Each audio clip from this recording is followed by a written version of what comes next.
Welcome to Saratoga Springs, New York, and another important week for 3-year-olds in the sport with the Jim Dandy this Saturday. Can Sierra Leone finally sort out his issues in the stretch and have a breakout performance to deliver trainer Chad Brown a first Dandy victory? And what will we get from 2-year-old champion Fierceness? The jaw-dropping performance we saw in the Florida Derby, or his no-show effort on Derby Day? Today's feature, the Filly and Mare Sprint Division and the Grade 2 Honorable Miss were Grade 1 place. Money's Gold seeks her first graded stakes victory. It's all next on this Wednesday edition of Saratoga Live. It's brought to you in part by America's Best Racing, for the love of the race. Visit americasbestracing.net today. Kicking off another week of action. Week 3 here at the summer place to be in upstate New York. Gorgeous beginning to this Wednesday card coming up. We're inside of 10 minutes to post to the first on the card. Fast and firm for this Wednesday afternoon with another big week to come. And after this weekend, that field will be set for the DraftKings Travers. Going to be fun to see what happens and plays out on Saturday. I'm Greg Wolf. Good to be with you on our Fox Sports 2 coverage. And our feature later today, Grade 2 Honorable Miss and Money's Gold. You look at what she's done so far. Hard to believe she is not already a graded stakes winner with some of the races she has put forth, including last time out. Well, it looks like now coming back as a 4-year-old, she could be primed and ready to get that first graded stakes win. A couple of defeats last year as a 3-year-old to a pretty good one, who she does not have to deal with this time around. But some other speed in the race, some very talented sprinters as well. But Money's Gold, she gets the cozy outside post, but can she win sitting off the pace? That's maybe one of the big questions for her coming up in this Honorable Miss. With me, New York Racing Association handicapper Andy Serling, 4-time Breeders' Cup winning rider Rajiv Mirage. What's your take today on Money's Gold? Well, I mean, there's no doubt she's extremely talented, and I agree with you that drawing that outside post is to her advantage, as she's outside of Spirit Win the other speed. One of the things that concerns me, and she did stalk briefly when she won her third start, she has run faster races when she has been on Lasix. While she hasn't run badly without Lasix, the common theme among her losses is not just graded stakes, but it's graded stakes where they don't allow Lasix. Yeah, and I want to touch on that point, Andy. Her wins with Lasix, she's undefeated with Lasix, and the races that she's run with Lasix, she pretty much ran a hole in the win.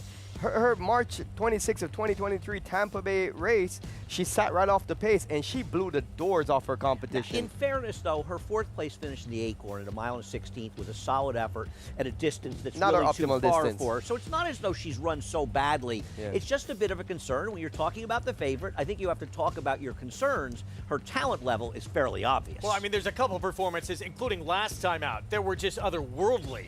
And Roswell, who finished second to her, came back and ran a very fast second here just the other day, which really backed up how strong that race was. Around Ortiz Jr. for Todd Pletcher.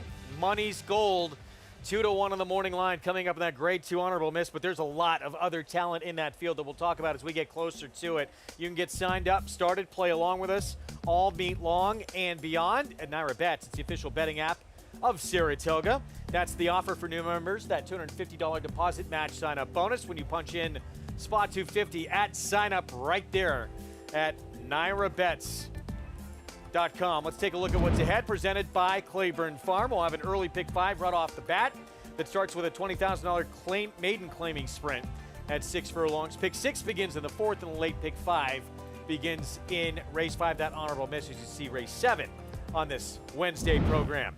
We begin things with this field coming up. 6 furlong sprint, $20,000 maiden claiming group, and the favorite right now, it's the 5 Shaken in the Bell for Rudy Rodriguez, Andy. Yeah, and Flavian Prado took the lead in the Jockey's race.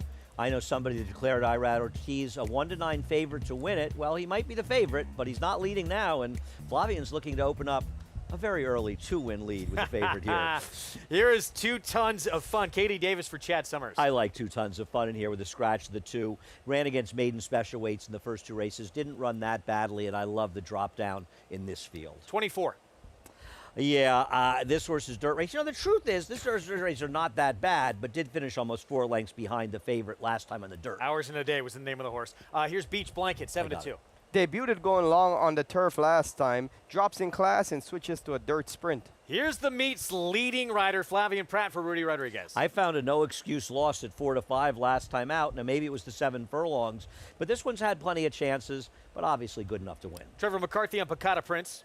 This one ran at a much higher level last time, but that was on turf where he finished 6 by 7 lengths. Cowboy Luke blinkers on. Ships in from Churchill Downs. The horse has been running well, but this horse has not been competitive in any starts. And 4-1 outside Lane Luzzy on Conniving. Cuts back in distance, drops in class after chasing 4 wide last time and finishing 4th at a maiden 40 level.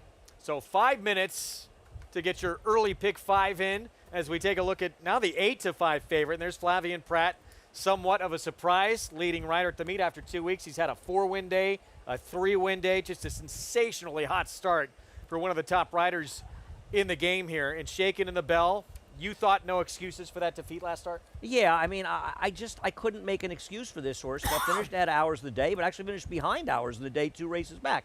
The 60 and 61 Beyer speed figures this horse ran makes him very competitive here. I just feel like, Raj, he's had his chances in races. When you lose at 4-5 like he did, I think it's a black mark against him. I'm not really a big fan of taking horses at a short price that are stuck at the level. He's had 4 consecutive races at this level and this distance and still hasn't broke through with a win.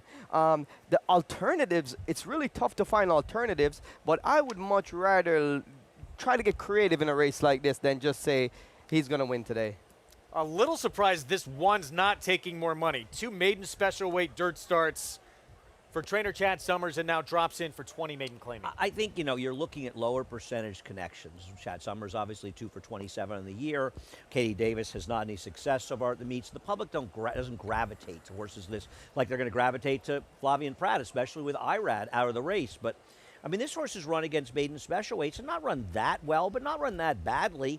Last time out was on the dirt, 2 starts back, was involved in the pace of the 3rd place finisher. So the race kind of fell apart, and I just love to see Katie be a bit aggressive, though I'm not sure she can outrun horses like the 5 and 7 early. If he duplicates that race 2 starts back, I think he's clearly the horse to beat. Has natural speed and is running against much tougher competition. And I love the drop in class. I believe, you know, he's trying to find his identity, where he really belongs. And today is the right group to face. 3 minutes to post in the opener. Let's bring in the 4th member of our Wednesday crew. Hi, Maggie Wolfendale. Well, hello, Greg Wolf. How are you? Pleasure to be back here at the spa on this Wednesday afternoon as we'll take a look at some of these in here, picking up where you guys left off with the one that is 2 tons of fun. As I think, like the guy said, he makes a ton of sense. And even more to Andy's point when it comes to his last race on the dirt, I thought he was against the racetrack too, or it was a day you wanted to be on the rail, and he was battling 2 to 3 wide while the winner capitalized on that pace collapse and ran up the rail to do so. He was the even money, or one of the favorites that day, but still, this guy, they tried him on the turf last time. He does have, you know, kind of suspect feet. He wears glue-ons. You can tell when he's walking around in the paddock on that hard surface, he's not the most comfortable. So sometimes people feel as though that switching to the turf is the right thing to do. And he's kind of run the same race no matter what surface he's on. But now he's with horses that he is very competitive against. And he looks great. He looked even better out on the racetrack. So I do like 2 tons of fun, as I'm afraid we all do. And that's never a good thing. As number 4, Beach Blanket, is kind of interesting here. There's your favorite, though. I have no problems with shaking the bell, and I do think turning back in distance is ideal. But let's take a look at number 4, Beach Blanket for Linda Rice. This one actually has a little bit more dirt pedigree, to be fair. This half-brother, Blue Chipper, he was a multiple graded stakes winner in Korea, and then ironically ran 3rd in the Breeders' Cup Dirt Mile behind Spun to Run, and go figure, Omaha Beach. That's this one's sire. Quick turnaround for Linda Rice. She's good in these spots. This guy's so much more fit, so much more professional. He's very green last week when we saw him, and I don't mind him getting to a dirt sprint. I think it makes sense for him. He's kind of clued in now. As number 8 is Conniving for Carlos Figueroa. Not sure about the turn back. I kind of get it though, because when you turn horses back, you at least have that built-in bottom with them.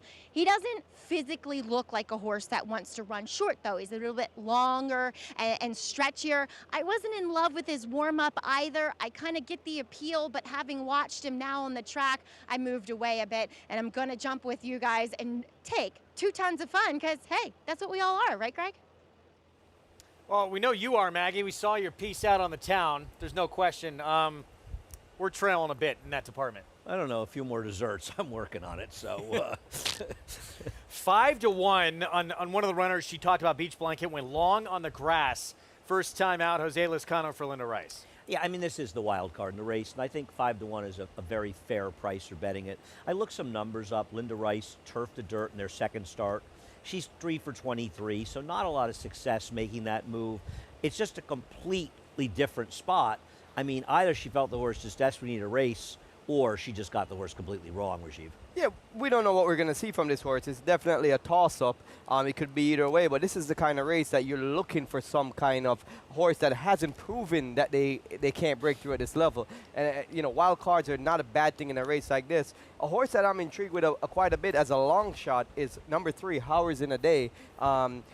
If you toss out his 2 turf races, and his most recent start was at the 50,000 maiden level on the grass, where he had trouble. He doesn't want to run on the turf at all. His prior dirt race actually makes him a player here. He was 3rd at this level after having a wide trip from the 1 hole, so he took back and went around pretty wide. And I think this is a horse that shows enough ability to be a factor. He's go ahead. He's an outrageously big price near, but that's because of the connections. This horse was with Todd Pletcher and is now with connections at 0 for 13 this year, and the trainer and rider, I mean. That's why I couldn't fully endorse him. No, but I think you're getting paid at 21-1. You could do worse than take a flyer. It should not be that number. Right. Yeah. I agree with you on that. The game's about finding overlays. Yeah. And you could do worse than betting a few dollars. The really good dirt race was with Pletcher, so that's concerned, but even with that, 21-1 makes that horse pretty enticing. When I can see a horse that wouldn't surprise me if they won the race, I can make a case for them, and they're 20-1, I get really intrigued by that. Well, meanwhile, the favorite, 8-5, Shaking the Bell, has been beat at this level each of the last 4 starts already, including as an odds-on favorite last time out. We kick off this Wednesday card. Here from Saratoga Racecourse, let's go upstairs to Frank Miramati for the call. Last one to load is Conniving.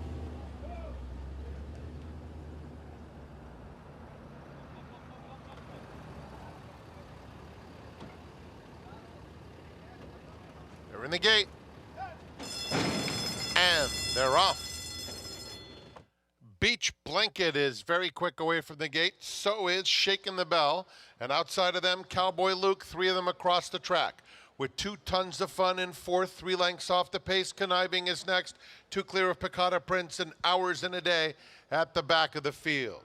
Cowboy Luke opens up a length and a half. On Shaking the Bell and Beach Blanket, 2nd and 3rd. Conniving takes 4th, 4 off the lead.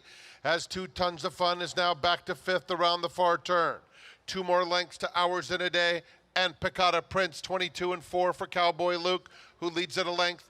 Pursued by Shaking the Bell coming toward the quarter pole. A length and a half back, Beach Blanket, Conniving right together with 2 tons of fun in 5th, Hours in a Day, trying to pick it up from behind. They're at the top of the stretch, and Cowboy Luke maintains a 2-length lead.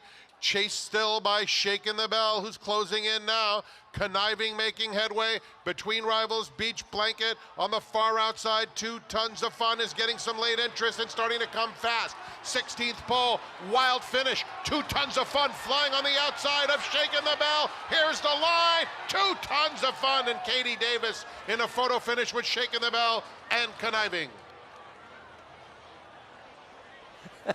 Final jump outside. It looks like it's 2 tons of fun. It went off second choice at 2-1 under Katie Davis. If they had in-race betting, Rajiv, the guessed. one would have been about 30-1 when they were turning for home. And in fact, your horse looked like he might win coming up the rail, the 3 or your long shot. So much for being forward. He didn't even hit the trifecta. This race collapsed. If I could have surrendered, I would have surrendered on the one halfway through it and taken back half my bet, because Half? he looks like no chance of winning. I don't even think he looks like he can win here. Wow, did this field come apart. And it felt like the 3 was coming up the rail. You know, they went 22.98 the first quarter, and then came home the last 4 and almost 50. That was a collapse. And a horrible break out of the gate. Maybe we'll be able to show it to you for 2 tons of fun. But let's take a look here at the stretch and his meltdown up top. Well, Shaking the Bell, the favorite, took over the lead, had everything perfectly for that horse and just couldn't seal the deal, while 2 Tons of Fun really got into gear late and just in time. I mean, these are the kind of races when you see them, especially there were a bunch at the wire, that you say to yourself, mark down every horse in this race and make sure you bet against them next time they run. Because it felt like, I mean, they just were staggering down the stretch. Well, let's look at the beginning. I mean, the one on paper, one of the quickest horses in the race, but here's the beginning. It did not start well. Yeah, I mean, it got out the gate okay, kind of drifted in a bit. The horse just didn't show that eagerness early. Katie Davis was, attempting to move him forward. He was really where he projected to be if you use the time form pace projector. But the problem wasn't that. The problem was she swung him out coming for home, and it looked like he just was completely empty. Well, one of the things is, sometimes the horses get in behind and get a bit discouraged. And when he was on the inside, he was not doing his best running. When he found open space, that's really when he started finding his best momentum. Finding slightly better running. Well, yeah. I'm kidding. I mean, the truth giant strides. This race was just one of those races where they all came together at the end, and somebody had to get their head up first. No one seems to enjoy what they're doing more than Katie Davis. We've said this a lot the past few summers. Saratoga loves what she's doing. She's always smiling, and she has come up with some great victories, and she's become kind of a go-to rider for some difficult horses. No, she's good with difficult horses, and I'm going to guess she's probably about as surprised as the rest of us. This horse won. Top of the stretch, I don't think she thought she was going to win either. Well, her passion and her mind frame of being patient really helps, and it transcends with the horses that sometimes are irritable for other jockeys that don't have that patience. 1-8-5-3 finish, second choice on the board, kicks off this Wednesday card. 2 Tons of Fun. Comes from very far back in the stretch to get that win. Jim Dandy coming up on Saturday to that final piece to the puzzle for the DraftKings Travers. Sierra Leone, what could have been inches from a Derby win. Will the big moment come Saturday? And what will we get from the 2-year-old champion? Flightline is in full flight. Flightline turns it on at the top of the stretch, and he's in cruise control. And Flightline takes off. Take a good look at this, because you're not going to see this too often, maybe never again. Flightline, 20 lengths clear. World-class racehorse, world-class performance at a world championship event.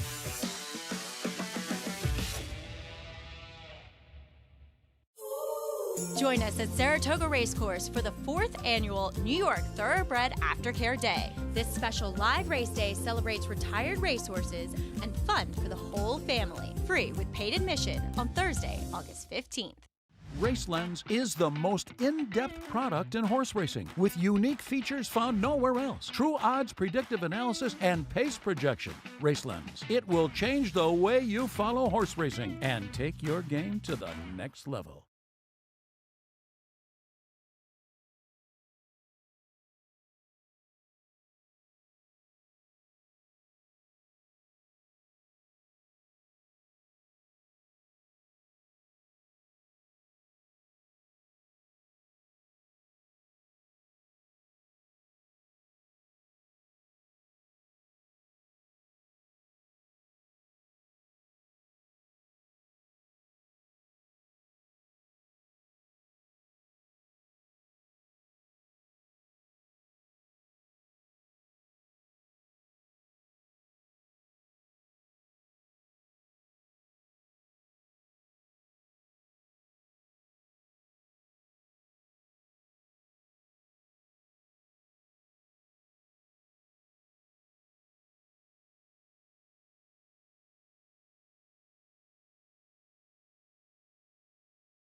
Back on our Wednesday coverage, Fox Sports 2. You're watching Saratoga Live. You can follow along with all the stats on the horses, trainers, jockeys with free equibase past performances. Go to NYRA.com/TV schedule and download those free PPs to follow along.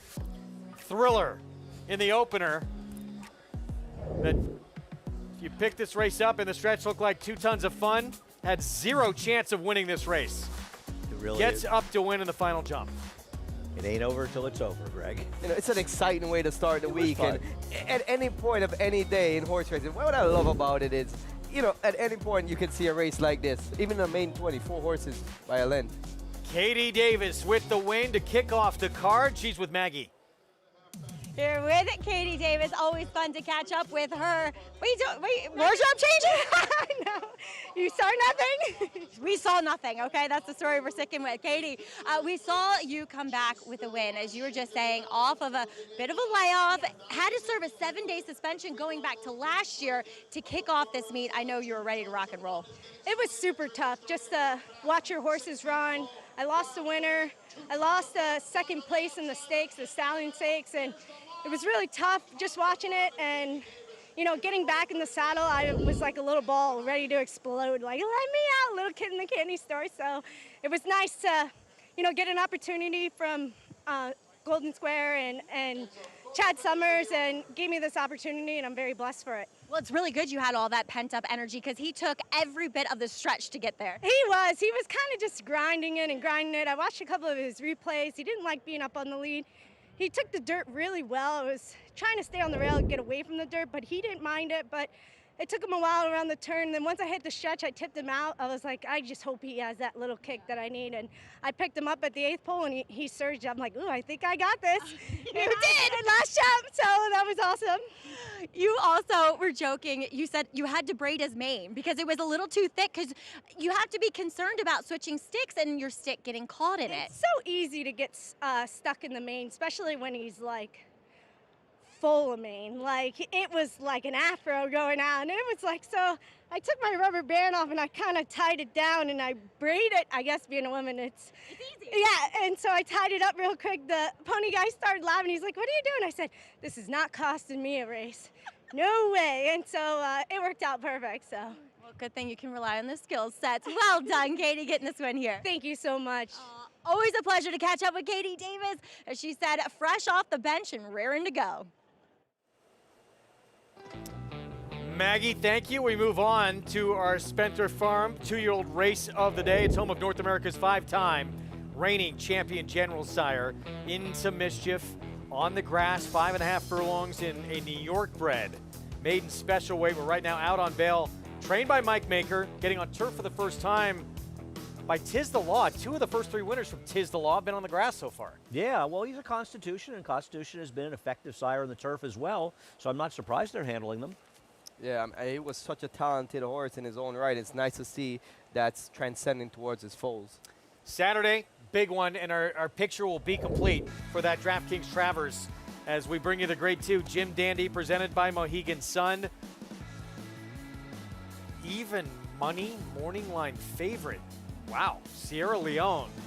Flavian Pratt, so close to Derby Glory. And then those same issues, even with that change to the cage bit in the Belmont, happened again, Andy. I agree. Now, he wasn't interfered with top of the stretch by Protective, the horse inside of him. And there is truth to the fact that horses that were forward were at an advantage on this racetrack throughout much of Belmont Stakes weekend. So those things worked against him. The other thing that works against him is he's a bad actor. He lugs in, he lugs out. He's a plotting type that gets too far back. He ran extremely well given the circumstances, and there is a lot of pace signed on in this race. So he is supposed to get the right kind of setup. What I like to see from his race last time, and even in his workout here, they're having forward progression with him laying in. He's not drastically lugging in like he did in the Derby. He's laying to the left a bit, but he's controllable in a sense. And I think that's going to help him going forward. You can see a bit of a progress. He's not completely over it, but at least it's not uncontrollable.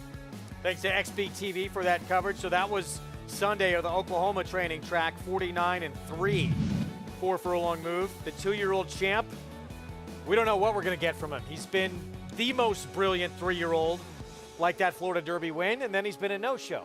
He's incredibly good when things go easily for him. When they don't go so easily, he can be incredibly bad. And in this Florida Derby, no surprise, they used his speed to clear an inferior field. And once he got the front, he got comfortable and was able to do his dance. But with horses inside of him, and particularly Seize the Gray, it's highly unlikely that he's going to be the comfortable speed in this race. And to me, he's impossible to trust when he's not able to dictate everything in his own way. But he's either going to hit it completely out the park, or he's just going to put in a strikeout. That's the kind of horse that he is. But when he does swing for the fences, he hits it hard. This was him schooling in the paddock. This is really more about him than anyone else in this race. Is this make or break for him on Saturday? It's certainly break, right? I mean, if he gets a stalking trip in here and he kind of sort of falls apart, that's bad. If he runs well, that's a good sign, but who knows with him? As for the Preakness winner, he went gate to wire in that Preakness performance, and then a track that was playing forward, Rajiv, on Belmont Day, got the early lead, and then he had no finish. It's disappointing to see him not able to reproduce this kind of effort in the Preakness, like in the Belmont. So does he have it in his wheelhouse to be able to win the Jim Dandy? I believe so, but I think we've seen the best of what he has to offer. And if a Sierra Leone runs their A race or a Fierceness, I think their A race is a little bit higher than Seize the Gray. Is it also fair to say that, fortunately, the weather looks great for the weekend, and his one huge effort was on a wet track when he was able to control? You do wonder a little bit if you can see that effort on a dry track. There was also moisture in the track when he won the Pat Day Mile on Kentucky Derby weekend. When's the Rajiv 7 furlongs coming? I think they should change the name. No, I'm not going to say that. You were going to say the Alan Jerkins. And then I caught myself. And then I caught myself. I'm not going to say it. Find a different race and we'll name it the Rajiv Mirage. Ballerina. We'll get 3 times winner of the Ballerina. Maybe we can go there? Yeah. The Rajiv Mirage This Ballerina? is my fault. The Rajiv Mirage? This is my fault. I just want to take full responsibility. Yeah, I'm going to blame you. All these horses in this Jim Dandy, there are question marks, and that's what makes it a very fascinating race. Here's our Week 3 stakes schedule. We talked about Money's Gold. We'll see in the Honorable Miss later today. Caress, assuming we stay on the grass. Roses for Deborah, but do not hand her that race. Filly that beat her looks awfully tough coming back. Yeah, fortunately, a lot of rain we're supposed to get may not come, and whatever we get may come late tonight, because that's a terrific race. I would be ashamed to lose that race of turf. That's a good one. What will Thorpedo Anna do? Kenny McPeak said that decision. He's not going to make us wait very long. He'll make it soon, whether she goes to the Travers or stays in against her own in the Alabama. Dornick, he's now the leader of this 3-year-old division off that Haskell victory. We'll have the latest update on what he's up to when we come back. Introducing a stallion, as top class as they come. In 22 career starts, he won or placed in 12 graded stakes, competing in 15 grade ones, earning over $1.7 million. His undisputed speed is evidenced by 7 100-plus buyer speed figures, a 3-time Grade 1 winner, Raging Bull. Horse racing? Check. Weekly promotions? Got them. Huge payouts? You bet. With Naira Bets. Download the app today and bet on any track, anywhere, anytime with live HD horse races, betting tips and tutorials, expert picks, and more. You bet with Naira Bets. Join now for a new member bonus at NairaBets.com. Charlatan is back, and he turns it on with 1/8 of a mile to go. Express Train moves into second. Nashville dropping out of it, and then Collusion Illusion. What a spectacular return for Charlatan, who will romp in the run-happy Malibu Stakes by 4.5 emphatic lengths. Charlatan, ultra impressive. It's a new day for a new king. Serving others is our foundation. That's why Naira is building a pathway for businesses, individuals, and organizations to support charitable groups connected to horse racing in New York State and beyond.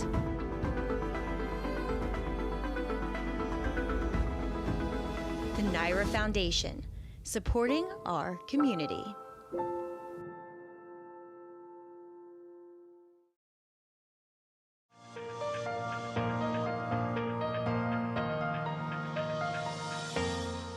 This is a 2-year-old New York bred colt by the name of Iron Max, Caravaggio, that he's a homebred of Tom Tennille's. And really didn't expect a whole lot. You know, turf pedigree, obviously, mares by alphabet soup.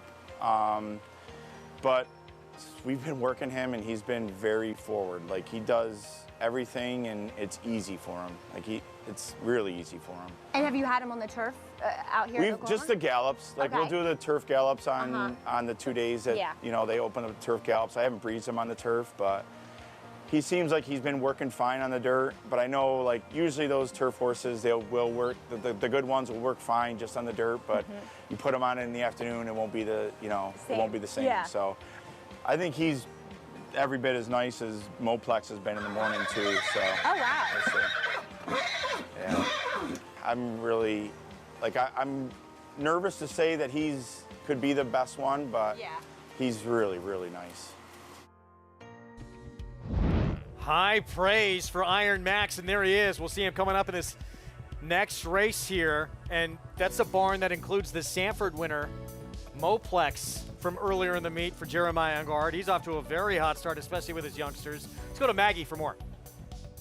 Yeah, we'll start right there with number 3, Iron Max in here.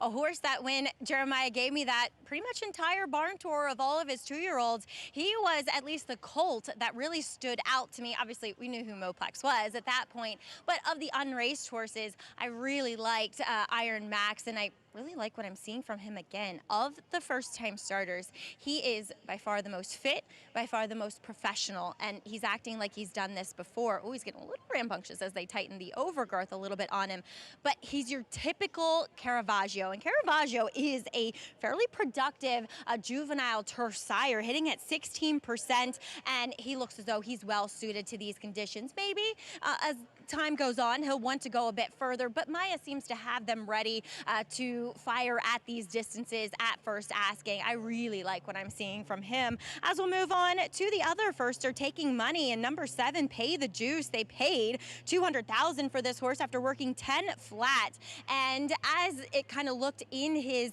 workout video, he's a big horse, and so therefore he covers a lot of ground. He's beautiful. He's such a pretty animal, and there's some turf pedigree. It's if you go back a generation, the second Dam Kibosh, she was stakes placed on the turf, and she produced Not Far Now, who was a good turf horse in his own right.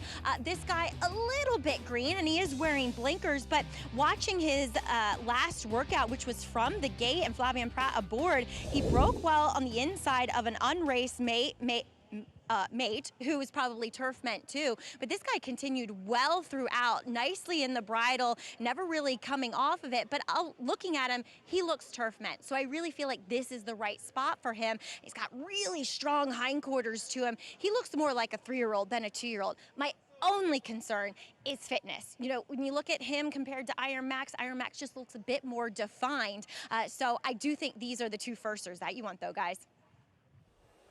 All right, Maggie, thank you. 7-2 on Iron Max to 3, 9-2 on the 7, Pay the Juice. 2 debuters with high expectations here. Neither of them favored, though. It's the horse with experience who's been in 2 dirt starts so far, who's the one to beat on the board. But Pay the Juice, Shug McGahee barn for Bill Parcells' August Dawn Farm. Spent a good amount of money on this one. Yeah, after working 10 flat, the 2-year-old sales, they paid $200,000. As Maggie mentioned, the second Dam Kibosh had been a pretty nice turf performance, and there's pretty good turf in that pedigree. Shug McGahee, for what it's worth, first-time starters and 2-year-old first-time starters in turf sprints, 1 for 12 over the last 5 years with only 4 hitting the board. But Jeremiah Engelhardt, the trainer of the 3, and I picked that horse, he's 0 for 13 with only 1 hitting the board. You never really know. Pick 4 starts here, closing in on nearly $90,000 in this pool. Let's go back to Maggie. Well, Greg, as we take a look at some other firsters here in the paddock, one that has sentimental value is number 5 in here, Leon Blue, named for the late Leon Bluzewicz, who, as a fellow Maryland bred, I remember fondly. He always had the greatest racetrack stories. He was a trainer, but he was also a player. He loved to gamble. He loved the game, and he's sorely missed. I usually got to see him when up here in Saratoga, but it's nice to see a namesake for him. And this one trained by Mel Giddings, as they paid $100,000 for him as a yearling. And I'll be honest, it is a little bit more of a dirt pedigree, but I can see starting him on the turf. First time out here, he actually does have a little bit of a turf look. And he's a big, beautiful colt by Motown, who, ironically, though he was better on the turf, has produced more dirt horses. This guy just looks as though he's going to need a start. He's a little bit bigger. He might want more ground, and just doesn't look quite that fit and tucked up. So a little bit, not clueless here in the paddock, but just kind of not really clued in other words. As we'll also take a look at Rudy Rodriguez's number 8, Nona Joe.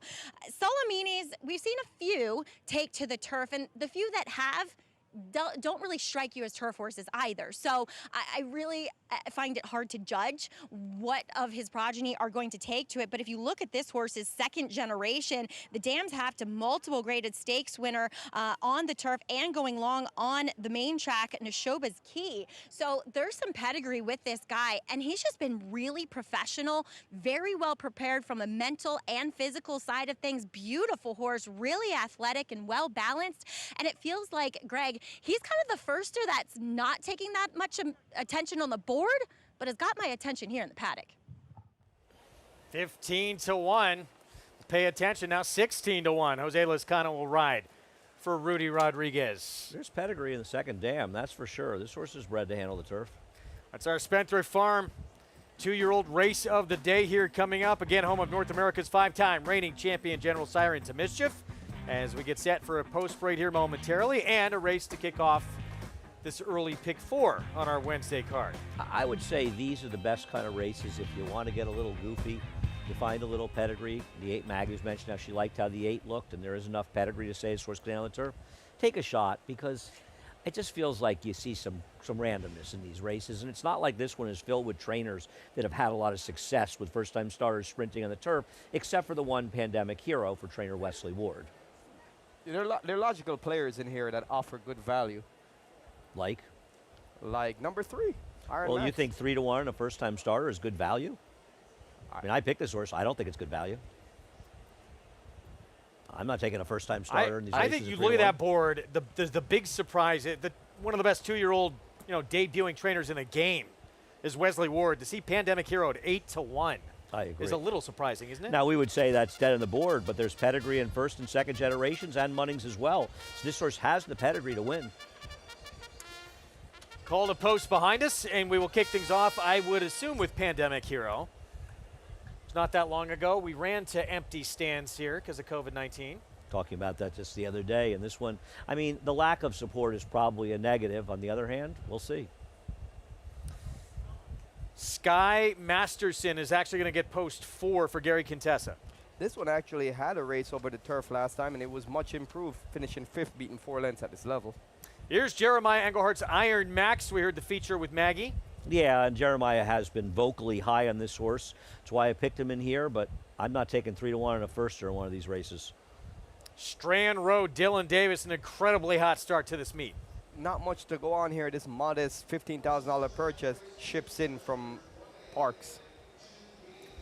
Leon Blue, Mel Giddings trains with Joel Rosario. I second Maggie's emotions on Leon Bluzewicz, who really was a true legend. The second dam, very efficient on turf.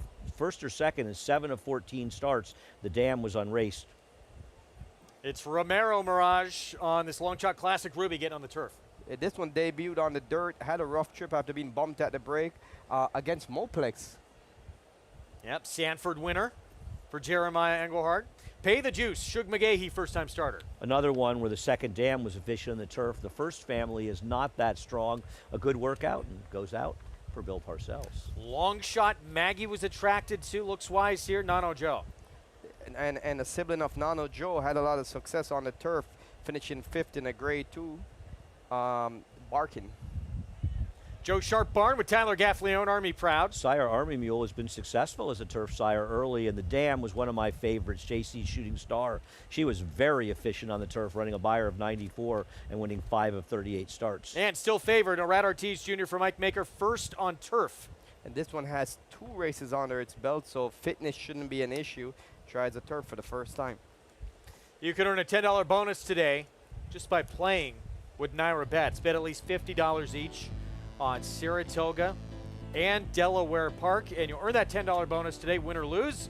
You do have to opt in. Don't forget that step at NairaBets.com. Get a little extra money in your account. Here's this 7-horse now getting a little air in the lungs with the warm-up under Flavian Pratt, 9-2.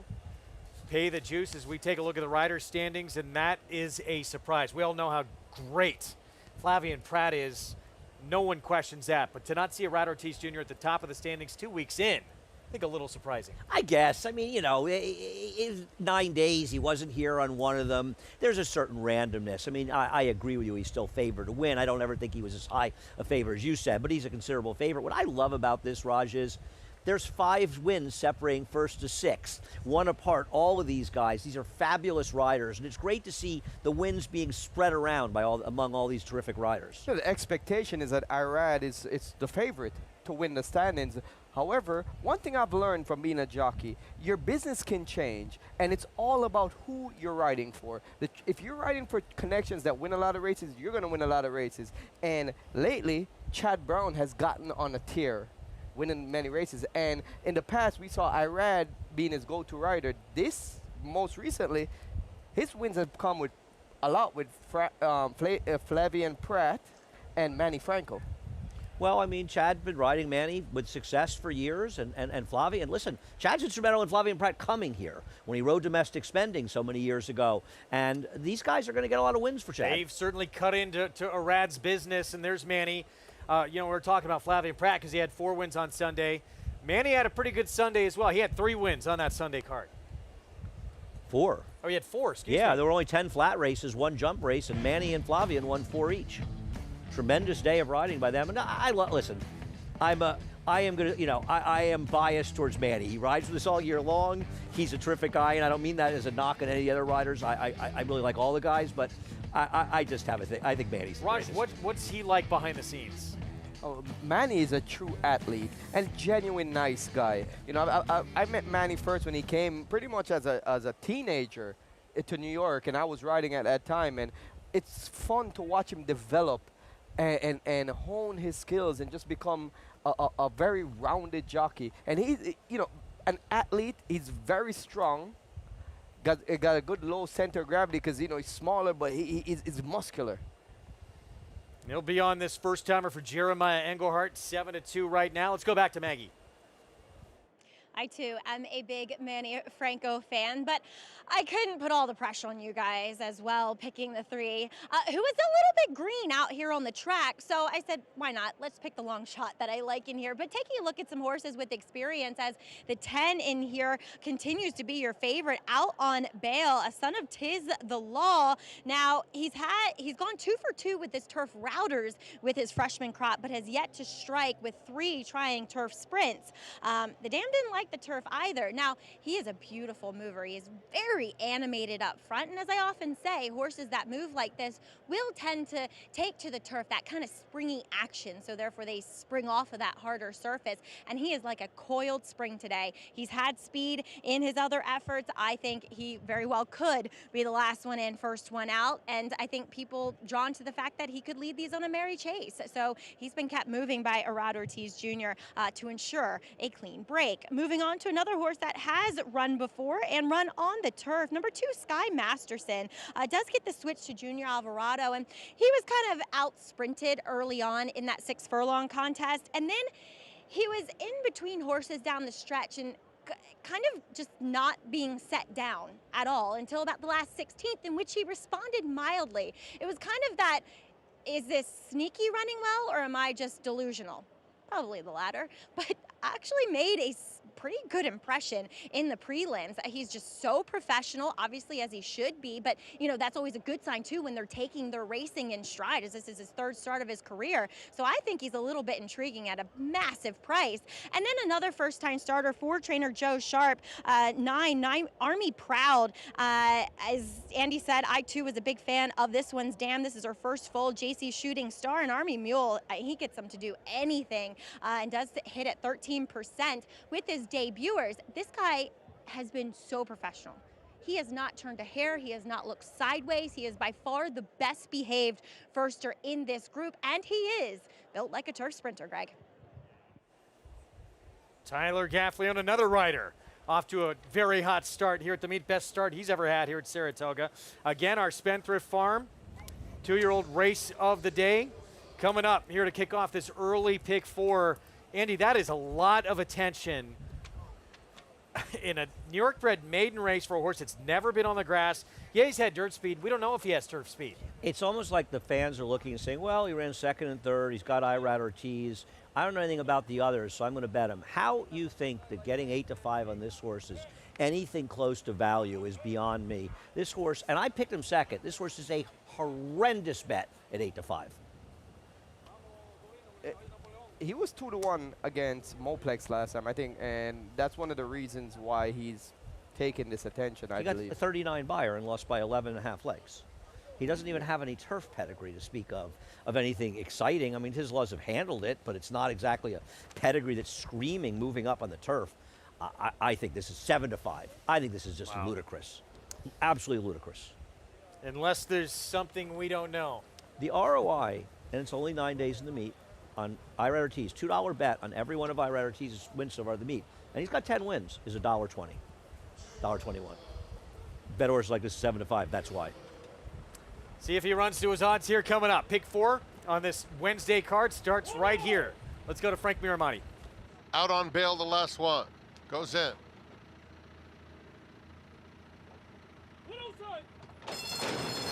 And they're off. Out on bail is very quick. Classic Ruby has speed. They're joined at the rail by Pandemic Hero, who speeds through now to take the lead. Army Proud is 4th. 3 lengths off the battle up top, followed by Strand Road on the inside of Pay the Juice. Then Sky Masterson. Leon Blue was off slowly. So too Iron Max, who's far back, and it's a distance to Nono Joe. 22 seconds flat. Pandemic Hero pressed by Out on Bail. Army Proud moving up willingly on the outside to take 3rd. Then comes Classic Ruby in 4th. Pay the Juice 5th, 5 lengths off the lead. 2 clear of Leon Blue. They're at the top of the stretch, and Out on Bail has overhauled Pandemic Hero, racing off the rail, but opening up. Out on Bail has built up a 4-length lead. In the center of the course, Leon Blue is running on very nicely. Inside of him comes Pay the Juice, 16th pole. Out on Bail by 3 over Leon Blue, who's closing. Here's the line. Out on Blue. Out on Bail wins it. Leon Blue was second. Pay the Juice, both of whom were finishing well. And then Iron Max made an eye-catching late move to get into a battle for 4th with Army Proud.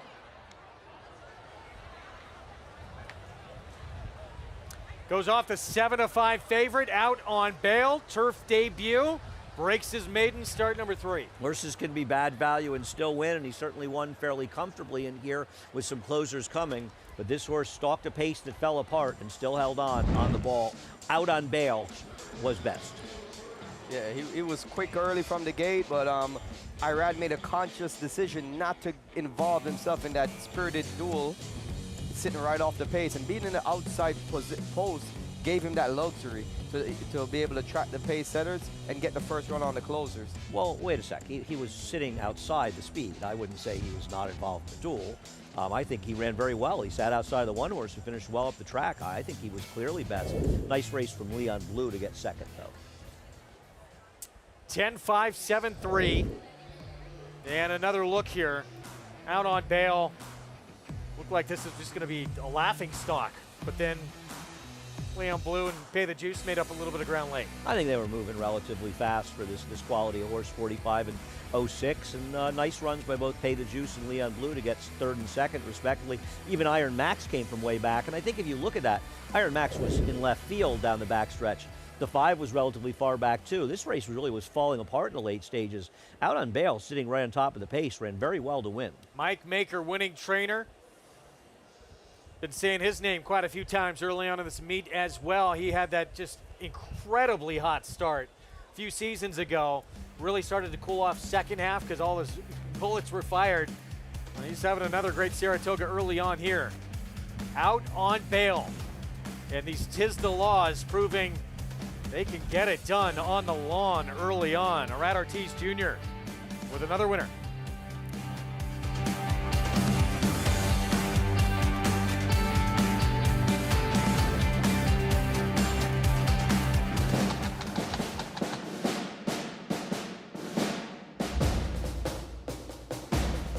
Down to the wire, Verstappen. Here's the finish, ancient roll. War Bomber's won the King Edward. Shield Team has won the Twilight Derby. Warfront, standing at Claiborne Farm. You have to be here to feel the rumble from 40,000 race fans. Mixed with the Pacific breeds, you have to be here to taste extravagance and witness greatness, race after race after race. You have to be here to take home a memory you'll have forever. This November, when the world's best come to Del Mar, you have to be here.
Back with you on our Wednesday coverage, Fox Sports 2 of historic Saratoga Racecourse. And Saratoga Live, our early pick 4 underway. Very short price on Out on Bail and warranted after this performance. Mike Maker, Arad Ortiz Jr., Paradise Farms, 7-5 favorite with the win. I said there's a good race to look for prices. I said this horse was massively overbet and turned out to be much the best in the race. I don't think necessarily this horse was a great price at 7-5, but Raj, this horse was clearly best. Yeah, and he had 2 races under his belt, and that experience edge made a huge difference because the horses chasing him in 2nd, 3rd, and 4th were all debuting, and you know, when he was able to win by a diminishing margin, you have to put that experience factor. And that man right there says not so fast. Flavian Pratt tied again for that lead with just the 2nd race of this Wednesday afternoon here in the Jockey Colony at Saratoga. Spencer Farm 2-year-old race of the day goes to Out on Bail, $4.90 for the win. Leon Blue 2nd, Pay the Juice running 3rd. Couple you might want to keep your eyes on for next time out. Race number 3 out of the Wilson Chute. New York bred, first allowance condition race coming up. And Linda Rice and Malou opens up as a 9-5 favorite with Jose Ortiz. Malou is my bigger priced alternative. Hopefully she'll drift up in price. She probably will. More on this field when we come back from a short timeout. We'll be back. Where will she go? Again, Kenny McPeak says he's not going to make us wait long to find out. It's either the DraftKings Travers or the Alabama for the Coaching Club American Oaks Acorn and Kentucky Oaks winner, Thorpedo Anna, who is the dominant filly in her division.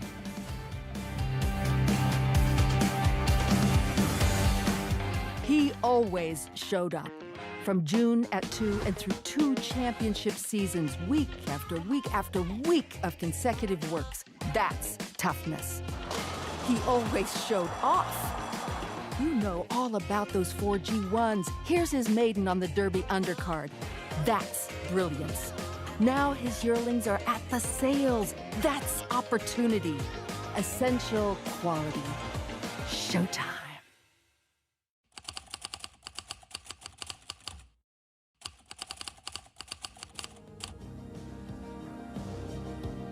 Complexion. Phoebe in Wonderland. Galibrand asserts herself. Poppy Flowers putting in a late burst here. Poppy Flower with the momentum.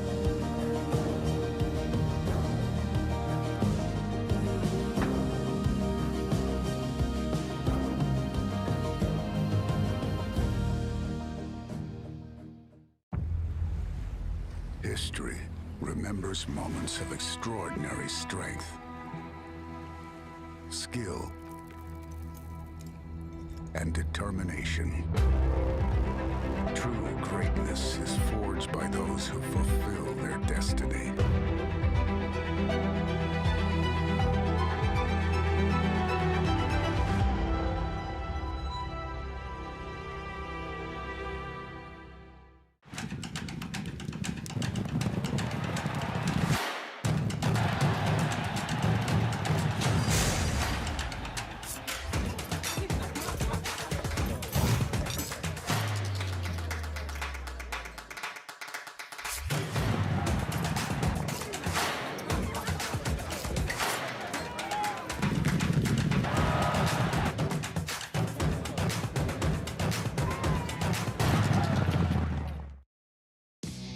This summer, the thrill of horse racing comes to your home on Fox. Live from historic Saratoga Racecourse, don't miss the Jim Dandy Stakes, only on Fox Saratoga Saturday.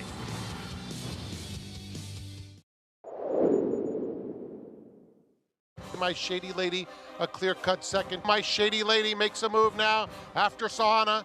Shady Lady and Javier Castellano. Home free, opening up through the stretch. The big Thorpedo wastes no time going straight to the front. The big Thorpedo has been all alone on the front end. The big Thorpedo shot them down. He is all alone. Wins it by 5. Flavian Pratt and Unmatched Wisdom showing the way. Unmatched Wisdom, Corporate Power, they come to the top of the stretch together. Unmatched Wisdom remains undefeated with a wire-to-wire win in the Curlin. Pounce is making a move in between horses. Center of the course, Pounce and oversubscribed is threading through traffic. It is Pounce in the late stages, and Pounce pulls away to win it by a length. And they're off in the Coaching Club American Oaks, and Thorpedo Anna hopped in the air and is last. Thorpedo Anna comes right to her in second. Thorpedo Anna, who is yet to be set down. She's asked to go now. They're at the top of the stretch, and Thorpedo Anna has a 3-length lead, but it's all Thorpedo Anna. The leader of the division is simply spectacular in the Coaching Club American Oaks. She'll win for fun.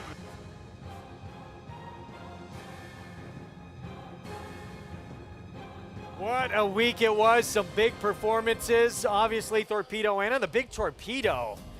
Wow, has he been good for Tom Morley? Oh, the big Thorpedo is a very cool horse, and I expect Tom to look for some open company for him going forward, and he's going to be competitive, more than competitive. It's not any horse with Thorpedo in its name right now is just an omen to be really good. But we saw some great performances last week. The big decision now looms after the queen of the 3-year-old filly division handled her business in the Coaching Club American Oaks. Let's go to Acacia Clement. do you consider after that performance running in a race like the DraftKings Travers and taking on the boys? Well, I gave somebody my thoughts about it. Of course, we had to get through this today. And here's, I'm going to give an extended version.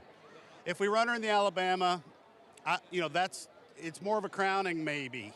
And not that there's a given there, but, what is she going to be, 1 to 4? That's for the players. I don't think that's a challenge.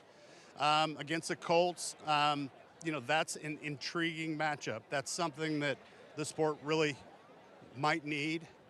I think it'd be pretty cool. I'm going to sit down and do the numbers and see how she holds up against the Colts numbers, and very well could go there. We're going to see.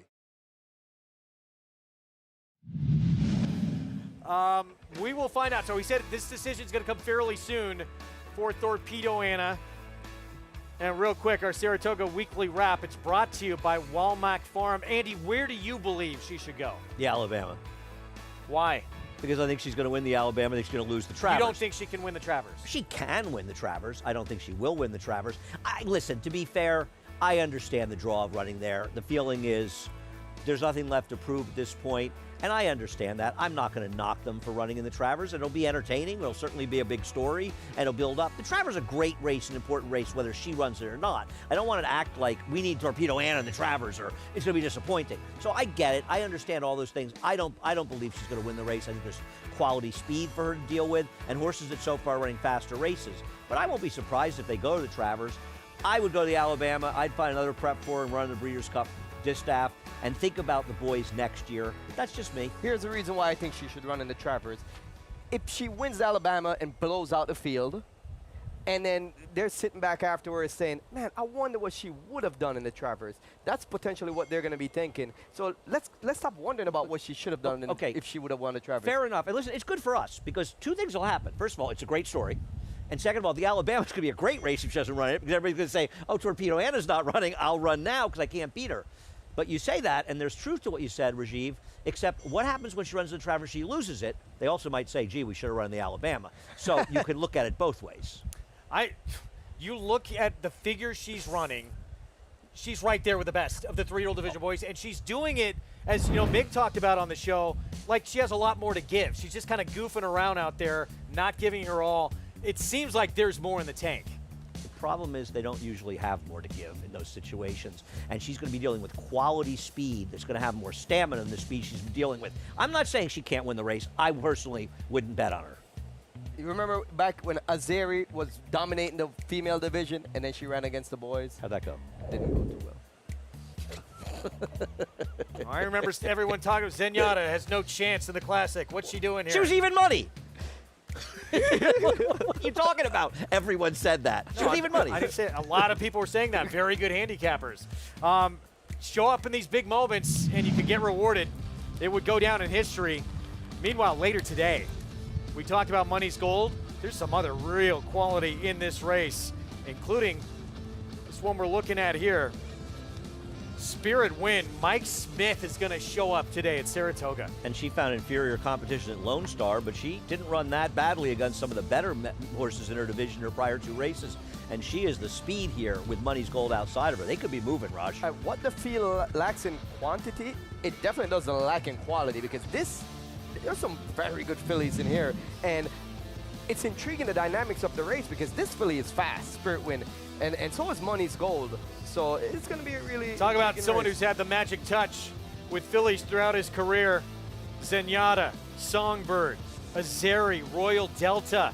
58 years old, Rajiv, and still one of the greats in this game, Hall of Famer, and the most Breeders' Cup wins of any rider in history. What I admire so much when you talk about 58 years young, because Mike, he takes such good care of his body. He's so conscious of training and the way he eats, the diet, the planet is to be able to do that over such a long course of time and maintain that physical strength to be able to ride these horses. It's amazing. Who gets the lead in this race, Andy? I think she's going to get the lead because she's inside of Money's Gold. Now, Money's Gold breaks very sharply, but I have trouble believing that Ira Ortiz is thinking, I'm going to come gunning out of the lead race and get in front of this horse, because if he does that, Then the 6 gets lapped on outside of her, and Irad wants that comfortable real estate on the outside. Now, early on in Money Gold's career, it looked like she was going to be a superstar. It's a big, big race for her to see if she can take that next leap as we move on to race 3. And a look at Chasing Daylight from the outside post for Rudy Rodriguez, who wants to be forward on the engine. 4-time winner, 7 times first or second in 15 starts. Yeah, but the problem is, the seconds are starting to pile up recently. She's been in some races where you felt like she should have won. Now, I'll say one thing about this race. They drifted off the inside, and the rail, being inside, saving ground, was the best place to be that day, and the winner came up the inside. But she's just lost races. I think she was supposed to win. She'll be favored by post time. She's the favorite to double, round 2-1. Malou got 3-1. I took Malou because I thought she was the alternative. But Chasing Daylight is the speed and the horse to beat. I'm just tired of her losing races she's supposed to win. Yeah, I'm not in love with taking a horse that finishes second frequently. However, I feel like she has legitimate excuses in her 2 losses, and that's why I picked Chasing Daylight on top today. Right now, she's not the favorite. She's the second choice with that outside post. For more, let's go to Maggie. And in her last 2 starts, as Andy pointed out, 2 back, I think she had excuse being against the racetrack. And last time she was well beaten in second, but by a horse that's in raging form right now in Smokin' Hot Kitty, who came back here to win last week with an 88 buyer. So I think, though, Rudy has her going well. Now, is her best, which I think he has her on the precipice of, good enough to win here? I think that's the biggest question, because this is the best weight she's ever carried. This is the best conditioning, and her coats look the best. And 2, she's also a mare that used to run in an extension blinker covering her right outside eye. And as of late, Rudy's opted to put those small cheater cut blinkers. And I think when he does that, it speaks to a horse that's doing better, that isn't wanting to bear out and is just running straighter, and probably because she's feeling better in the way that she's moving. So yes, I feel like she is arguably the horse to beat, but again, how short of a price are you willing to take on her, guys? So 3-1 from the outside post. Meanwhile, the favorite, Malou for Linda Rice. First off the claim, claimed off of Mike Maker. It's a reclaim for Linda Rice, so she knows this one well. Yeah, she has had this horse before. And listen, the reason I liked about Malou in this race was that she made an outside run to close in the middle of the track. This was a day where I thought they were very heavily tilted towards horses that were saving ground. Now, granted, they were kind of falling apart up front, and that helped her, but she did make that outside move. In my opinion, was what I would call against the track, against the way the track was playing. It wasn't a particularly fast race. She's not a particularly fast horse. I just was looking for what I thought was the best alternative to the favorite. Well, she's currently being bet as a favorite, though, Malou. Is that surprising? She's not going to be the favorite at post time, so I don't worry about that. Right now, 2-1. Jose Ortiz again, first off the claim, back with the Rice barn. Let's go back to Maggie. Which is always a dangerous proposition, but a horse that really caught my eye when walking into the paddock was number 1 in here, Shihana, and it's right there on the forum for you to see how well Horacio De Paz's barn is going right now, hitting at 24%. He's knocked in winners and winners at prices at times, but Shihana is a price. And she looks phenomenal. She's just one that is a little bit more lightly raced, that broke through last time. She got an aggressive ride by Trevor McCarthy. She sat on the rail behind horses and ran on, and she may have just been better than those. But I feel like, at least physically up against winners for the first time, she matches up well. And I know this is a bigger step from a maiden 30 to this A other than for New York breds, as opposed to a maiden special weight to this. But again, physically has filled out, gotten stronger, and is sharp but contained here in the paddock. Now, a horse that might be a little bit dirtied up that I found intriguing was number 3, Echo in Eternity. Doesn't want the turf. Okay, fine. And then last 2 back against the track. And then before that was okay, but beaten by a long shot. I get it. she's probably not a win candidate in here, but I've always thought that longer is better. So if you isolate her form, she's only had, the 2 dirt miles in her career. She won at the 7/8, which I liked her that day. She is sharp in here, so predicting that she will be forward again. But Bruce Levine, another guy that's gotten off to a great start here at the meet. His horses look well, and they seem to be running to it, and she's just another one of those, Greg. Maggie, thank you. We'll get to this post parade here coming up momentarily. Let's go back to Duck Fat, Raj, who's just there at the front of our screen. 8-1 right now. Your thoughts? It's an intriguing long shot, I feel like. I can see a race where Chasing Daylight has a lot of speed and is one of the main contenders, potentially the favorite. They're going to go after her early. And I was looking for a horse that if there was a pace meltdown, one that could make a good run at the end. And I think Duck Fat is at least a bit intriguing to do that. I want to disagree that there's going to be a pace meltdown here. The 9 is the clear speed on paper.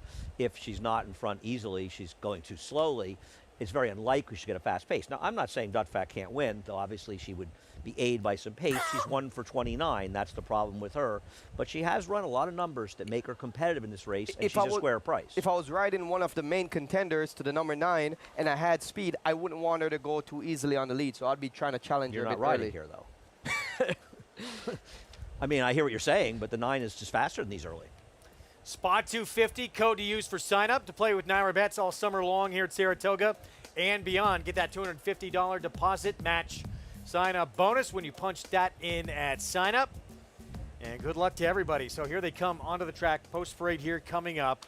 And we'll start with a long shot on the inside here in just a moment. Shahana Horacio to pause, having a nice start to the meet as well. And Ricardo Santana Jr. will be aboard, coming off a maiden win in that New York bred $30,000 maiden claiming race. But one thing I would say about her, and I don't think you'll disagree, she ran fast enough last time. The 16-1 is quite an overlay if you just look at her last race in isolation. There she is. So first time in against winners for Shahana. Next door, Raj talked about Duck Fat, first start with the new barn here. This late run-in sort is 1 for 29 lifetime, so it doesn't really win often, but I think if there's a pace meltdown, can get up for a piece of the pie. Turf back to dirt for Echo and Eternity. This is the horse that'll probably be most forwardly placed against the 9 Chasing Daylight, showing how fast they're going as she cuts back running on the turf last time. She's far from impossible for a trainer having a big meet so far. Scarlet's Dream shouldn't be too far out of it early. Yeah, it stretches out in distance after chasing the pace sprinting last time. She was only beat 3 lengths at this level. Didn't get a great trip last time. Dylan Davis at 4-1 on Mel's Baby Sister. Yeah, Mel's Baby Sister was second at this level last time, going 7 furlongs behind the runaway winner, Spiteful Lily. Bill Parcells Silks on that 6. The 7, Malou, still favored. Yeah, she's my top choice. Now, I was hoping I'd get more like the morning line of 9-2 on her. I'm not sure I'm going to jump in around the 3-1 level, but she ran better, I believe, than it looks last time. Expect this one to outrun the odds here. Starry Midnight could move forward. Frankie Dettori rides the long shot. Getting back to the New York circuit after running in Kentucky last time and at a lower level, but it has run races in the past that would make it at least a bit interesting on the bottom. And then Chasing Daylight outside, Jose Gomez for Rudy Rodriguez. She's the horse to beat. She's going to be favored almost certainly by post time. She's the one to catch up front, but she's also had her share of chances recently. 5 minutes away from a middle pick 4. Going up on this Wednesday card from Saratoga. We'll have it for you live when we come back. The speedster from that outside post. Jose Gomez for Rudy Rodriguez. They're going to be Chasing Daylight.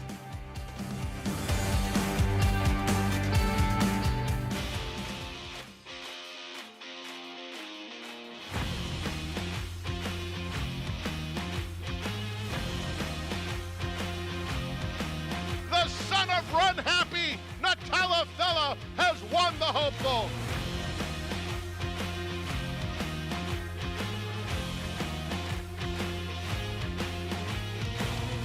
Eclipse champion Run Happy, price for value, and standing strong at Claiborne Farm.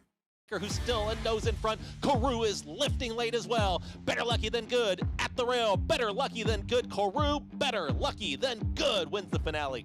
Welcome to Adelphi Racing Club's unparalleled partnership experience. exclusive access to the backstretch at Belmont and Saratoga, premier accommodations on race day, and of course, experience excitement like no other. Contact us today and come hang with us this Saratoga meet.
Back in our Wednesday coverage, Fox Sports 2. You're watching Saratoga Live, and coming up Saturday, big one in the 3-year-old division.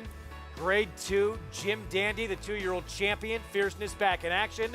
Sierra Leone, inches from a Kentucky Derby. Even money in the morning line. And you haven't even mentioned that the Ohio Derby winner is in there.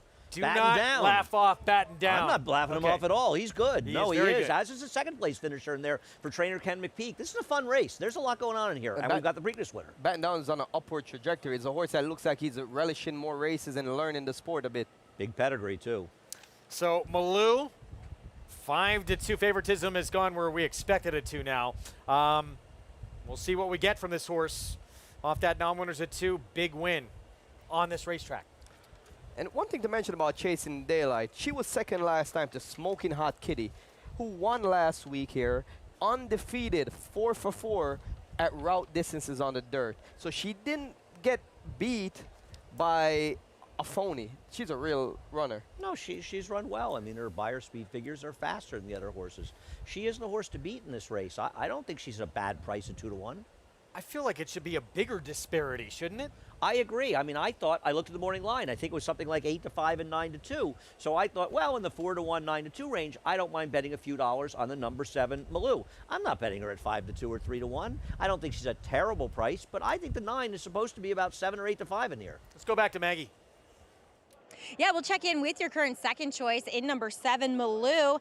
And like you guys said, it's very intriguing when a horse goes back to a barn reclaim for here for Linda Rice for herself. She's the listed owner on this horse at least. And Malou, she's always a filly that has kind of struggled to carry conditioning. So I'm never going to be that gung-ho about her, at least looking at her physically.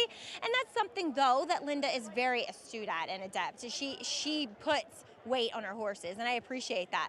Hasn't really happened yet with Malou. And last time I'll say this, it took her quite a while to get past that rival in the stretch, but when she finally did, she easily put them away, which also just speaks to the fact that longer is better for her. 7/8 is a little bit on the sharper side, so getting back to this kind of 1.5 turn mile, I think is ideal. She looks good, she warmed up well, she's fine. I can't get too excited about either of these favorites, Greg, so I went with a long shot in Echo and Eternity, who I thought had some excuses, and I like her going this distance on the main track. Maggie, thank you. See how it plays out here in this third. Again, starts a middle pick 4 on this Wednesday card, where a big scratch coming up in the next race with Big Ego taken out. Got a wide open 5th race. And race number 6 wide open as well.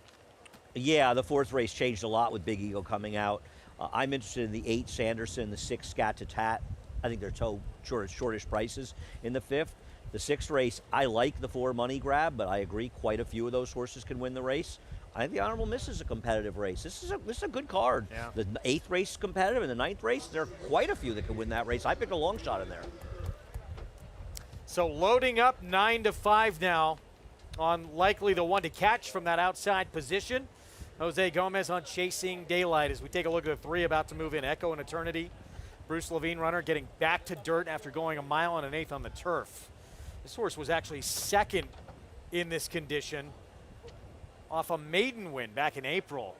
See if she can get back to a performance in that realm. If so, perhaps she could be a player. But this one now a heavy favorite, the 9.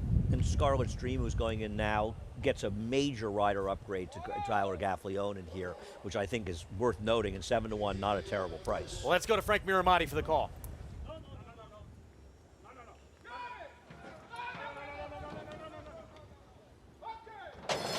And they're off.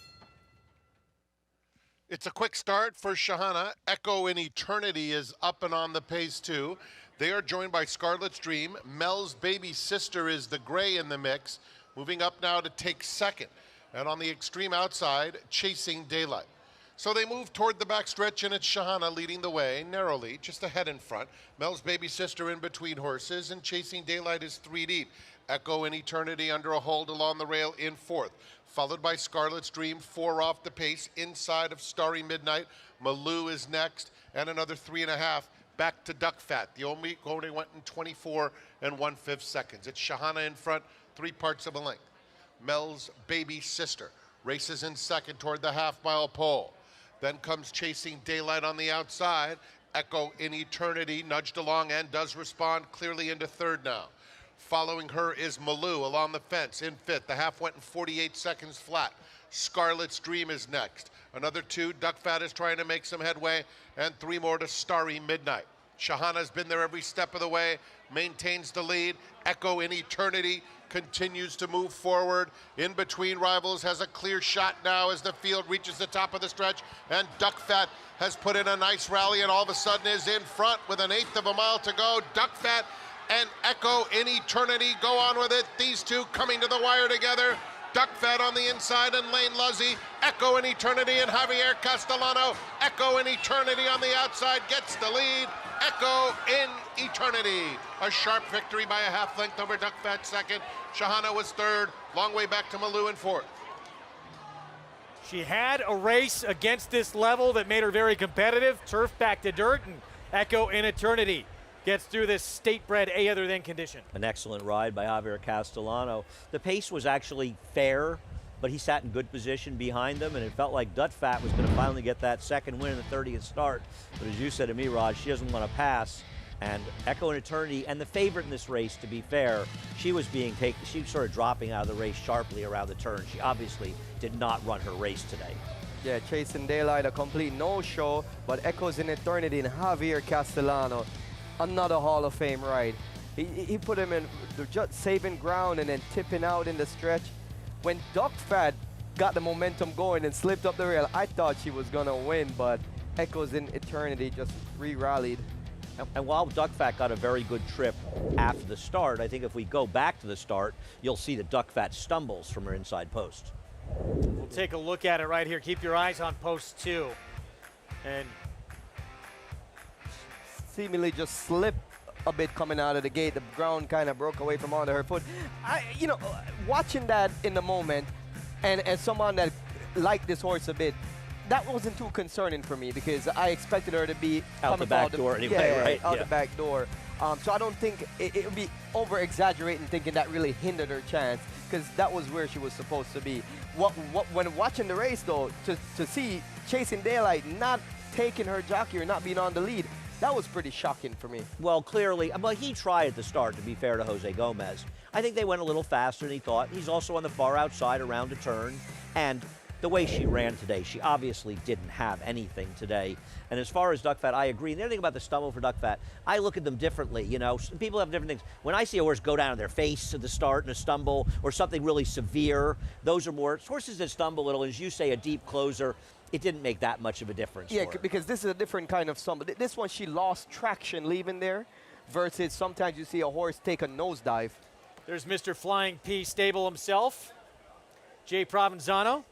He's had a few wins at this meet and gets one here with Echo in Eternity for trainer Bruce Levine. 5-year-old mare by Connect wins for the second time in her career. Does so today, getting back to a dirt surface. Getting by Duck Fat, Shahan on Malou. And not a big effort from the favorite, Chasing Daylight. Prices from Echo and Eternity's win when we come back on Saratoga Live. Game Winner first got started and ran a very, very impressive maiden race to Del Mar. Came back in the Del Mar Futurity and again won very impressively at 7 furlongs. And then just continued that unbelievable 2-year-old year. Went on to win the American Pharoah Stakes at Santa Anita and then the Breeders' Cup Juvenile. And then was obviously crowned 2-year-old champion. Got this precocity to do that, plus the stamina and everything that his whole family indicates. Horse racing? Check. Weekly promotions? Got 'em. Huge payouts? You bet. With Naira Bets. Download the app today and bet on any track, anywhere, anytime with live HD horse races, betting tips and tutorials, expert picks, and more. You bet with Naira Bets. Join now for a new member bonus at NairaBets.com.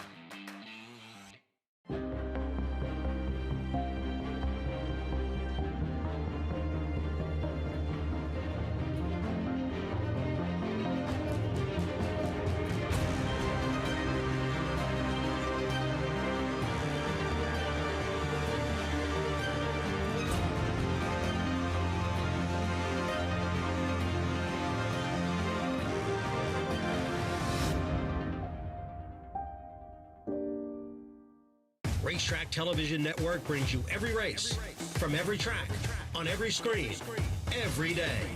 With monthly packages starting as low as $5, RTN gives you great value and access to more live HD streaming and race replays than anyone. Visit RTN.tv today to sign up and watch on almost any device, including Roku and Amazon Fire. RTN has packages that start at $5 per month.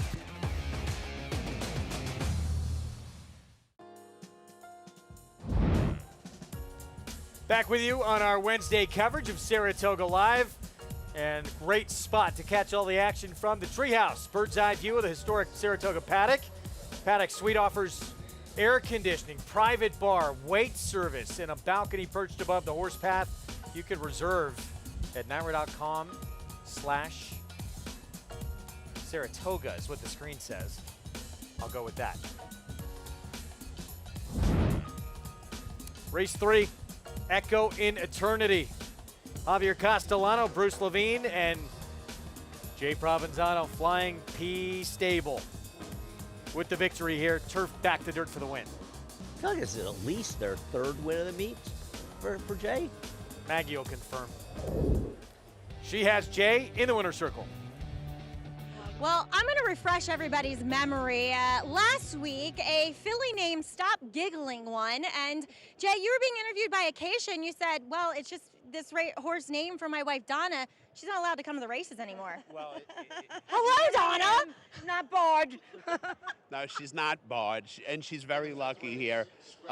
We were just joking because she kept leaving before the wins, and it was like a coincidence, but she is not barred by any means. Very lucky. Well, luckily, this was race 3 today, and Echo in Eternity, I thought had some excuses in her last 2, doesn't like the turf, and this mile seems to suit her. Yeah, I really want to see her go a mile and an eighth. I mean, we were trying to get the mile and an eighth, but it wouldn't go, and I was a little disappointed when it got cut back to the mile, but where were we going to go? So, I mean, she was on her toes. She knocked one guy saddling, Tony Milan. She knocked him over. Bruce probably going to have a backache tomorrow trying to do the saddling on the walk. I mean, that was some sight. But she was definitely on her toes today. Hobby gave her a perfect ride. He sat behind. She was in the bridle. I mean, it's a dream meet so far. It really has been, and congratulations. And Donna, well, I just noticed your necklace. That's beautiful. But so, are you gonna stay? You're gonna stay and celebrate? I'm staying. We have a horse running in the 5th race, and I'm gonna be a lucky charm. All right, 2 for 2 today. No doubt. I love it, Greg. Yeah, I mean, she was supposed to not be allowed on the grounds because it was good luck when she stayed home, but apparently that jinx is over. I want to know how Jay doesn't have a reality show. Somebody's missing. I was kidding with him after that comment that he made that he was going to be sleeping on the couch, and I was happy to see him change his tone a bit, saying that she's lucky because he might be able to get back in the house now. I think some words were exchanged when he got home that night after that interview. Think there ever words exchanged in that house? What are you thinking? All right, so 4th race, about 19 minutes away from this one coming up next. 1-turn mile out of the Wilson Chute. New York Breds, $30,000 maiden claiming race. I think we're going to take a look at the odds. Huge scratch. We already showed them, so let's move on. It appears, looking at doubles, that the 5 Barons Bounce, who was dreadful last time, is going to be around even money. All right, we'll get back to yeah, I mean, huge scratch with the 1 coming out. Time for, this is episode 2, Rajiv's Ride of the Week. Yeah, episode 2. You know, when I'm trying to pick the ride of the week, what I'm looking for is a jockey that optimizes every opportunity in a race and seizing the moment, making the difference between winning and losing. And we picked Root Cause this week with Irad Ortiz after Friday's 9th race victory. I thought that was a great pick. I thought it was a really great pick. I agree. That was a great ride by him. Let's take a look at it.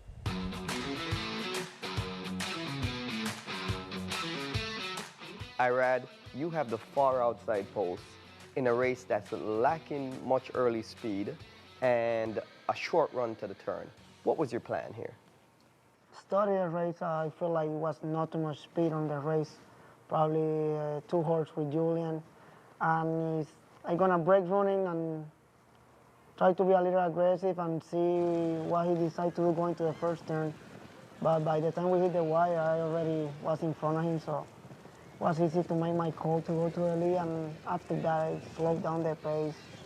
Feel like we went very comfortable the first part of the race. So you see, now that you establish the lead, you start taking a bit of hold on the rein. You know, to the casual viewer, what are you trying to accomplish here? I know it's no speed on the race, so when I was available to make the lead that easy, I know probably everybody start taking a little hold of their horses because you have no speed at all. It's no speed on paper. Their horses don't have that style of running, so.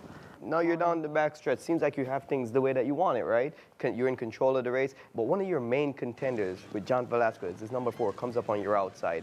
What is going through your mind here going into the second turn? She gave me a great feeling, to be honest. I don't even pay attention on the outside horse. I feel like somebody was next to me, but feel like I can hear somebody's riding.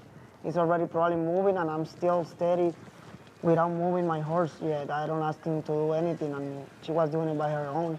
You open up quite a few lengths here. It seems like you have the race all but one, and here comes the number 5 really flying at the end, making it close.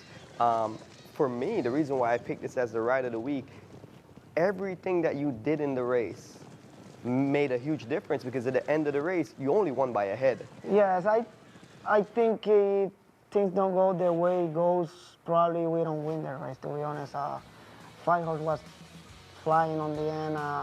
Probably if I try to stalk or do something different, maybe we get beat, maybe not, but who knows, but it was a close call in the end and everything worked my way that day.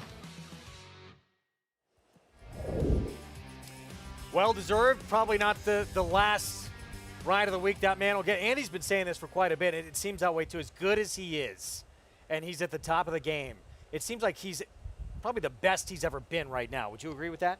I mean, Irad, I do agree. He is the best version of himself so far, and it's crazy to think that how fast he ascended up the riding world, being a top jockey. You usually don't see guys at this level until mid-30s after 10 or 15 years of riding. He's got there real fast. We're going to see a lot more of them on this Wednesday card coming up. We're going to take a break. We'll be back. Pick 6 Coming up on this Wednesday card, we're 15 minutes to post. We'll have a post-parade Paddock report when we return on our Wednesday coverage.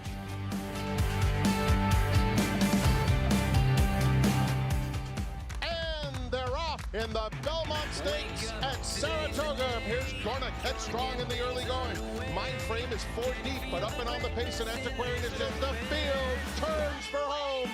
Mindframe on the outside is coming after Dornick. Dornick in an absolute thriller. Dornick and Mindframe. It will be Dornick and Luis Saez to win the Belmont Stakes at Saratoga.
Back with you on our Saratoga Live coverage on Fox Sports 2. Program brought to you in part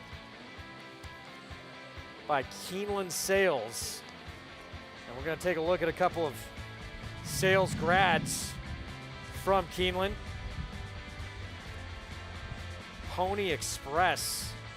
Sorry, Unmatched Wisdom. Undefeated, going to the DraftKings Travers. September yearling sales grad, 2022. Extremely talented horse, just 3 starts under his belt. He's perfect. Is he a player in that race? I think he is. I mean, obviously, it's a tough ask. This is not an easy deal, but I don't think there's anybody towering over the field. It's going to be fascinating to see what happens in that race. Take a look at the Keeneland Sales grads, week 2. Some stars. Winner Abbey and Tote. Pick that one on Talking Horses. Me too. Incentive pay. And I'll say special weight winner. Something about Unmatched Wisdom. He was pinhooked, and they resold for $450,000 the 2-year-old sale. Jay Provenzano stopped giggling. We heard it last interview. Princess Madison. Been a good start again to the meet for Rigney Racing. Phil Bauer. Rowdy Ferry. I mean, that horse is good enough to win for Tom Amos. How good is she? Keeneland Sales has always been a watering hole for stars in our sport. You know that Joel Plea, I believe, is 3 for 3 as an owner in this meet so far. Amazing. Here's a $500,000 Keeneland September yearling grad, who we're going to see go against the big boys. This is Pony Express, trained by John Sadler, that's going to put some speed in that Jim Dandy, and I know he's just coming off a maiden win. That maiden win was very, very good. Beautiful, unique-looking horse with that blonde mane. Another Keeneland September grad went for $250,000. We will see in the Vanderbilt Subrogate, who his last start, Andy, was out of this world. The Belmont Stakes Racing Festival. In my opinion, his last start might be the best dirt sprint we've seen any horse run in this country this year. Now, whether or not he can duplicate it, looking for his 4th win in a row against the big boys, that's another question. What's crazily intriguing about this horse is he's pretty lightly raced. You know, and he's really coming into his own now. I don't know if we even seen his best as yet, but he's definitely a horse that is on an upward trajectory. Last was good. And another horse that you liked when he won 3 back. You did? I did. I remember. Actually. I think I'm you were there very- late, and I had gone home, and I got a big text from you. We were both very happy after. Very excited to see him back in against this next level of competition. Can he do that against better company? We'll wait and find out. 4th race still to come. This New York bred $30,000 maiden claiming event, and kind of a de facto favorite with the 1 out. Barron's Bounce. Linda Rice, Arad Ortiz Jr. dropping to the lowest level he's run at yet. Will that make the difference? And let him get his picture taken. We'll find out coming up.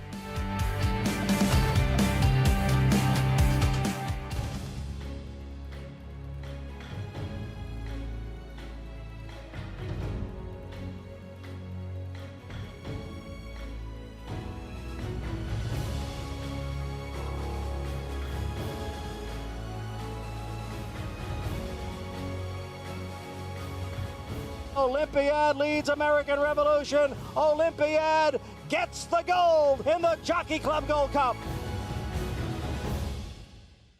Horse racing? Check. Weekly promotions? Got 'em. Huge payouts? You bet. With Naira Bets. Download the app today and bet on any track, anywhere, anytime with live HD horse races, betting tips and tutorials, expert picks, and more. You bet with Naira Bets. Join now for a new member bonus at NairaBets.com. There's a big, bold, beautiful world waiting to be explored by you and your friends, of course. But not just any friends, the best of friends. The kind of friends who let you do you. Because in this world, it's positive vibes only. And when you get in the zone here, you stay a while. These aren't just good times, they're the best of times. And your time is now. So come explore. Resorts World. Basing-Tipton New York bred yearlings, showcasing New York's finest yearlings. Recent grads include Grade 1 winner Therapist and graded stakes winner Mo Plex. Plus 2023 New York bred champions Tara's Time, Dr. Ardito, Silver Skillet, and the Wine Steward. This year, over $65 million will be distributed in purse money, incentives, and awards for New York breds. Basing-Tipton New York bred yearlings, August 11th and 12th in Saratoga Springs, New York. Where will you be?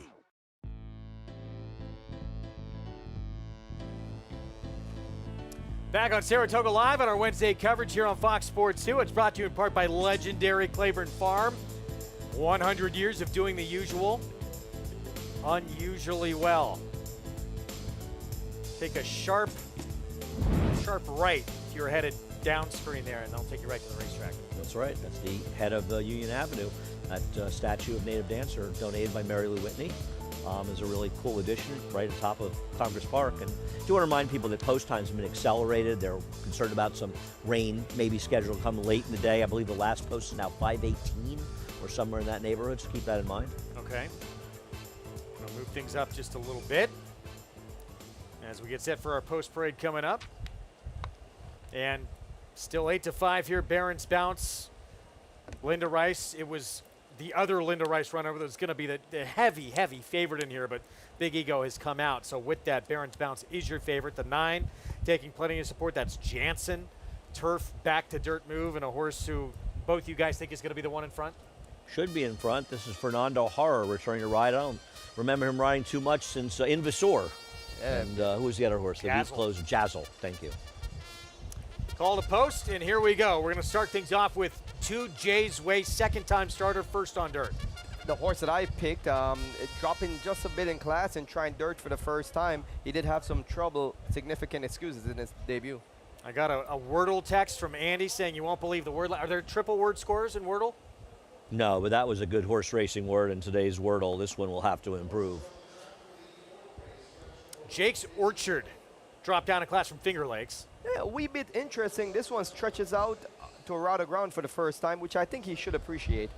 The 8-5 favorite for Linda Rice. Here's Barron's Bounce. His second race will win this race. His others are very sketchy, and his last race was atrocious. To take a short price on him, you got a lot more courage than I do, I'll tell you that. Fundamentally just against this name at 35-1. What is wrong with Disco? Well, you know, we'll have to make a big turnaround because it did no running in its debut. Disco, very unfairly maligned by that horse. I agree. Rider change there to a young man getting a rare opportunity, filling in for Romero Mirage. Here's Lane Leslie on the 7-4 eyes. Yeah, this horse has had a lot of chances and just seems a little on the slow side. Stanley Ruff, 8-1, Jose Gomez for the Dutro Barn. Has been going slow early. I think that stretch out in distance will help this one to be at least a little bit closer. Here's Fernando O'Hara, Belmont winning rider. Jansen, blinkers off. Had a lot of chances, hasn't been able to succeed, but he's good enough to win this race, and he could be the controlling speed. Iriman, 5-1. Flavian Pratt's feeling Irie. Iriman, just third at this level last time. One of those horses that just hasn't done much running as yet. I picked him on top because I think he's fast enough to win this race, and I felt like he'd be a better price when some other horses that I just didn't think were necessarily any better. So I'm taking him, but I don't have any great confidence in him. Yeah, I don't like this horse a bit to win. I don't see how he's going to win this race. Okay, now I'm betting him. I'm booking. Picks all over the place. Everyone going in a different direction. As the pick 6 begins in this race coming up. So here's 2J's Way. Dirt debut and just start number 2. What'd you see with this horse, Raj? Well, in its debut, it got pretty much eliminated at the start. It ran a bit green. A race that should definitely gain some experience from, some valuable experience. And now it's trying the dirt for the first time. The pedigree gives, you know, indications that it will like the dirt. And I just felt like the ones that have run so far on the dirt have not shown much. A lot went wrong in that debut for this horse. Maggie, was maybe the surface part of it. Yes, absolutely, Greg. And yes, he is by a lesser-known stallion, Sakonnet, who was a better turf horse himself, but on the bottom side of number 2, 2J's Way, there's much more dirt. In fact, he's a half to Full Moon Fever, the Dam Double Mint. She was a stakes-winning New York bred runner, and this is the right surface. And on top of all that, this horse had no idea what was happening first time out. It was like, he's like, why'd you take me out of my stall during nap time? It was like, he was just so not awake or clued into anything. Oh, and look at him.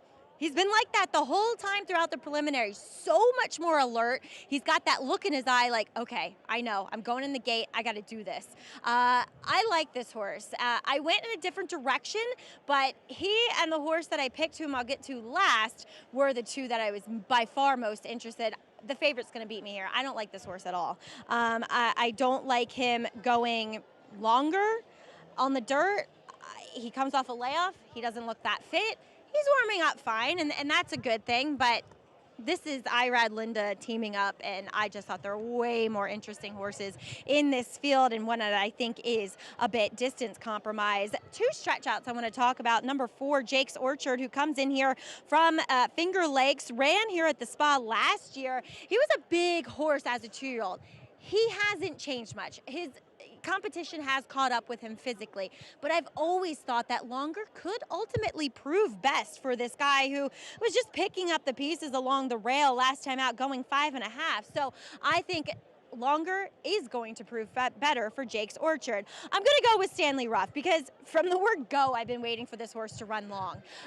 He is actually warming up a bit better than when I last saw him, going back to May. I know his last effort was terrible, but I really think going long is what this horse has wanted to do. He's long and stretchy and scopy.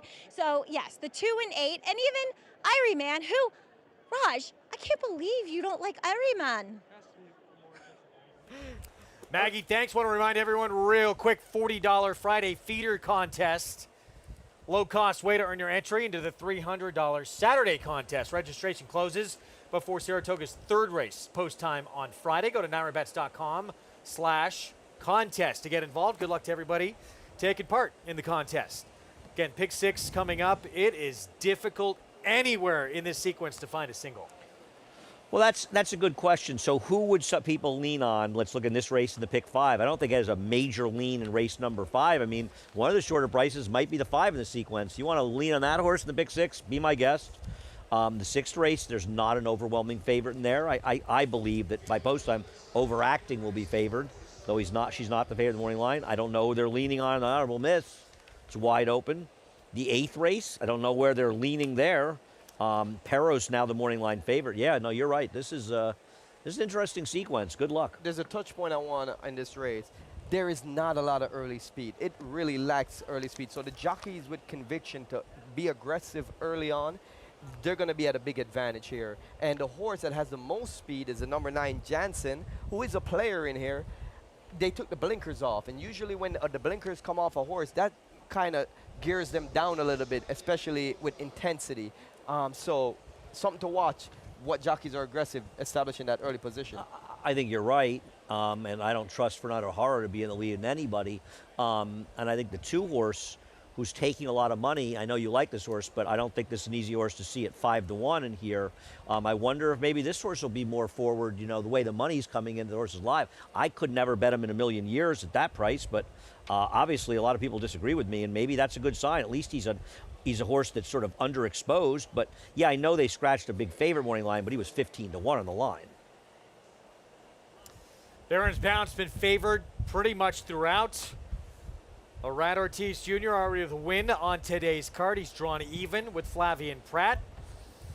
Can he get back the lead out right there? 5 horse stepping in. We're waiting on that 9, and then the last to load, Irimon Flavian Pratt. There he is. He's tied now with Irad. You think it's over? I do think it's over. I don't. I want him to win so I can tease you. Frank Miramati with the call. Here's the start of the pick 6. They're in the gate. And they're off. Jake's Orchard in the middle is going out to battle for the lead. He's one of the first up there with Can't Stand Disco up alongside, and just behind them, Barron's Bounce broke on the pace too. At the rail, 2 J's Way is racing alongside Jansen. Jansen didn't have the best of beginnings, but has recovered and is now up to 3rd, just 3 lengths off the lead. Behind this group comes Irie Man. Triple Word Score is next. It's a break of 4 back to 4 Eyes, and Stanley Ruff is at the back of the field. Down the back stretch, the opening quarter went in 24 1/5 seconds. It's Can't Stand Disco and Jake's Orchard. Stride for stride to the half-mile pole with Jansen in 3rd, 2 J's Way along the rail, tucked in 4th. It's 3 more lengths back to Barron's Bounce, who's now 5th, joined at the rail by Triple Word Score, 6 lengths off the lead. Irie Man is just behind that pair, inching up 3 wide, 3 clear of 4 Eyes and Stanley Ruff, 48 4 for the half. Jake's Orchard the leader, but company coming at the rail. 2 J's Way has made steady headway. Irie Man and Jansen are moving right into contention too, and behind them, Barron's Bounce is trying to get involved, has 5 lengths to make up at the quarter pole, where it's Jansen on the outside, in between horses, 2 J's Way. 2 J's Way has taken the lead with a furlong left to go, opens up 2. Jansen is chasing. On the inside, Jake's Orchard. Come to the 16th pole. Jansen trying to come back at 2 J's Way. 2 J's Way, 3/4 of a length to Jansen. 2 J's Way wins it a half length. Jansen was 2nd. 3rd, a photo involving Jake's Orchard and Stanley Ruff, who was really getting going late. 2 J's Way, and the Saratoga Springs native, Dylan Davis, with another victory. First time on dirt for the 2. Well done, Rajiv. Good pick, and this was a They Knew. Beautiful ride by Dylan too, and not just being result oriented. Dylan is winning races, but he is executing perfectly out there. And if you can see him coming off the turn here, one thing about 2 J's Way, it's an immature horse. Only ran 2 times. You can see him kind of leaning sideways, and when you're in tight with a horse like this, it's hard to keep them motivated. And Dylan's aggression to just maintain his position around the turn in tight and then still being able to burst through the hole really made a difference here. And the number 9 obviously has a little bit of a disinterest in finishing first in races with another 2nd place finish, now his 4th. But boy, I mean, this horse was bet strong the entire way. And while I understand you like him, I respect that, this is not a horse that's supposed to be 5-1 on the board. They knew, and they were right. Dylan Davis had 2 wins on opening day at the meet, including 44-1 shot to Queen's MG in the Schuylerville. Kind of announced what maybe was to come at this meet. 4-win day last week. still rolling. And it's good to see him having the success and continue to get opportunities, because there was a time around here where Dylan was working really hard and just trying to break through and not getting the opportunities. And when he would ride a good horse, he would get removed from it. I've seen that show, and it's good to see people actually sticking with him. I agree with what you said. He's winning races, but he's riding very well to win those races. And he is not riding favorites. He's riding horses at bigger prices, and he's riding them extremely well. I completely easy guy agree. to root for. He is so humble, such It's not a like nice you, guy. which is very hard to root for you when you rode, but Dylan's easy to root for. Ah, come on, Andy. You were once my biggest fan. I was your main man. You're my man. Yeah. Come on. Andy's, when you're not around Rajiv, he talks about you glowingly. 2-9-4-10. Two ways. You're not supposed to tell That's a him that. compliment Hey, somewhere in Andy, there. move your head out of my way. It's gross. What a start for Dylan Davis up here. And to do it here at this meet with all eyes on you, with the best jockey colony in the sport. And as you said, he's not doing it, I mean, not with favorites, not with horses anywhere close to being favorites. It's obviously early in the meet, and it's going to mitigate over time, though he has a $90 horse in there, which helps. I talked about Irad Ortiz's $120 for $2. His was 5 1/4 roughly going in today, and it has not gone down with riding this horse. Valuable, positive betting on Dylan Davis this meet so far. Well, he'll have a positive ROI by the end of the meet with those kind of numbers early. $90 horse helps. 2-9-4-10 as the pick six starts off with a 5-1 shot, and it does not get a lot easier from here on out. It's late pick 5 next. Not just the Jim Dandy on Saturday. Sprint division, grade 1, Vanderbilt coming up, one of the fastest horses there is in the sport in Skelly.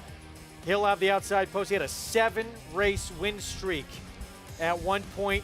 That came to an end, but then he got right back to business in the grade 3 Count Fleet in April at Oaklawn Park. This guy is fast, and he's a horse, though, that's been having trouble getting out of the gate recently, and getting the outside post for him with his gate issues, Rajiv, is going to help him. Oh, yeah, it's very fortunate with the post. And we were down in Oaklawn covering this race, and one thing to take notice of with Skelly, it's such a cool horse, he's so fast. He wears a blinker, extension blinker that covers his right eye, because he was notorious for bearing outwards in his races. Now, being that he's drawn towards the outside, you know, there's a chance that he might want to stay out in the clear where he prefers to be. He can't give up too much ground against his rivals, though. Well, he's fast. I mean, he's going to outrun them in all likelihood early, though there is a speed inside of him. But he's very quick. But he's getting a test in New York, and he failed his last test in Kentucky. He did. Now, look, I think everyone expected him to win that race. He was 1-5. Closed the game Sugar. I know he's 18-1. He came back again with a 99 buyer, and he beat, among others, Hoist the Gold in that race. And closed the game Sugar, of course, won on Mahoney last year at a big upsetter, but he's turned a very good horse, and I'm actually kind of annoyed he's not running in here. He's run in New York before, he's won in New York before, and I agree with you. I think he's developing into one of the better sprinters in the country. Unless he's hurt, maybe he is, and I hope he's not, but why would you pass him a grade 1 at 6 furlongs? There are not too many of them on the dirt. Baby Yoda, we talked about Subrogate coming off that sensational effort, 106 buyer speed figure last time out. All going to line up in their third place finisher from the Breeders' Cup Sprint, Nakatomi. That's going to be tremendous. Race 6 on Saturday, Jim Dandy Day. 2 Jay's Way at 5-1 to start this pick 6. Let's go to Maggie.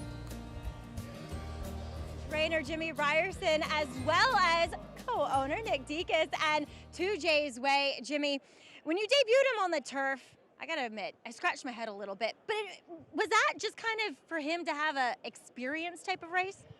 I actually thought that his action's actually kind of been high in the morning, so I thought he might like the turf. But he really didn't show his ability that day. He got off bad, and Dylan didn't feel that he could, feeling him underneath him, he didn't really think he got 100% of his ability. But he always trained fairly well on the dirt, but I thought he would up it a little on the turf, but I was wrong. It's okay. That's why they're horses and they humble us. That's right. He was also really a lot more in tune with what was going on today. He was great. He was great with the pony. He was very professional, and sometimes second time starters, they're going to show you their limits in terms of they're going to go the other way. he handled it very good, and that's kind of unusual for a second timer. To be better than they were the first time. I agree. What an exciting thrill for you, Nick. I know you had a lot of guys here with you. A horse that has a little bit of an obscure pedigree, though on the bottom side, some nice New York breds. Were you guys expecting this today? Well, we were hoping for it, obviously, but, we knew the father, Sakonet, and we owned a piece of him, and we've had a few babies by him, so there's nothing better than this, man. Winning at Saratoga, my God, man. It's the best. Enjoy it. So happy for you. Congrats here, Jimmy. Thanks, Megan. Thank you. All right, 2J's Way, making a lot of people happy today. Nothing like, if you're involved in this game, being in the winner's circle at this historic racetrack. It's just special.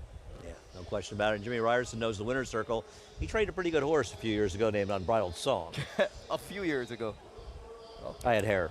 If you did not have that horse in your pick 6, never fear. We have the late pick 5 coming up, but it is as difficult as we talked about this pick 6 being incredibly difficult sequence, but that makes it worth playing. It includes that honorable miss to come. Money's Gold trying to get that first graded stakes win of her career as our coverage continues. We welcome in a new audience right now.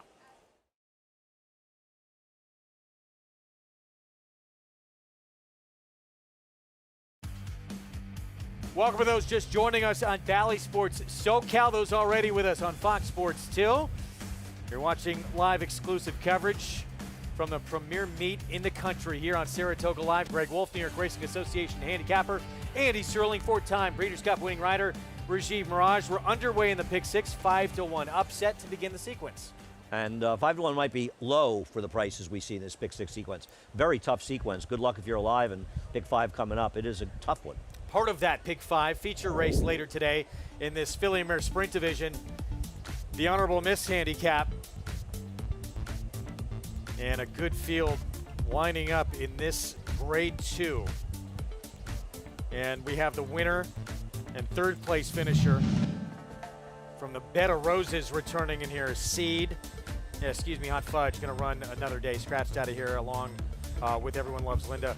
A Seed, 2 starts back as a 4-year-old for Chad Brown. Going to try and make it 4 straight, Andy. She wins this race. I should pay double. I mean, she not only interfered with the 5 who ran second here at the start, and the 5 ran a much better race. She could not have gotten a better trip in a setup in that race, and I still don't think she ran well enough to win this race. Now, maybe the pace falls apart in here, and she's the one standing at the end, but I don't know how you can like her off her last race. Yeah, her PPs are a bit buttered up by Perfect Trip. And she's going up against some real good guns today, so there's definitely some intriguing alternatives. I don't think she'll a little be that better short. though, but still would need to take a big jump again. She's improved, but I just don't think. I think her last race makes her look better than she is. That's race 7, and our post times have changed, so they've all been moved forward a little bit. Keep that in mind. If you're just tuning in today, look at race 5 here. This starts the late pick 5, mile and a 16th on the inner turf, 50,000 claiming tag, all for sale for that price for horses who have just 1 win to the resume.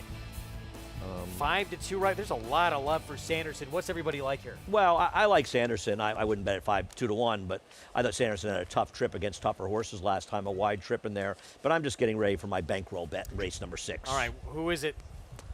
Race number 6, I like Money Grab.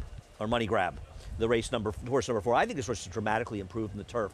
Sometimes also rans in the turf look like they ran better from speed figure because they ran against better horses, and that's fairly true, but I don't believe that's the case for Money Grab. This horse broke slowly 2 back in her turf debut against a much better field, but also more importantly, a race that was dominated by horses that saved ground, stayed near the rail, and she was wide the entire way around the racetrack. Then she ran last time against Open Company. These are New York breds, and she once again had a wide trip, but also a wide trip in a day when the rails were at 0, when if you look at the inner turf track races, they were dominated by horses that saved ground, like the race she's coming out of. So she was against it, against better horses. And I think she's run okay in her races, and I believe she gets some class relief. So I'll bet $100 to win on her. I probably could have been a little smarter, maybe box her in the exact of the 7 overacting, who I think is the horse to beat. But I like the number 4 Money Grab in the 6th race. Tough race and a good one. If you could single out a race like that, get some separation, go deep in the other races, got a good chance to hit a pick 5 today because it is a tough sequence. Enjoyed it with you guys. Got the next troop coming up. They're going to take it from here, and our coverage still to come later today includes that grade 2 honorable miss in the Filly Mare Sprint Division. Money's Gold. Could you get that first graded stakes win of her career? Comeback race for Todd Pletcher. Belmont Stakes Racing Festival was sensational, and Spirit Wind. We'll see if she could keep things going off a big performance. Mike Smith in town to ride. Curlin's Grade 1 son, Solomini, New York's leading sire of 2-year-olds in 2023 and sire of Grade 2 winner Winstock. Winstock's just the leader from Stronghold and Coach Prime and Winstock. New York Stakes winner My Shady Lady. My Shady Lady gets the victory. 2024 Stakes winners Solo Shot. Solo Shot and also Geopolitics in a tight photo. And Doc Sullivan. Doc Sullivan dominates the Mike Lee. Solomini, standing at McMahon of Saratoga Thoroughbreds. Just minutes from downtown Saratoga Springs, you'll find GMP Farm, a revolutionary state-of-the-art equine therapy and rehabilitation facility offering the most advanced equipment and knowledgeable staff to care for your equine athlete. From oxygen therapy and laser treatments to thermal imaging, dry stall room, and cryotherapy treatment, all alongside a 7/8 mile Thorpedo training track. GMP Farm is revolutionizing equine care. To see a full list of services and book your horse's rejuvenation session, visit gmpfarm.net today.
This summer, the thrill of horse racing comes to your home on Fox. Live from historic Saratoga Racecourse, don't miss the Jim Dandy Stakes, only on Fox Saratoga Saturday.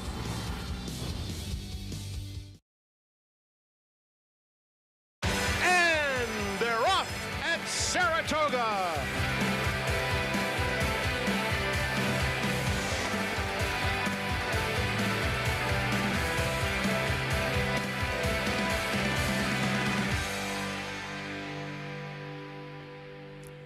So glad you could join us on Saratoga Live.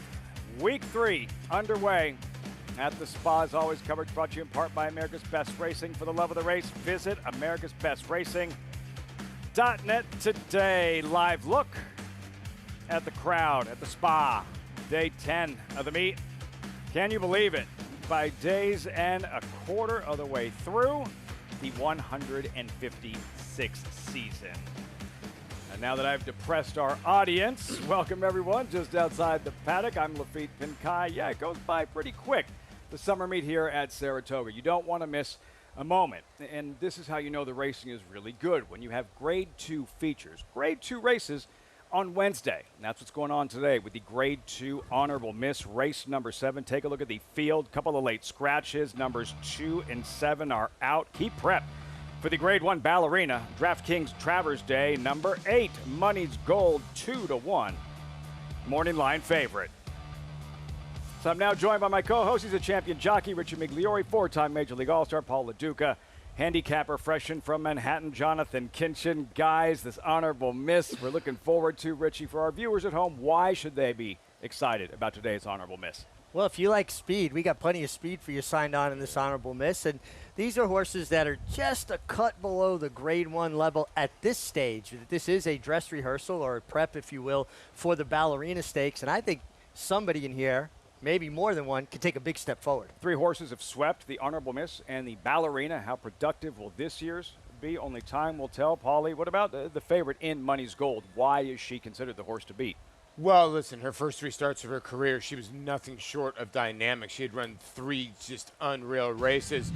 And then, you know, her other 3 races were against tougher company. And like Mick said, she just wasn't a cut, I guess, for those type of horses. And then, you know, last time out, Todd Pletcher gave her kind of like a little bit of a tune-up, you know what I mean? And kind of got this horse's confidence back. And she came back to that old kind of form, so that's what makes her very dangerous. No rust whatsoever in her comeback. Hard to believe Money's Gold still seeking her first career graded stakes win, J.K. Then you have the competition for Team Money's Gold. Who should they be most concerned about? Yeah, I mean, I think Spirit Wind with Safi Joseph, who ran extremely well last time at Lone Star Park. But selfishly, I got to tell you, I'm excited to see my second favorite rider of all time. My first favorite rider is definitely Richie. My second favorite rider of all time, Mike Smith, is in town for the day for one mount, and you probably guessed it. I got here a little bit earlier to make sure I snagged him for a little segment you might see the next couple days. Looking forward to that, Mike Smith. I think some of the newer fans not aware of how much time he spent in New York. Here at Saratoga, 4-time Travers winning jockey. Good to see Mike Smith here at the spa. As we take a look at today's races, brought to you by Claiborne Farm. Accelerated post times. Race 5 is next. Starts the late pick 5. Aforementioned honorable miss is the 7th. Main track is fast. Turf course is firm for now. Weather inbound. Temperature in the low 80s. Again, those post times have been accelerated. And a heads up. Haven't signed up just yet. Offer still stands. Get involved. Sign up. NyraBets.com. When you do so, use that promo code SPA250. Earn up to a $250 deposit match after your first deposit. Bet any track, anywhere, anytime. Join now. NyraBets.com to earn your $250 deposit match. 8 minutes out, race 5. We welcome Acacia Clement to the broadcast. Acacia with more on this field. 8 minutes out, $50,000 claimers. Acacia, what are you seeing? Well, you do have a couple of intriguing horses dropping in class in here, Lafitte, namely the one taking some of the early money in the number 8 Sanderson for Cherie DeVoe, whose horses have been very well spotted throughout the first couple of weeks of this Saratoga meeting. And this is a horse that I saw last time in the paddock and thought just one that really seemed to need a race off a layoff, not necessarily to tuck up, but to strengthen, just lacking a little bit of strength and muscle mass behind the saddle and across his top line. He's definitely much stronger today, putting on some of that conditioning that I was really hoping to see. He is dappled out from head to toe. Got a bit hot here in the paddock, but he got hot last time as well, so not taking that as a negative. A couple of other intriguing runners. The number 6, Scat 2 Tap, also takes a drop in class for Fernando Abreu, who's had a limited number of runners here in New York, but have also seemed to be well spotted. He's gotten very sharp now that the rider is up, but he's a horse that ran much longer last time out, which I don't think he wants to do. Definitely a kind of passive ride last time out where he stayed up on the inside and then just nowhere to go in the stretch after a pace duel in front of him. He's a horse that I think fits in here with this drop in class and should be able to get a clearer trip, and one that has had the ability in the past to be a little bit more forwardly placed when needed. The number 7, Funny Uncle, gets back on the turf for the first time since his debut, which, to be fair, was not a good race. But I always pay attention when Mike Maker claims a horse and then puts that horse on the turf. Now, he is a very solid, strong-built horse, but has a little bit of a turf hoof to him. A flatter hoof, slacker pasterns on him as well. One that looks like he's built like an animal that could handle the grass. And again, he started his career on it. Maybe now that he's a better horse and more experienced, he might be able to take to it, Lafitte. Funny Uncle Acacia and Jose Ortiz, 9-2 currently with riders up. If you were playing this late pick 5, JK, how many would you need to use to feel comfortable to advance? So look, this is just an honest answer. I'm not trying to talk people out of playing the pick 5. When I don't have a strong opinion in the first leg of a pick 6 or a pick 5, and I feel like I have to spread, which is what I feel here, I usually will just pass for the next available wager. So on a pick 6 day, if I feel like I need 6 in the first leg, I'll skip the pick 6 that day and play the pick 5. In here, I needed 5, 6, 7, 8, and 10. I decided to not play the pick 5 today and play the pick 4 in the next. You notice I didn't ask you how you felt about the sequence. I know. That's your favorite. The entry, internal capital, Devil's Got a Cause, 2 for 1. You're getting 9-2. Yeah, I think, look, these situations, when you get an entry at 5-1, neither one of them are probably all that live because people love a buy one, get one free. You love betting entries. Then you have Golden Purchase, Saddle Towel 2, draws the rail. There he is. Yeah, 1 for 35 lifetime. Tough horse to get to here at 37-1. Number 3, her one and only, Katie Davis, seeking a second win on the afternoon. Yeah, she's got one win. Or he's got one win, excuse me, on synthetic, running on the turf here today. Image of Quality, number 4, lightly raced 4-year-old gelding. I mean, not the worst 23-1 shot. The Englehart family has been on fire. You get Eric Cancel and a horse that is dropping a tiny bit in class. And Bermudo, another lightly raced 4-year-old gelding. Yeah, the switch to Norm Cassidy. I'm typically not cutting a line to bet horses off of Steve Asmussen, but I think Norm Cassidy does an outstanding job. Scat 2-tap and Javier Castellano looking to go back-to-back. Yeah, I think this horse has got a deep look in here, dropping down. 1 for 17 lifetime, but that 1 for 17 shrinks a little bit when you drop in class. Funny uncle. Acacia touched on it. Mike Maker, second after the claim, and now to the grass. I echo exactly what Acacia said. When Mike Maker claims a horse, and not only switches him to the turf, but does any changes, I always pay attention to those. Favorite, Sanderson, Cherie DeVoe stable going very well. Yeah, and the blinkers go on. The drop in here from Matacat Stables with Manny Franco aboard. I thought this was the horse to beat. Union Express is last. Waitlist number 10, and Arad Ortiz takes over. Another drop, but this horse did not run well last time at Monmouth with Joe Bravo aboard. Just kind of just ran around there, and the drop probably needed. You do get Irad, so you're going to get bet here a little bit. Needs to take him back and get over to the fence. Then Union Express, there he is, a third in 3 straight. Close to a slow pace. That's a recipe for me to pass on a horse. All right, so the late pick 5 gets started here in about 3 minutes. $50,000 claimers, all for sale, all one for something. These horses not for sale. America's Best Racing's race of the week. 61st running Jim Dandy Stakes presented by Mohegan Sun. Traditional Travers Prep, number 2 Preakness winner. Seize the Gray, number 6, a champion in fierceness, and the favorite. Sierra Leone, post 1, even money on the morning line. Let's revisit the Belmont Stakes. Sierra Leone, JK, he's favored. Tries to rally. Sierra Leone, like lugging in again, chasing in vain again. Yeah, he's been his own worst enemy in these situations. You know, he got an honest pace to close into this day in the Belmont. He's going to get a good pace to close into on Saturday in the Jim Dandy. And if he was 4-1, I'd be excited about taking a chance that he's going to turn it around. But he's going to be the favorite.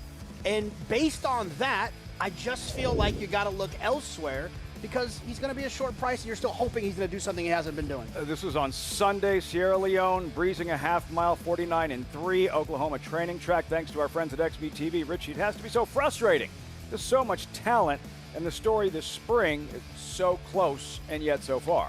Yeah, and like Jonathan said, he has caused his own problems with that habit of lugging in. When you watch him work, and this is a very easy maintenance work with a huge gallop out, he has that paddling action. It's not perfect mechanics to his stride, and I think that is part of the reason why he lugs in. And the other part of it is that he wants to get on top of horses. So by himself, you saw him come off the turn well removed from the inside, not giving the rider that much of a hard time. I think he's just a bully. Do horses grow out of that? Do they mature out of that? Or is that just him and going to be him? Most horses don't grow out of that. Once they've developed that habit, you learn how to deal with it, you know, different equipment, different ways of riding him. He's got post 1. I'd love one time to see them roll the dice and just stay inside with him. The thing, Paul, is if nothing else for Sierra Leone, like the table should be set. Like a lot of speed, a compact field of 6, but a lot of speed on paper in the Jim Dandy. Yeah, and I think what's lost, too, is he got a brutal beginning again, and he changed jockeys. So now it's the second time Flavian gets to know him a little bit. I think that's a huge difference. I think he's going to lap the field. How about that? Lap the field. Yeah. Calling for a blowout. Sierra Leone, Chad Brown, we know he hasn't won a Travers just yet. The Mechanicville native also seeking a first win in the Jim Dandy Stakes. You'll see it this Saturday on Fox. Acacia with more on Sierra Leone. Acacia, yeah, what are you expecting from a horse who's been so close? He's run well in these major races. We know the talent is there. It's some of the quirks and the lack of focus and just bad habits that have really cost him to this point. A lot of that, Lafitte, and had the opportunity leading up to the Belmont Stakes when I was here in Saratoga for the 2 weeks prior to get a chance to see Sierra Leone train a lot. And I had asked Chad one day about why he often chose to breeze Sierra Leone in company with Domestic Product before the Belmont Stakes. And Sierra Leone was always inside. And Chad told me he really likes to be inside horses. And I thought it was very curious given the fact that we saw him lugging in when trying to make that big sweeping move closing outside. I'm very interested of what he'll do with the inside post now for a horse that, according to his trainer, does prefer to be inside horses. Now talking about horses in this upcoming 5th race, the 1A, Devil's Got a Cause, the one of the entry that I prefer, did show speed last time before fading down the rail. I think the drop in class makes sense. Did get a little warm out there on the track, but incredibly fit coming in here, and I like the drop for him for Dallas Stewart. The 10 wait list, as Paul mentioned, just didn't show anything last time out, off a bit slow. He's a rather smaller and unassuming type of horse, but he did get a big warm-up from Irad Ortiz, trying to get him a little bit more intense and focused and into the race a bit. See how he breaks at the start, Lafitte. With star jockey Irad Ortiz, Acacia, wait list at 5-1. Richie, a funny uncle, your top selection, number 7 at 5-1 with brother Jose. Yeah, I mean, this is a horse that ran once on turf, but it was on debut going 5.5 furlongs. So I just don't think he even understood what he was out there for. Now he's getting to the turf with Mike Maker, and his dam, Night Owl, was a turf horse. So I'm hoping that Pedigree shines through here. About to find out. Late Pick 5 starts here. Post time for the 5th of 9, live from Saratoga on Fox Sports 2. Here's Frank Miramati. Thanks, Lafitte. We're waiting on the Centennial Farm colors for waitlist. The last one to load. Waitlist right up to the gate, just shies away briefly.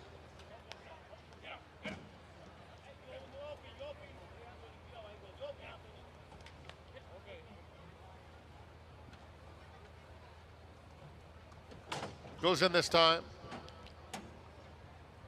They're in the gate. And they're off. Smooth beginning. Union Express broke inward, but did break very quickly and goes right after her one and only. Takes the lead away. Devil's Got a Cause comes away 3rd through the opening stages. And down on the inside, a hard-held Bramito is eager in 4th. Then comes Sanderson racing on the inside of Waitlist, who's 5 lengths off the lead. The gray, Internal Capital, had to go pretty wide around that first turn and is 7 or 8 lengths off the pace. Down on the inside, Scat to Tap in between those two is now Waitlist. It's another length back to the next group. Funny Uncle, Image of Quality, and Golden Purchase at the back of the field. Union Express is the leader. Still Bramito very eager along the inside. The opening quarter went in 24 3/5 seconds. Her one and only continues in the 2nd spot as they come to the half-mile pole. Devil's Got a Cause on the outside is 3 deep, along with Internal Capital. Those two entry mates moving together after front-running Union Express into the far turn. The half in 51 seconds flat.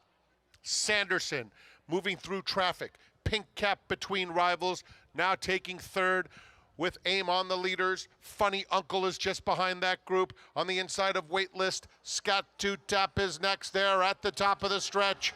On the far outside, Sanderson continues this rally, trying to get to Union Express, who's still hanging tough.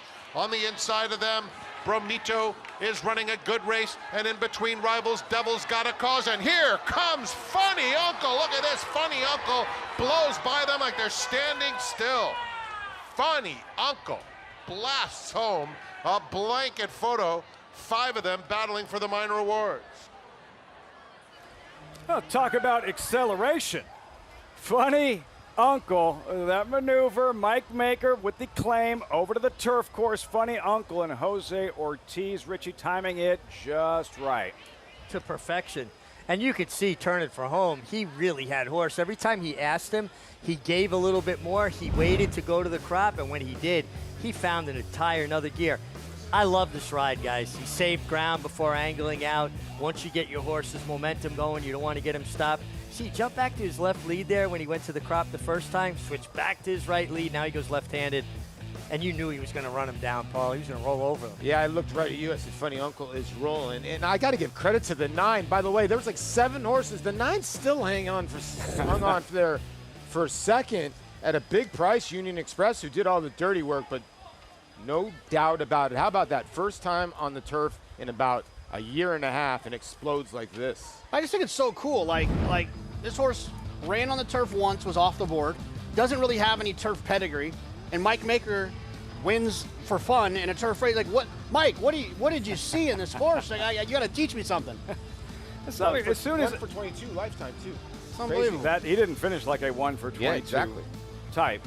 Acacia started talking about this in the paddock, about Maker going back to the grass, and everyone on set just kind of nodding in agreement just to how good he's been with this particular move over the years. Yeah. And getting horses to go longer distances than you think they might. Not that wasn't the case in this spot, but this horse, the one time on turf, though, you could forgive it. It was debut. He looked like he was just completely lost. Now he's a more finished product, if you will. And how about Jay Provenzano, flying piece stable? 2 today, but I think it's like 4 or 5 already this meet. He's having a big meet. Terrific start to the meet. Jay Provenzano, those hot pink flying P stable colors, Echo and Eternity winning the 3rd race. Funny Uncle here, 7-9-1-8. Any excuses, Richie, for Sanderson, the favorite, having to settle for a 4th place finish this afternoon? You know, I have to watch it a few times, anytime turf racing, and it didn't look like he had much excuse, but I didn't know how wide he got caught in the first turn. No, you know, when you play the horse, you watch him all the way around, and no, I thought Manny gave him a perfect ride. He had nothing left. If you look at the fractions, no one went by the 9. It just shows you how well Funny Uncle ran. They ran the 6 furlongs in 1:15, and he just, like Frank said, like, he ran by them like they were tied to a tree. It was crazy. When you're first in for a tag, and you're 2-1, and you range up like Sanderson did, and you run 4th, that's the reason you're in for a tag, right? He just something about him. He doesn't want to finish his races, and that's why they, put him in here for sale in this race. And I didn't see an excuse for him. I thought he had. I mean, he was in between horses for a second and a half, but you're 2-1. You're supposed to overcome that. None of them with an answer for the ambush late. Funny Uncle, 7-9-1-8 results when we come back. Plus, yeah, look who's back at the spot today. Hanging out with JK earlier. Mike Smith, the Hall of Famer, in from California, here to ride Spirit Wind in the Honorable Miss Smitty, who knows his way around here very well. Stay tuned.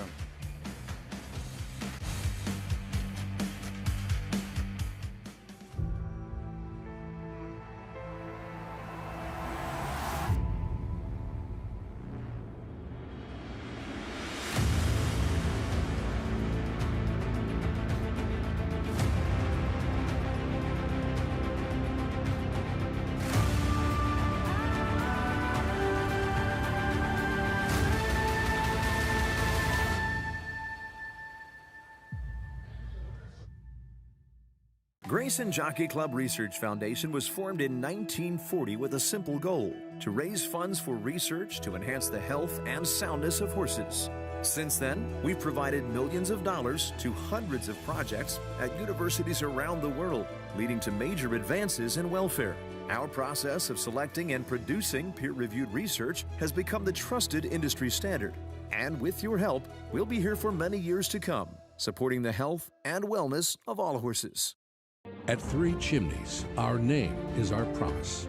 Our commitment to quality, our customer, and most importantly, the horse, is at the heart of who we are. For over half a century, the Storage Stallion Station and Nursery have been a place where dreams are born. From Horse of the Year, the mighty Seattle Slew, to Horse of the Year and modern-day breed shaper Gunrunner, we've been defined these past 50 years by the company we've kept. Three Chimneys, where dreams are born. Pandagate has now taken the lead and quickly opens up here. Pandagate with a quick burst really handled this field, won by 7 or 8 lengths at the end. Welcome to Adelphi Racing Club's unparalleled partnership experience. exclusive access to the backstretch at Belmont and Saratoga, premier accommodations on race day, and of course, experience excitement like no other. Contact us today and come hang with us this Saratoga meet. Check out the brand new Surfside Party Deck. Here at Saratoga, this private outdoor space gives you and up to 20 friends the perfect home base for race day at the spa. Surfside Party Deck. Funny Uncle, meantime, 2 wins on the afternoon, Flying Peace Stable, Jay Provenzano, 2 wins on the afternoon, Mike Maker, and for Jose Ortiz, loaded. Richie cut him loose, and Funny Uncle really picked it up late. There's Jay Provenzano. It's something we've seen Jose really develop over the years, timing his runs, waiting. I think he took a page out of Joel Rosario's book there, just presenting this horse at the proper moment. 1360, 791 to kick off the late pick 5. Winning trainer Mike Maker, 2 victories on the afternoon in the winner's circle with Acacia. You told me so far so good, Liffy. And Mike, Funny Uncle, who ran quite well on the dirt last time, goes to the turf. Can you talk a little bit about the decision? As you seem to have a sixth sense of which horses will handle the grass. We had a nice pedigree for the turf. He didn't run very good early in his career on it, never had a chance to stretch out. He's unlucky to lose last time, and condition fit here at Saratoga.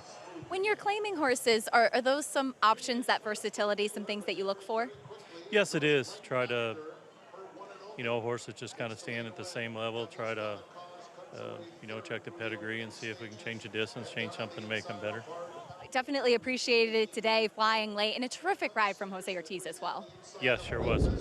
Oh, and he had a nice 2-year-old winner earlier, too, winning at everything today. Got anything more as far as 2-year-olds we should keep an eye out for? Yeah, we got a few. Smile and Say Cheese, another New York bred that should be getting close, and Have a Cigar, another New York bred 2-year-old colt.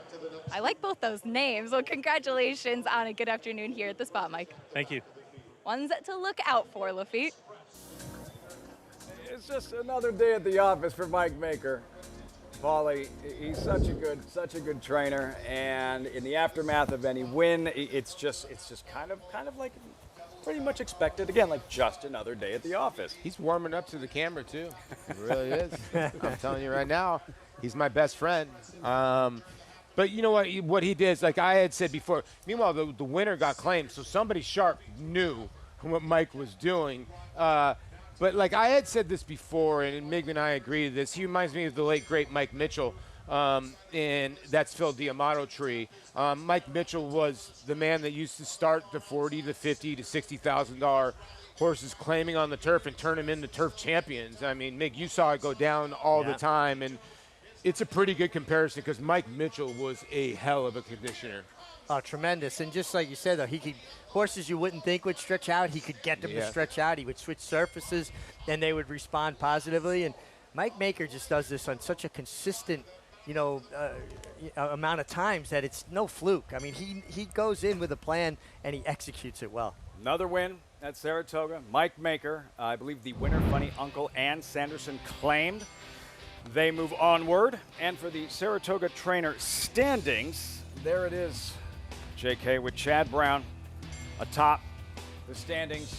Multiple training titles here in upstate New York. And for Chad, it's not just the wins, it's the type of wins. It's been the graded stakes races and with 2-year-olds as well. Yeah, even last year, like he tied, but his money was significant.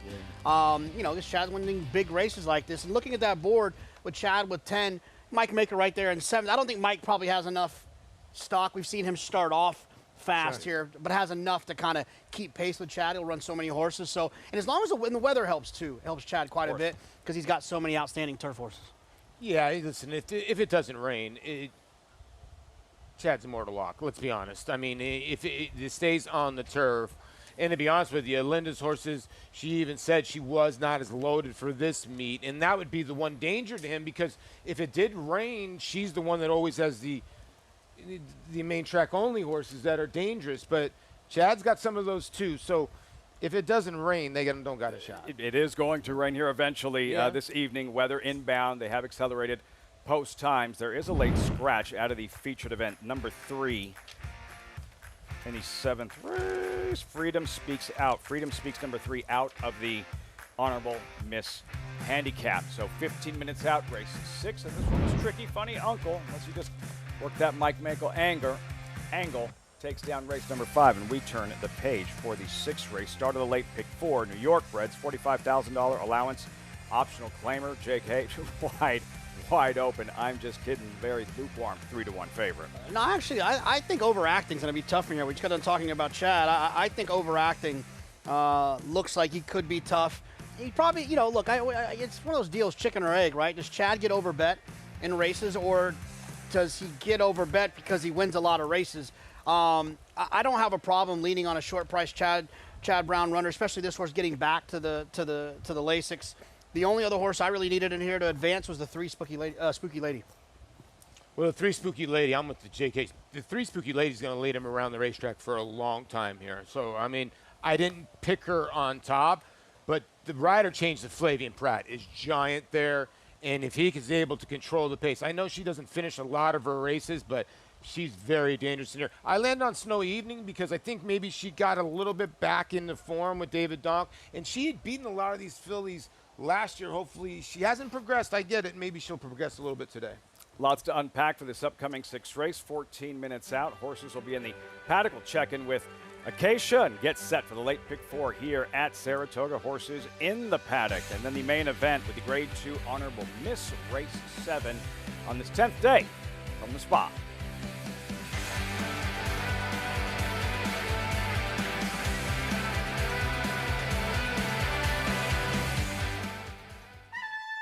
The spirit of Bushido. Courage. Respect. Integrity and honor. With honesty and sincerity, we hone our spirit to a winning edge. The way of Bushido runs straight and true.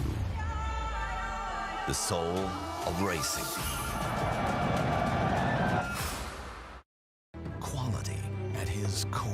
And Core Beliefs will come on and win it nicely. By leading sire, Quality Road. And here is Core Beliefs to take the lead. Core Beliefs on the outside. Here it is. Core Beliefs. All the best attributes of his sire, a multiple graded stakes winner who's proven at the classic distance with tactical speed and a must-see physical. It's Core Beliefs who digs his heels in to win the New Orleans Handicap. Core Beliefs, standing at Walmack.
Just because your day at the races has ended, that does not mean your night is over. In the city of Saratoga Springs, there's no shortage of quaint cafes, beautiful restaurants, amazing parks, and nightlife that goes on and on and on.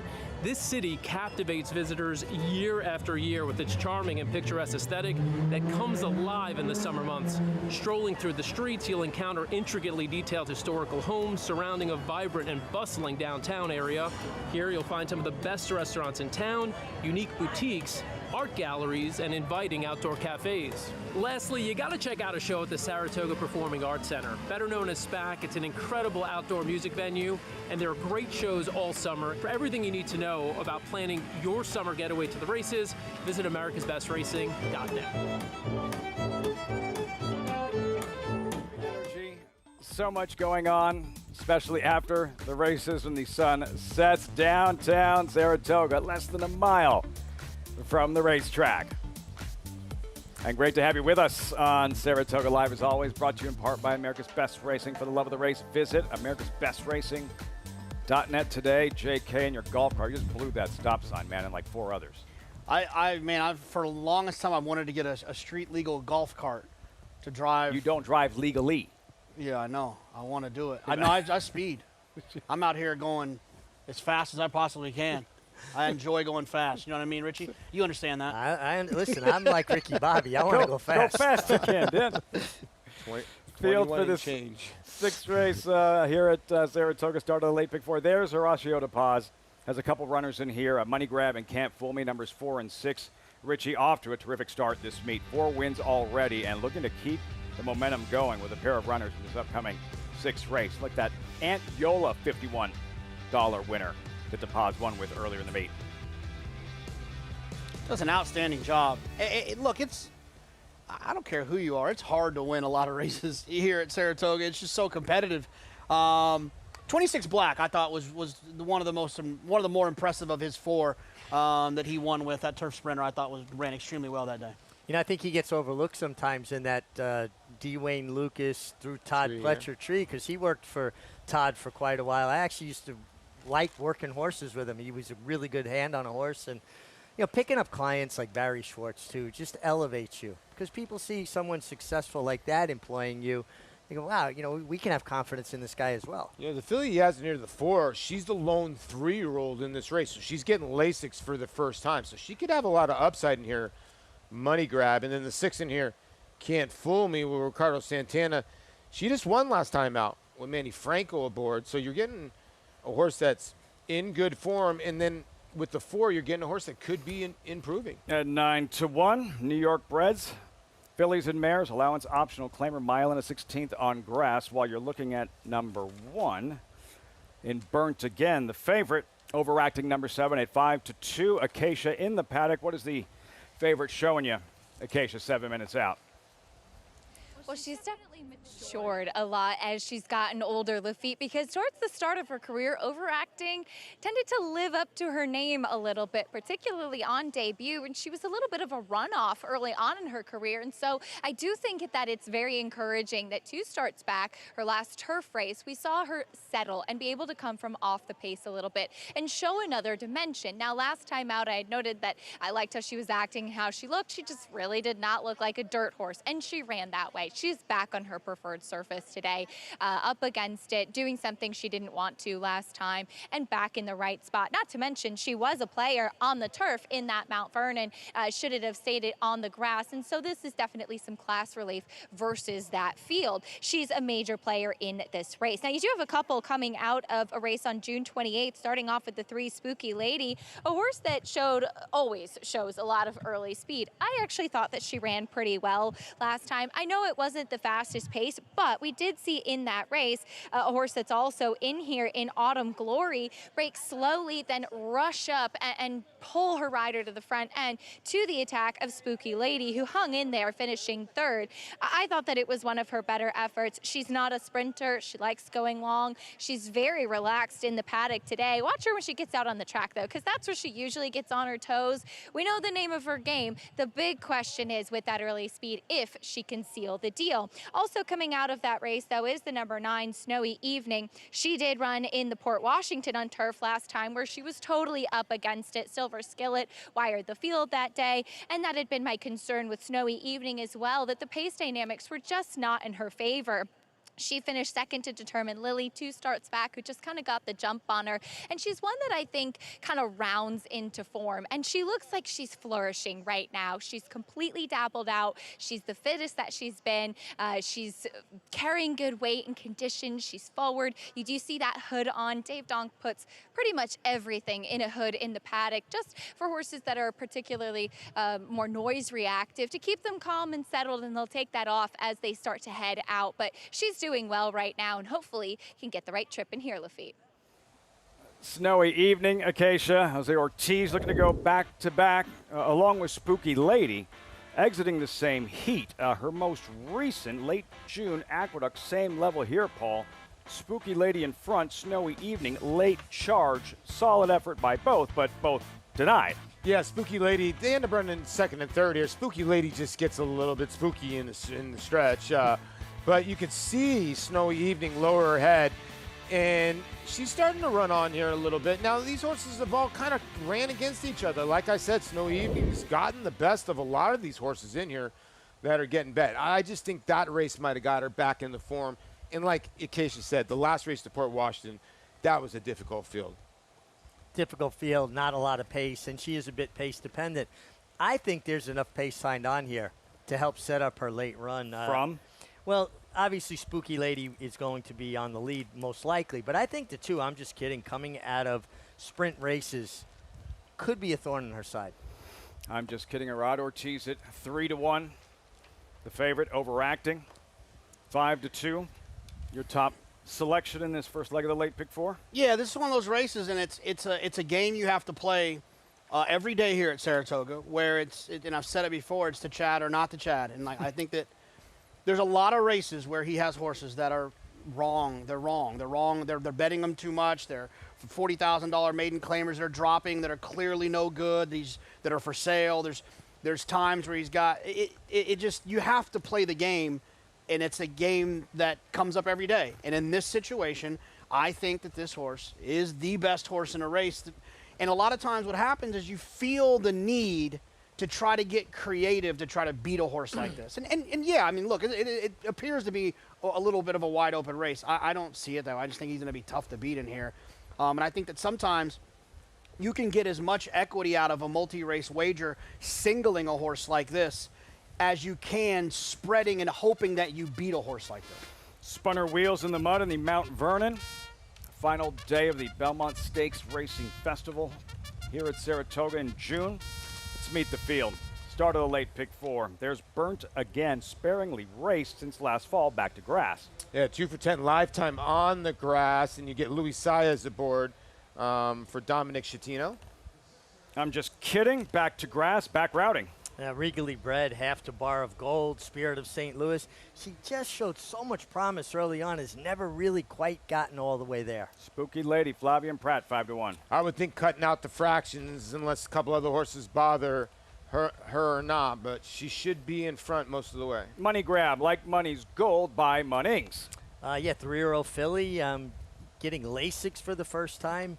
And her 2 turf races are a little better than they look on paper. First of 2, Horacio De Paz, then Spinning Colors, idle since last September. This is a horse that's very dangerous, making her 4-year-old debut. Ever since they put her on grass long with blinklers, she was pretty good.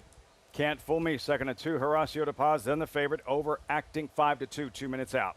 Yeah, the filly to beat in here.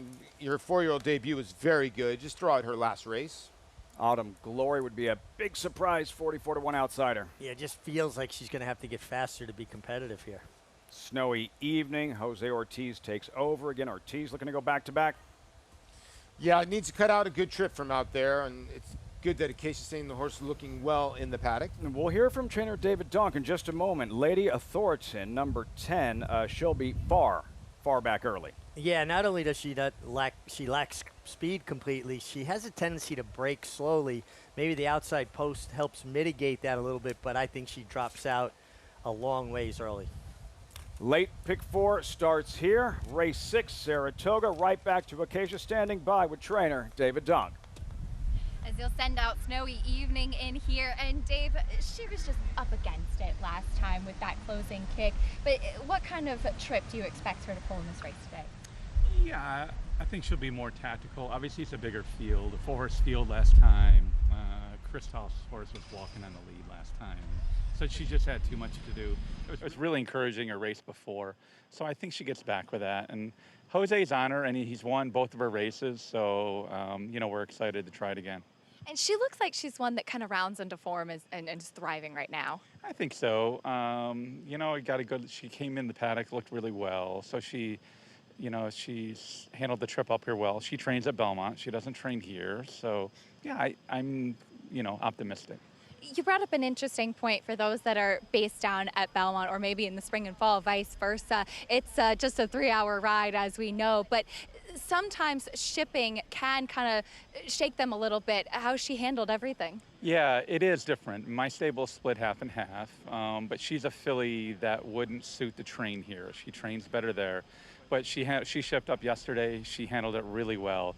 She came into the paddock. She was really composed, so it's a good sign. Great insight. Thanks, Dave. Thank you. All for the horse's unique specifications. Lafitte? Another aspect we might not think about as often, Richie, but yeah, just another detail, another part of the process, the shipping process, and that goes well for the individual, for the athlete, the racehorse. Well, it's much quieter at Belmont Park right now, and some horses, Saratoga, even in the morning, the atmosphere is amped up. A lot more horses training, a lot more activity. She stays down there. It's a little quieter, a little more sedate, and I like the fact that he said she handled the ship up here well. Flavien Prat's making a lot of noise in the first couple of weeks here. Saratoga. Updated jockey standings, day 10 of 40, cluttered at the top, JK, is very different than most of last summer so far. Yeah, I mean, I said it the other day. If Flavien Prat is going to ride 5-to-1 shots for Rudy Rodriguez, and he's going to ride favorites for Linda Rice, like he did last weekend, he's going to be competitive in giving Irad a run for his money. He's not just coming in here riding stakes for the big operations. He's riding claiming types, allowance types for the New York connections. And if he's doing that, he's going to be in the mix. The 4 wins on Sunday. Date with Sierra Leone and the Jim Dandy this Saturday. JK should be reading this, but I'll give you the broad strokes. In the Money Media, in the Breeders' Cup, present Horse Players Happy Hour. 3 ways to win. $10,000 Breeders' Cup betting challenge seat. Great way to test your handicapping skills with contests taking place every Thursday. To sign up, play in tomorrow's game, go to inthemoneypodcast.com. What else can you tell us? That's a Horse Player Happy Hour. It's fun. There's a charity aspect to it as well, but it's to help get qualified for the Breeders' Cup betting challenge. In my opinion, the best handicapping and betting contest that you can participate in. 14 championship races in the Breeders' Cup. It's a lot of fun. The happy hour every Thursday in themoneypodcast.com. And a heads up, Andy and the bankroll with Money Grab here in this upcoming 6th race. 100 to win. Money Grab at 9-1. Richie, how does Money Grab? What's the key to success this afternoon and to inflate Andy's bankroll, which is top priority for all of us? I think position's key. I think there's 2 speed horses directly inside of her in the 2 and 3. And if Tyler Gaffalione can come out running enough when they go on, tuck in, find that coveted inside path. And then also, is she going to improve with the addition of Lasix? A lot of horses do. Final thought, Paul. The more I keep looking at this race, listen, I like the 9, but the more I keep looking at this race, I have a feeling that Flavien Prat might come up with a theft here, unless the 7 comes a running. In a groove, Flavien Prat. See how it all unfolds. Start of the late pick 4, race 6 from Saratoga. Live, Frank Miramati standing by. They're in the gate.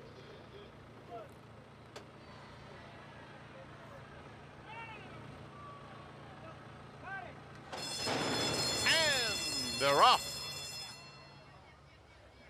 Spooky Lady is out quickly. Snowy Evening on the far outside is starting to sprint right into contention. And Spinning Colors is also in the mix through the opening stages. Around the first turn, it will be Spooky Lady to set the tempo. Spinning Colors moves into second. Burnt Again, Snowy Evening right next to one another, third and fourth. Then Autumn Glory in the yellow colors, eager and moving up on the extreme outside, followed by I'm Just Kiddin'. Overacting is 1 from the outside. Lady of Thoroton is 4 deep as they make their way onto the backstretch. 3 clear of Can't Fool Me and Money Grab at the back. 25 and 1 for Spooky Lady, who gets away with a soft opening quarter. It's a 2-length lead. Spinning Colors is in second. They're followed by Autumn Glory outside of Snowy Evening heading to the half-mile pole. I'm Just Kiddin'. Burnt Again is down on the inside. Overacting, one from the outside. Lady of Thorpedo has to go 4 wide the whole way. Behind her, Can't Fool Me and Money Grab. 49 flat for the half. Spooky Lady throughout. Spinning Colors still second. Snowy Evening, burnt again along the rail, is fourth, pushed along at this stage. Overacting is trying to get into the race. Hard ridden, but launching a bit of a bid from the back. Money Grab is looking for room in the blue colors behind horses. I'm Just Kidding, just in front of her, as is Can't Fool Me in the red. They're coming toward the 8th pole. And on the outside, Spinning Colors. Overacting is chasing. Center of the race course, I'm Just Kidding and Money Grab. But in the meantime, Spinning Colors has opened up an insurmountable lead. It's Spinning Colors and John Velasquez to win decisively. Can't Fool Me got up for second. Tight Photo for third. Money Grab or I'm Just Kidding. Off the bench, 4-year-old debut, unraced since last September, Spinning Colors, and Johnny Velasquez in the 6th at Saratoga. Always in good position, not a lot of pace on. Johnny is a rider that always gets his position going forward, and some job by Mark Hennig to have this 4-year-old filly by Hardspun ready off the bench. I mean, it's nearly 11 months off. Well, we talk about this all the time. Sometimes a lot of people will say the best race of a horse's career is their 4-year-old debut. And this was her 4-year-old debut. I know she'd been off in September, but she had some good numbers as a 3-year-old. She had beaten some good horses. And ever since she got on the turf going long, she got on the turf. Now she's won 3 out of 4. And I would think Mark's got to be very, very happy, too. Johnny V gave this horse perfection of a ride. Form is sharp, JK, on paper. It's just that long time off in between races and another trip to the winner's circle there for winning trainer Mark Hennig. Lots to smile about after that one. Yeah, and she hadn't run particularly well off a break prior to that either. And it's not like Mark Hennig has crazy numbers, off these types of breaks either. She ran well, and to Paul's point, you can sometimes see that jump up from 3 to 4. We saw it with some pretty special horses, but they kind of the Frosteds, the gun runners of the world, reminded me that gap from 3 to 4 can take a good horse and make them great. Not saying that she's great; she ran extremely well here today, but there's an opportunity for improvement there. Fastest of all, the New York bred filly by Hardspun, and Richie for Johnny V, doing what he has done here for so many years and more trips to the Saratoga Winner's Circle than any rider in history. I am such a fan. It's remarkable. Look at his legs. At his age, most riders' legs aren't that rock steady. His legs are incredibly strong still. I see no deterioration at all. And Paul, I mean, as an athlete yourself, you had to see it with other players. Certain period of time, their skills start to diminish. Oh, 100%. I mean, listen to me. The way you guys sit on a horse, I don't know if I could explain it a little bit, but, I was able to go under flexion. So I was able to kind of rest. Now these guys got knee savers. You're able to rest a little bit. You guys are at full, there's no rest. You're if you just did that squat right there that he's in while he's riding that horse and just did it for the 2 minutes around the racetrack, you'd be just 2 minutes in standing, you'd be dead tired. I couldn't do it in my living room. Yeah, exactly.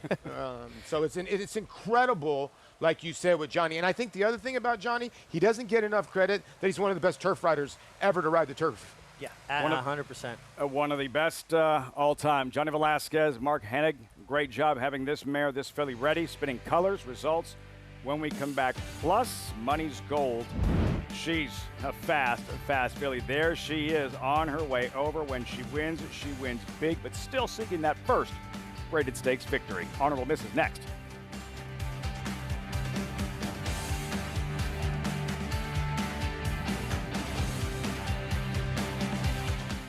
Good afternoon, ladies and gentlemen. On behalf of the management and staff of Kayla, I would like to welcome you to the September yearling sale. Good to have you back with us. It is the marketplace. It's electric. Quality in quantity. Some of the absolute best horses. These are the horses we're going to be cheering on in the next 4 or 5 years to come. It's shareholder to win the Norfolk. Dornick win the Belmont Stakes at Saratoga. Randomized in a dramatic photo finish in the Ogden 5th. Horse racing? Check. Weekly promotions? Got 'em. Huge payouts? You bet. With Naira Bets. Download the app today and bet on any track, anywhere, anytime with live HD horse races, betting tips and tutorials, expert picks, and more. You bet with Naira Bets. Join now for a new member bonus at NairaBets.com. And they're off in the Belmont Stakes at Saratoga. Here's Dornick, headstrong in the early going. Mindframe is 4 deep, but up and on the pace, and Antiquarian is in the field. Turns for home. Mindframe on the outside is coming after Dornick. Dornick in an absolute thriller. Dornick and Mindframe. It will be Dornick and Luis Saez to win the Belmont Stakes at Saratoga. Racetrack Television Network brings you every race, from every track, on every screen, every day. With monthly packages starting as low as $5, RTN gives you great value and access to more live HD streaming and race replays than anyone. Visit RTN.tv today to sign up and watch on almost any device, including Roku and Amazon Fire. RTN has packages that start at $5 per month.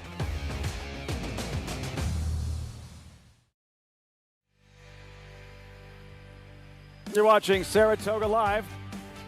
As always, coverage brought to you in part by Naira Bets. Bet any track, anywhere, anytime. Visit NairaBets.com or download the Naira Bets app to get started. It looked like a competitive race on paper. Spinning Colors wins going away. Impressive upon return. Always in position to win. Not a lot of pace on. Johnny Velasquez, a master at getting his position going forward. Tremendous job by Mark Hennig to have this 4-year-old filly ready to roll off the bench, and she might be on to bigger and better things, guys. She might have just made that step, Paul, 3 to 4. No, you're right. We're about to find out as you look at the results. Spinning Colors. 1340, Johnny V over Can't Fool Me, and Money Grab 564. Let's hear from winning trainer Mark Hennig with Acacia in the winner's circle. And Spinning Colors, a pretty special win for Mark. You were just telling me that she's given you a few milestones that you won't forget. Yeah, well, she gave us our 1,500th win last year here, and she seems to like it here. And this one means a lot because it's for a long-time client of ours that passed away in February, and his family's racing her on his behalf and with David Howe, and it's just a special win for all of us. Very special to see her on the track and coming back to the winner's circle here today and making that jump from 3 to 4. She definitely seems like she's taken a step forward. Yeah, we thought last year she was really cut out to be a nice filly, and then she ran third in that last race and came out of it with a chip in the ankle. We took the chip out. Dr. Patty Hogan took that out, and she's come back really strong. We had to wait a long time to be able to run because of some paperwork with the estate, and but we were happy to get her back for this meet because she loves it here. And she's still a spirited filly. You have to saddle her on the walk. Talk a little bit about getting her ready for the races. She is a spirited filly. She's a nervous sort. We keep her in a stall with a window all the time, and we keep her at Belmont because of that, because we've got windowed stalls there. And then she came up, and we put her in a stall with the pony right behind her here.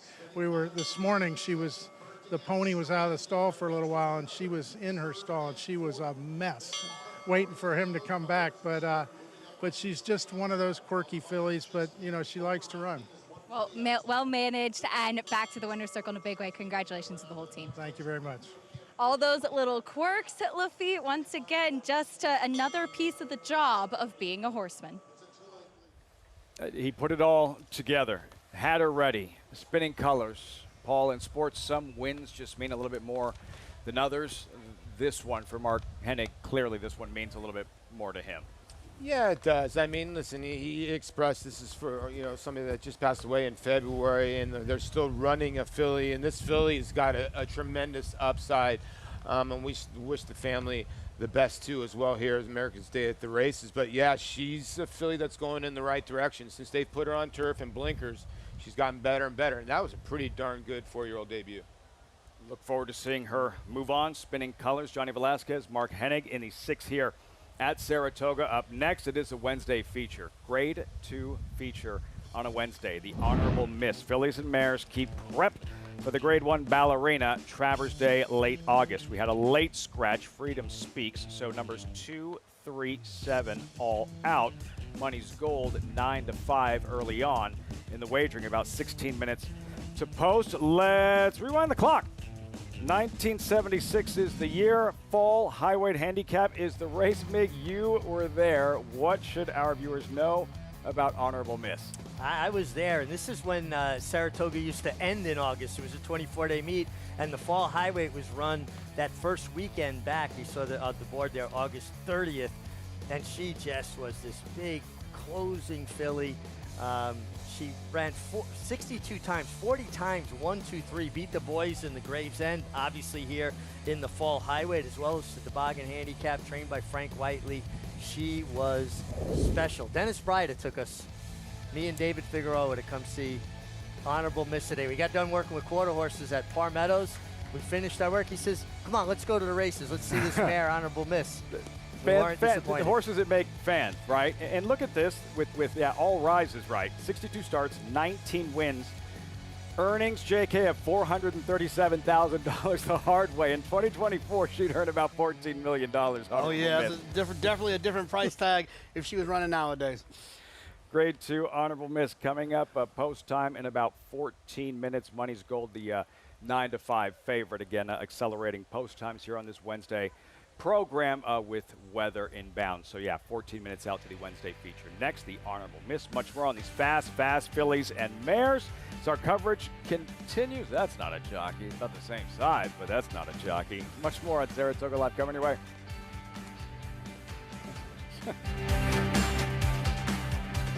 It takes just one special horse and a lot of people that believe in him. By Champion Arrogant, from the family of Broodmare of the Year, Better Than Honor, rose to prominence in the Grade 3 Peter Pan, displayed power in the Grade 1 Belmont, cemented his 3-year-old championship in the Grade 1 Travers, defeating a champion 2-year-old, Kentucky Derby, and Preakness winners.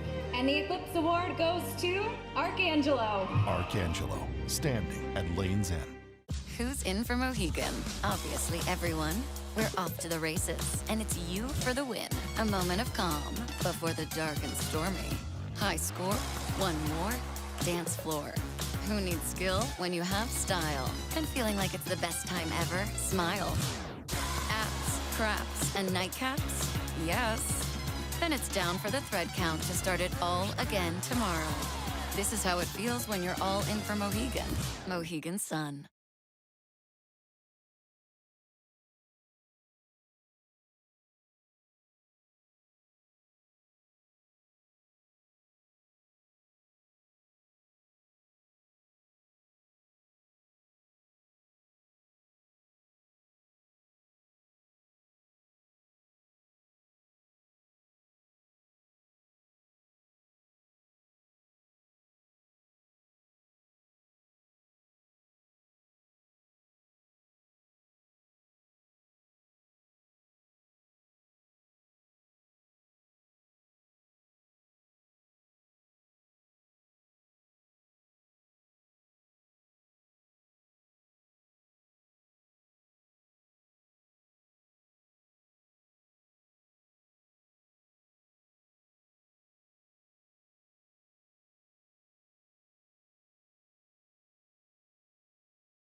Welcome back to Saratoga Live as we are walking into the paddock here before the Honorable Miss, and I am joined by the one and only Hall of Fame jockey, Mike Smith. Mike, you'll be aboard Spirit Wind. You rode her last time. What can you tell us about her? She is fast.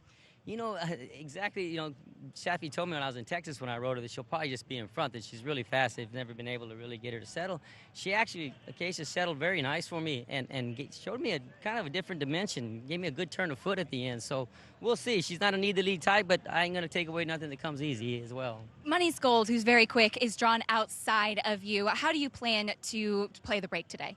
Well, exactly just like you said it. We're just going to play the break. We'll see who breaks better, and we'll go from there. How's it feel to be back in Saratoga? I absolutely love it here. This is my first big home. Good to see you. Good luck, Mike. Thank you. Lafitte? Great stuff, Acacia, with Mike Smith. So many great moments here at Saratoga. Holy Bulls Travers comes to mind. Arrowgate's Travers certainly comes to mind. Hope he hasn't forgot where the paddock is. Walking the wrong way. And we look forward to hearing from him on Cart Talk this week. Mike Smith, always with a moment for the fans. Always takes time.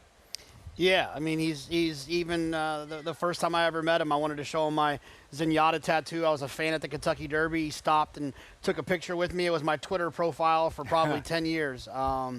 He's always been that way since I've come across him. And the one thing about Mike, you can go on, but I tell you what, there's not a jockey that's ever been out there that's ridden the quality of mares or fillies that he's ridden. You can go, it's just insane. Incredible. Yeah. I mean, the Mount Rushmore of the best fillies and mares.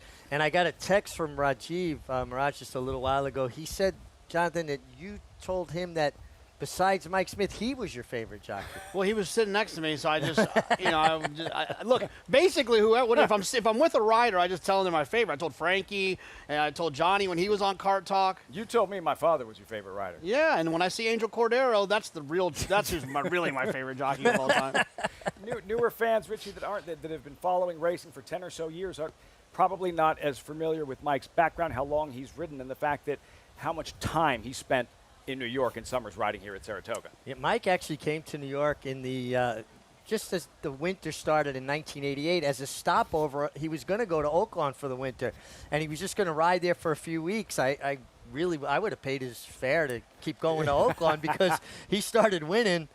His first win was on a horse for Bob Lake, and he came down and he had that left-handed use of the crop that was as unique as I'd ever seen. Yeah. And we went, oh, boy, can Oaklawn open up soon enough? And by the time it opened, he had decided to stay. You know, and the one thing about Mike, he grew up in New Mexico, and he grew up riding quarter horses as a kid from like 10, 11, and 12. And I remember him telling a story that he got seatbelted to one of the horses one time, and he said it was the scariest thing in his life. And he said, you know what, I'm going to start riding these things. So he started going up to the guys and saying, I'll start riding them for you. So he was working it at about 11 and 12. And I think that background of him being a quarter horse guy has made him what he is, because he's the kind of guy who lets his horse kind of roll a little bit, lets this horse natural speed, never takes the speed away from a horse. Four-time Travers winner and seeking a third is Mike Smith in this honorable Miss Handicap. 8 minutes out, we welcome Maggie Wolfendale to the broadcast. Maggie, what are you seeing from these very fast fillies and mares? Keep prep for the Grade 1 Ballerina. Well, you said it, Lafitte. I think I'm checking in with the two fastest fillies here in this honorable miss, and that includes the Steve Asmussen trainee. That's number 4 in here, clearly unhinged. She just looks fast. I mean, you look at this filly and you think, wow, she's pretty darn quick.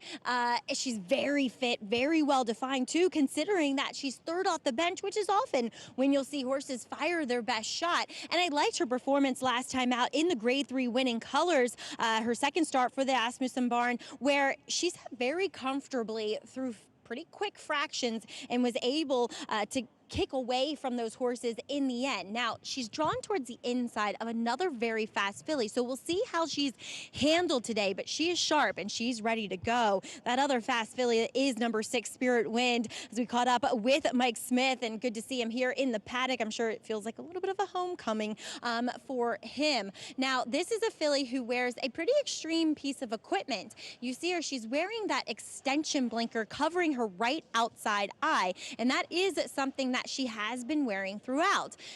for a very quick filly, she's actually fairly relaxed and laid back, at least so far in the prelims. She doesn't wear a extensive bit. It's actually an egg butt bit, which is probably the easiest bit on a horse's mouth.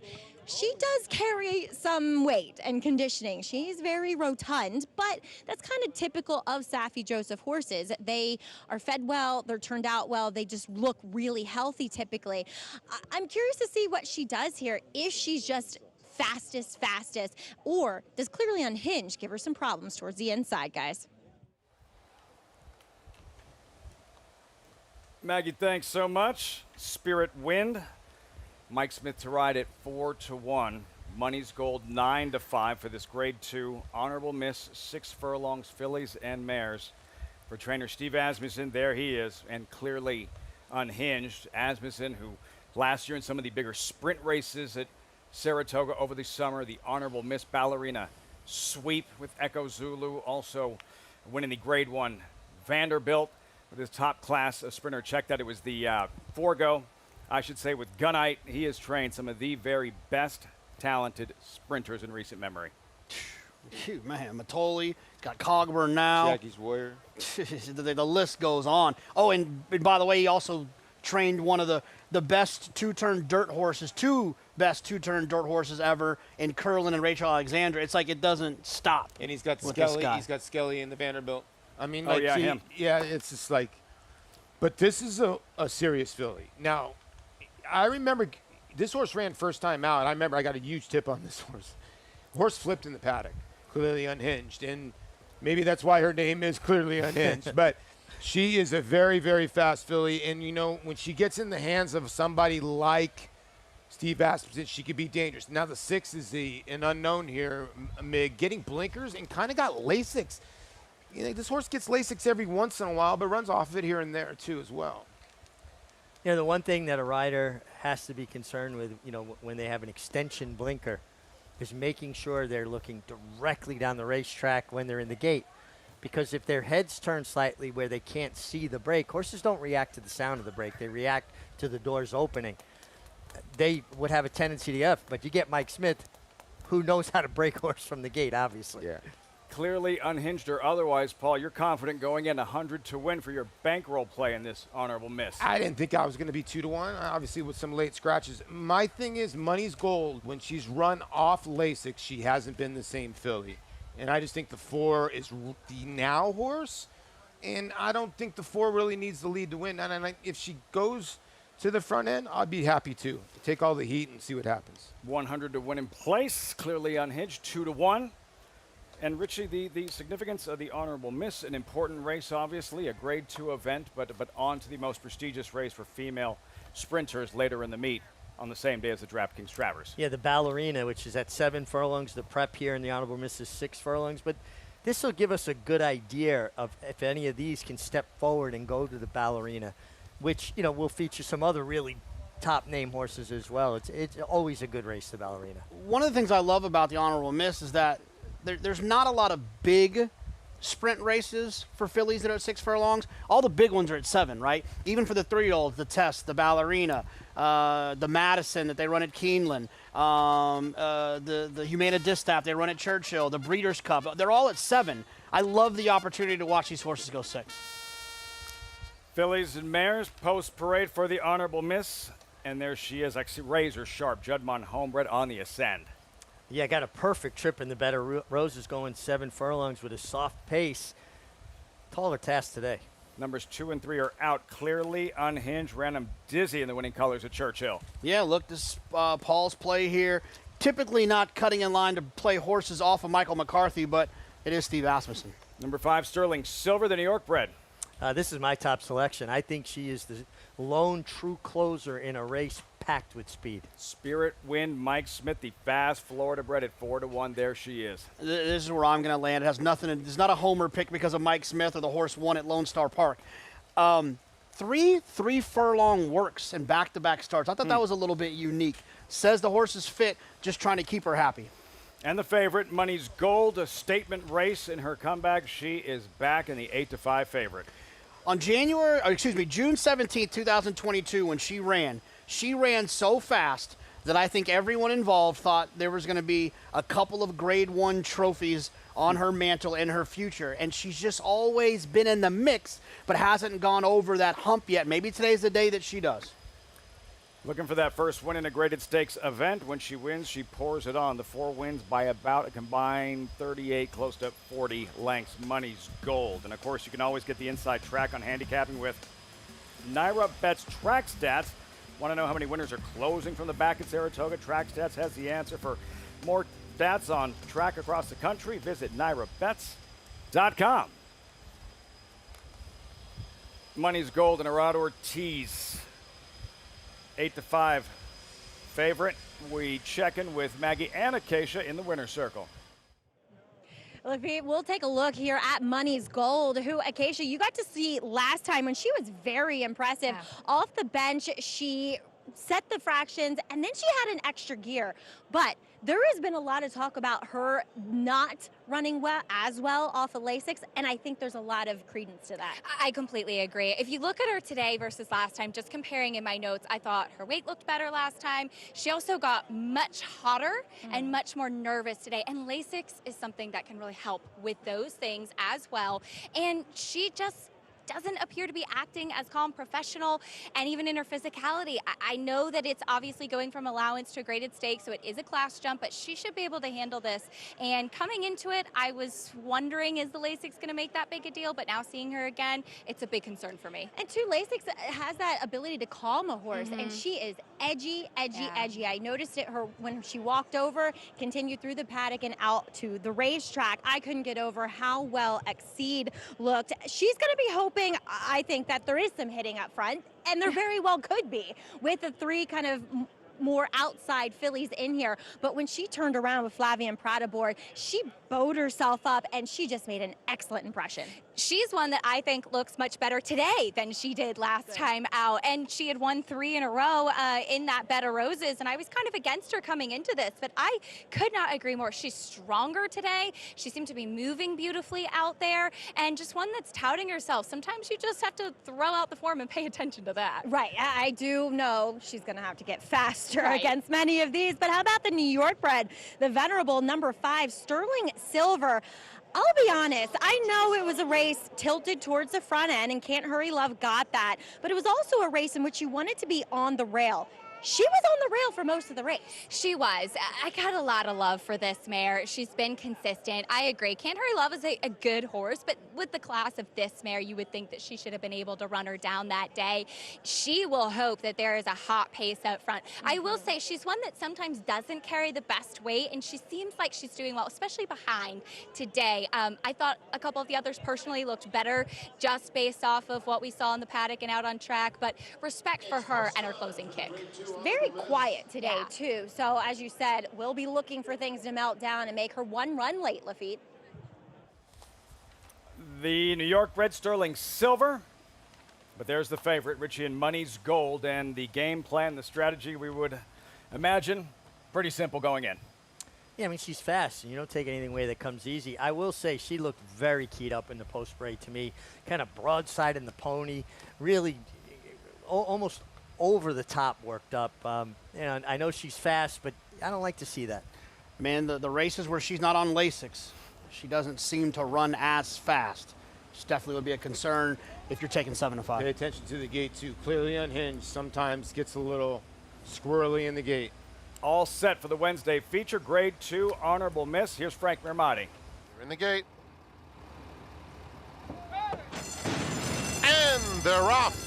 And Money's Gold bounces out very swiftly. Spirit Wind has speed too, as does Clearly Unhinged, who moves through 1 from the rail. Exceed will back off that early tempo. Sterling Silver is the trailer. So Spirit Wind is the quickest to the half-mile pole, leading a length and a half.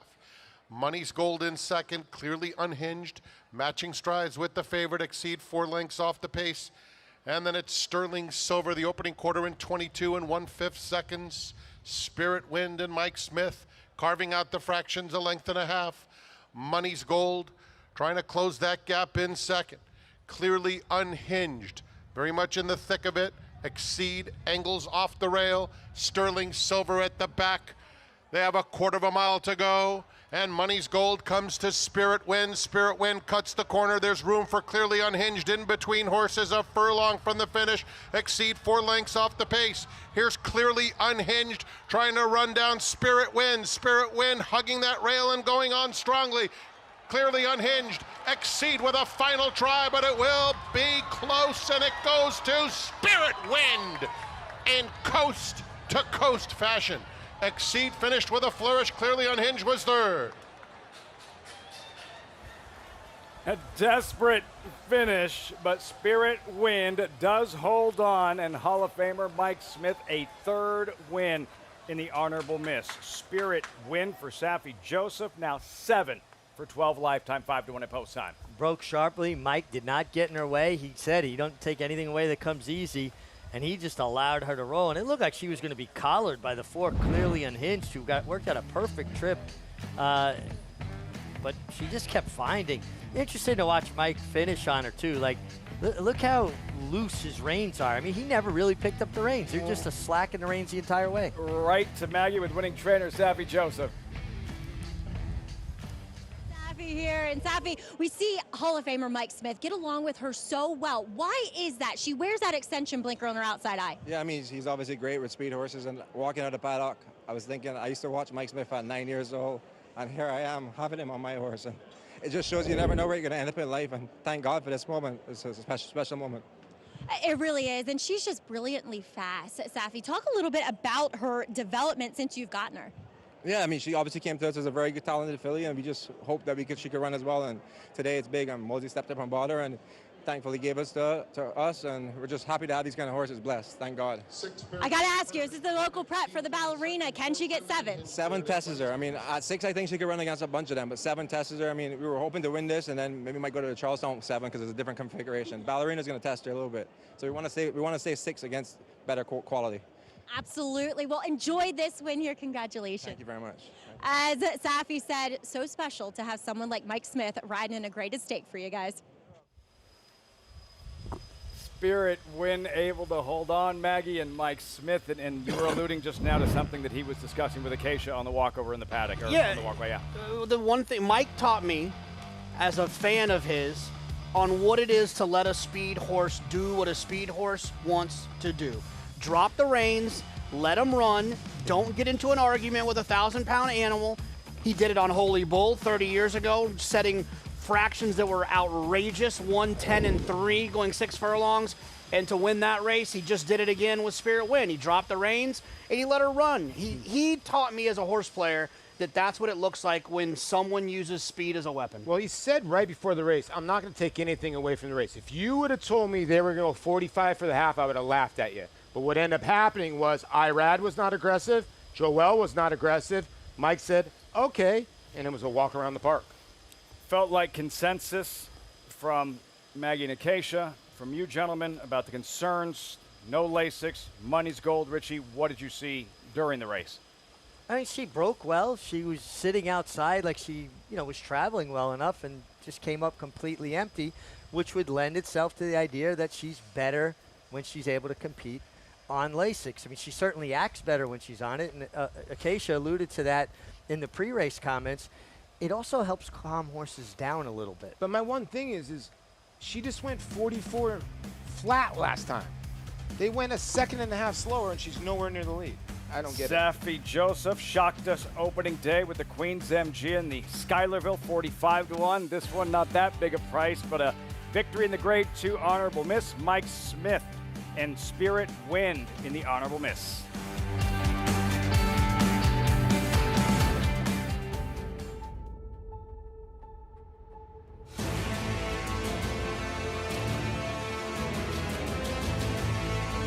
In the Pilgrim Stakes, they come on for the finish. Annapolis by a head. It is Annapolis in front. It is Annapolis to win the Coolmore Turf Mile.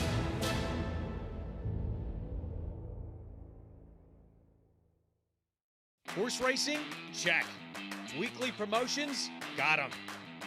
Huge payouts? You bet. With Naira Bets. Download the app today and bet on any track, anywhere, anytime with live HD horse races, betting tips and tutorials, expert picks, and more. You bet with Naira Bets. Join now for a new member bonus at NairaBets.com.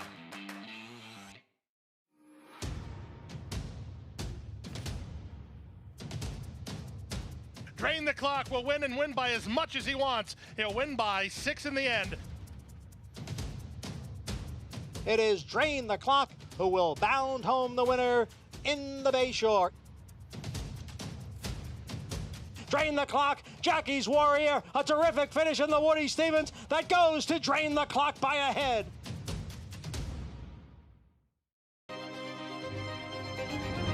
Spine-tingling, jaw-dropping, awe-inspiring, secretariat-like.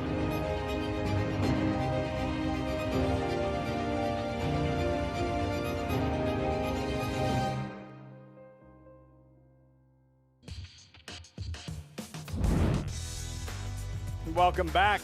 Saratoga Live, Mike Smith, Spirit Wind, and the Honorable Miss. Basic Tipton Winter Circle lead-in brought to you by the 103rd Saratoga sale of selected yearlings, August 5th and 6th. Where will you be?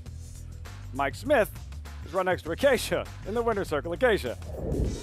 Yeah, he knows how to find the winner's circle and does so quite often, Lafitte. But Spirit Wind, Mike, we talked about playing the break, and how happy were you when you were able to secure the lead with this filly? You know, it started in the post parade, to be honest with you, Acacia. You know, I rode her last time. She was just kind of, didn't show a whole lot of energy. Today, she was showing good energy warming up. I mean, I thought I'll probably sit second or third to where I don't think I can keep her off the lead today. And she left her running. I just stayed out of the way. And Safi and his crew did a wonderful job, and I kept the weight on her back. And when we saw in the stretch, as a couple other horses started to get a little close, gave her one tap, and then she accelerated. What is that feeling like for a rider? Oh, it's amazing. It's a little love reminder. Yeah, I went left hand and just reached back and just let her know, come on, they're coming. Let's don't look around, because, you know, when you do that, you lose a little momentum and they'll get you. So that was more just to keep her focused and running through the wire. But she had him at bay. Whenever we got galloping out, she took on off again. Love seeing you interacting with the fans today at Saratoga. You're back riding at Del Mar tomorrow. What's the travel schedule like for a jockey? Oh, now it's great, man. It's like you didn't even travel. I mean, it's just so great to come to Saratoga and see all the fans. A lot of the older ones remember me, and it's good to reminisce and talk to them. And be great to get back home to Del Mar and see if we can have a big day there this weekend. We look forward to it. Congratulations, Mike. Great to see you here. Thanks. Thank you. Lafitte? That coast-to-coast flight feels a lot shorter now, doesn't it? Makes it a lot easier. And it's tough to get here from Del Mar. You got to go to Chicago, lay over for a few hours. You get there about 4 in the morning. It's all good. And then you get back. You can float on home. All good. And when it comes to athletes, 3 words. Winning cures everything. Mike Smith.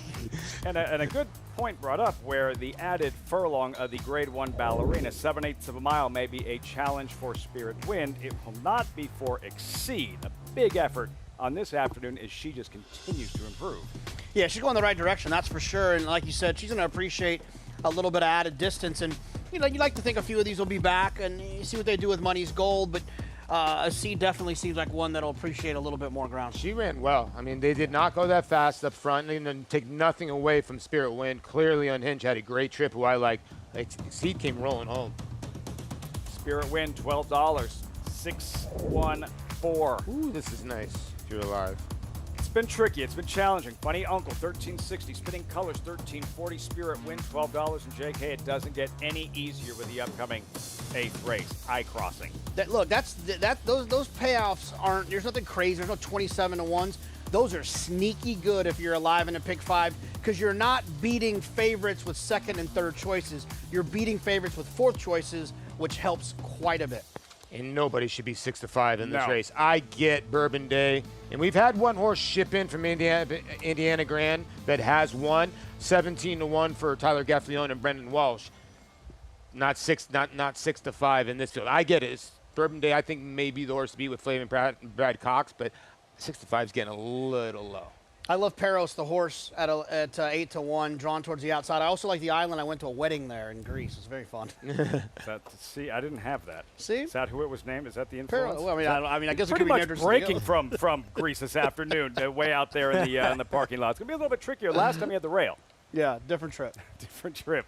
We have 2 left here at Saratoga as our coverage continues. Day 10 from the Spa. Horses will be in that paddock very soon. 16 minutes out. 8th next from Saratoga. Gunrunner is the sire of 13 millionaires and 10 Grade 1 winners, including Gun Pilot, Vava, Toyota Bluegrass winner Sierra Leone, Champion Echo Zulu, 2-time Grade 1 winner Cyberknight, 3-time Grade 1 winner Taba, Track Record Setter Society, Locked, 2-time Grade 1 winner Gunite, and Classic winner Early Voting. Hall of Famer Gunrunner, standing at 3 chimneys.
When I go to the barn in the morning and train horses that I'm excited about running, that's what drives me. Winning races, whether it be a claiming race or a stakes race or a Grade 1 at Saratoga, it's so much more fun than losing. Okay guys, Jose, I'm ready for the first one. Go ahead, we're going from the half out 5/8. My father, he was a hard worker, and he was very ambitious, instilled a strong work ethic in my 3 brothers and myself, and he had a love for the horses his whole life, and he instilled that in us as well. It's double booked in front. My first good horse was a horse named Double Booked, a grass horse, when I started training at Monmouth Park, an affiliate of my father's named Ready Jack Go. But I would say that City Zip was a very good 2-year-old. I brought him here. He won all 3 2-year-old stakes here. It's City Zip in front of the 16th. City Zip by 3. He would be the horse that really helped move me along the path that I am on now. He's gonna win at Belmont. I like to claim a lot of young horses with lightly raced horses that I think have both potential on their pedigree side and, of course, conformation. So that's been a big asset to my claiming, which has been probably in the last 5 years I've been doing more of. Voodoo Song digs in. Is he gonna do it? He is! Voodoo Song with a 4-star Dave! New York racing is, frankly, it's my home. I've been here for quite a few years. I have gone from a young trainer that was struggling to climb the ladder to being a mainstay in New York. And I think by not diluting my business at different venues, I think it's been helpful for me to be successful right here in New York. I'm all about New York racing. My father always said, well, he didn't want to die in a harness. And I think about that sometimes, but I don't know what my day would be like if I didn't have horses to train or to be around or to be excited about. Linda Rice. I'd like them to say she was one hell of a horse trainer, and she earned it.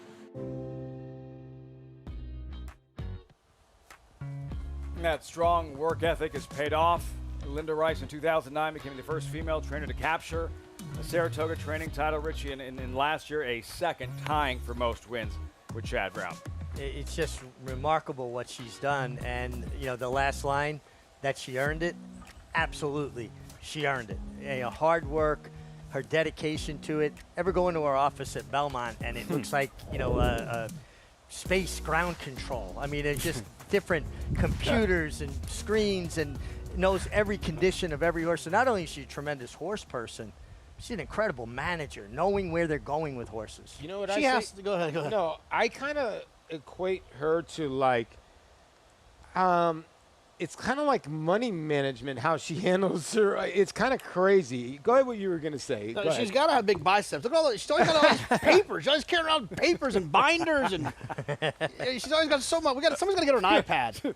Richie, Somebody's talking gotta get her about an how iPad. she's earned it. Did you earn that trip to Paros? Like, did you feel like you earned Yeah, that trip? Yeah, it was a couple years ago. I worked every day of the meet for 8 weeks here, and then the next day, the day after Labor Day, we went to Greece and went to watch a friend get married. It was a lot of fun. Let's see if Paros can earn a victory. What I was trying to here. get at was, okay, say you have a bankroll. You could be a phenomenal handicapper and a horrible bettor. You could be a phenomenal trainer, but horrible at placing your horses. She's a phenomenal trainer, and she knows how to bet. She knows how to place her horses. And has Paros here. July 5th, Aqueduct, same level, Richie, like Paros. How much the best was he? Oh, he was decidedly best. I mean, he ran up in behind horses. He got stuffed in Belt Parkway traffic, hit the brakes, angled to the far outside lane, and still kicked in. And that's not an easy thing for a horse to do, to get that kind of momentum that quickly again. I don't know, in the belt, somebody would have cut you off. He got stopped a number of times, and the thing about it is, drawn towards the outside here, there is, one scratch, so should, tuck into the 10 slot. Showed some courage down on the inside, wasn't discouraged, right? Some horses down there getting stuck, they might decide, okay, you know what, just take me back to the barn. I don't want to do this.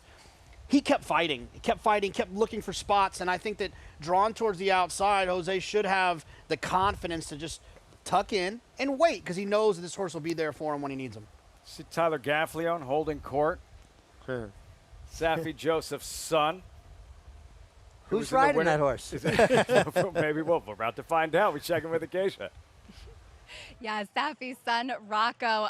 By the way, if you ever see Rocco trackside, he rides him home and rides hard and has a real passion for it as well, which is really cool to see. So Tyler and his mini-me as the team will send out the number 5 American Diamond here. And I think that this horse is a major player in this spot for Safi, trying to make it 2 in a row after that honorable miss victory.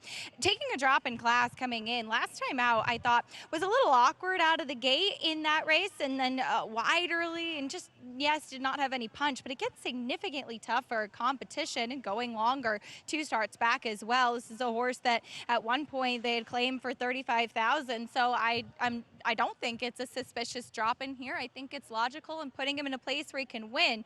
I've never seen him before, but he has gotten very hot here in the paddock. So something I'm going to keep my eye on, but he's definitely a sharp, feel-good type of horse. But muscle mass and weight and conditioning looks terrific coming in here. Now, the number 2, Bourbon Day, your favorite for Brad Cox, another one where the drop kind of makes sense. They claimed this horse for $30,000, dropping in for $40 here, winning, yes, allowance company, but out of town at a track like Horseshoe Indy. And I just think is in very good form right now and one to pay attention to. Does come in off the win last time out where he got a good trip, but he did kick away impressively in that spot. And seeing him, he's on the smaller side, definitely smaller than I was expecting after watching his replays, but he's incredibly athletic coming in for Brad Cox, who, as we talked about the other day, has very strong numbers in the past year off the claim, and after claiming this horse has done quite well with him. To the outside, the number 11 Paros, a winner last time out, and a horse that I was kind of against that day because I've just always felt is one that gets better with less ground, not necessarily with more ground. And he just had a ton of horse at the top of the stretch. He was bet like he was a horse coming in good form, and he delivered that day. So maybe last time was the time. Maybe he can make it back-to-back victories. One thing I will say about him is that he's a horse that has always been a lovely mover, but sometimes it doesn't always look the most fit or strong, and I can't say that about him today. He's incredibly well developed, especially in his hind end, which I love to see. He's obviously doing well right now, and Linda's striking while the iron is hot. We'll see if he can make it 2 in a row, Lafitte. Paros Acacia looks the part. Richie, what's the approach for Jose Ortiz from the 10 post, trying to establish position early? Trying to find a way in. He can't, you don't want to be hung wide the first turn. And just like Jonathan said, this is a horse that's not afraid to rally in behind horses inside. And obviously Jose knows that. He's just got to find a place to tuck Lafitte. Contender towards the outside. American Diamond, trained by Safi Joseph. JK, what are the numbers? What do the stats tell us? Safi Joseph here. Saratoga turf races over the last 5 years, not great. Stats aren't everything, but not great. Yeah, I mean, when I look at trainer stats, I try to ask myself, like, what's the story this is telling me? And, some of them are, when that's 10 or 12% or 18%, it's circumstances. There's a lot that goes into that. But for someone who wins at such a high percentage to win at that low of a percentage, definitely something to take into account. I actually liked American Diamond in here a little bit, 6-1, even into the teeth of that negative stat. Rocco likes American Diamond. He says 2 for 53. He's due. Safi Joseph's son, everything. His sister came out with AC/DC on too. They're rocking it today. American Diamond for Safi Joseph would be the cherry on top, just having won the Grade 2 honorable miss. About a half hour ago as they call the field to post for this 8th race. 4 minutes out. $40,000 claimers, mile and a 16th. Older horses, 7-5. Bourbon Day. We'll have a chance to see him in the post parade, but first things first. Tiberius, Mercurius, Dylan Davis, only Flavian Pratt, a higher win percentage among top 10 jockeys. Yeah, puts the blinkers on, drawn towards the inside. I'd like to think Dylan will try to get his position moving forward. Speak of the devil, Flavian Pratt, Bourbon Day. This horse is smashed in the wheel pace. I don't know if 7-5 is going to hold up. Might be even money by the time they spring the latch. High Tide lately, little one gear, little one paced.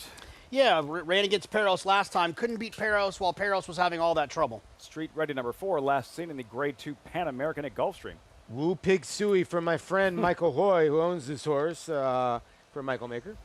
American Diamond 4, Safi Joseph at 7-1, then Safe Conduct, the 2021 Queen's Plate winner. Not the worst 20-1 shot. I gave this horse a tiny bit of a look. It's a Queen's Plate winner. Wild Banker number 7, tough sledding of late. Yeah, deserves to be 56-1. Morning line favorite, Scratch Kalick, and then Bay Street Money, second start at the meet already. Yeah, I think this is another one that we just saw what Mike Maker did earlier in the card. Yeah. I'm not really wanting to take horses off of Mike Maker. Paros, Jose Ortiz. Yeah, look, this horse showed a ton of grit last time, overcoming adversity. I think she could be tough to beat in here at 4-1.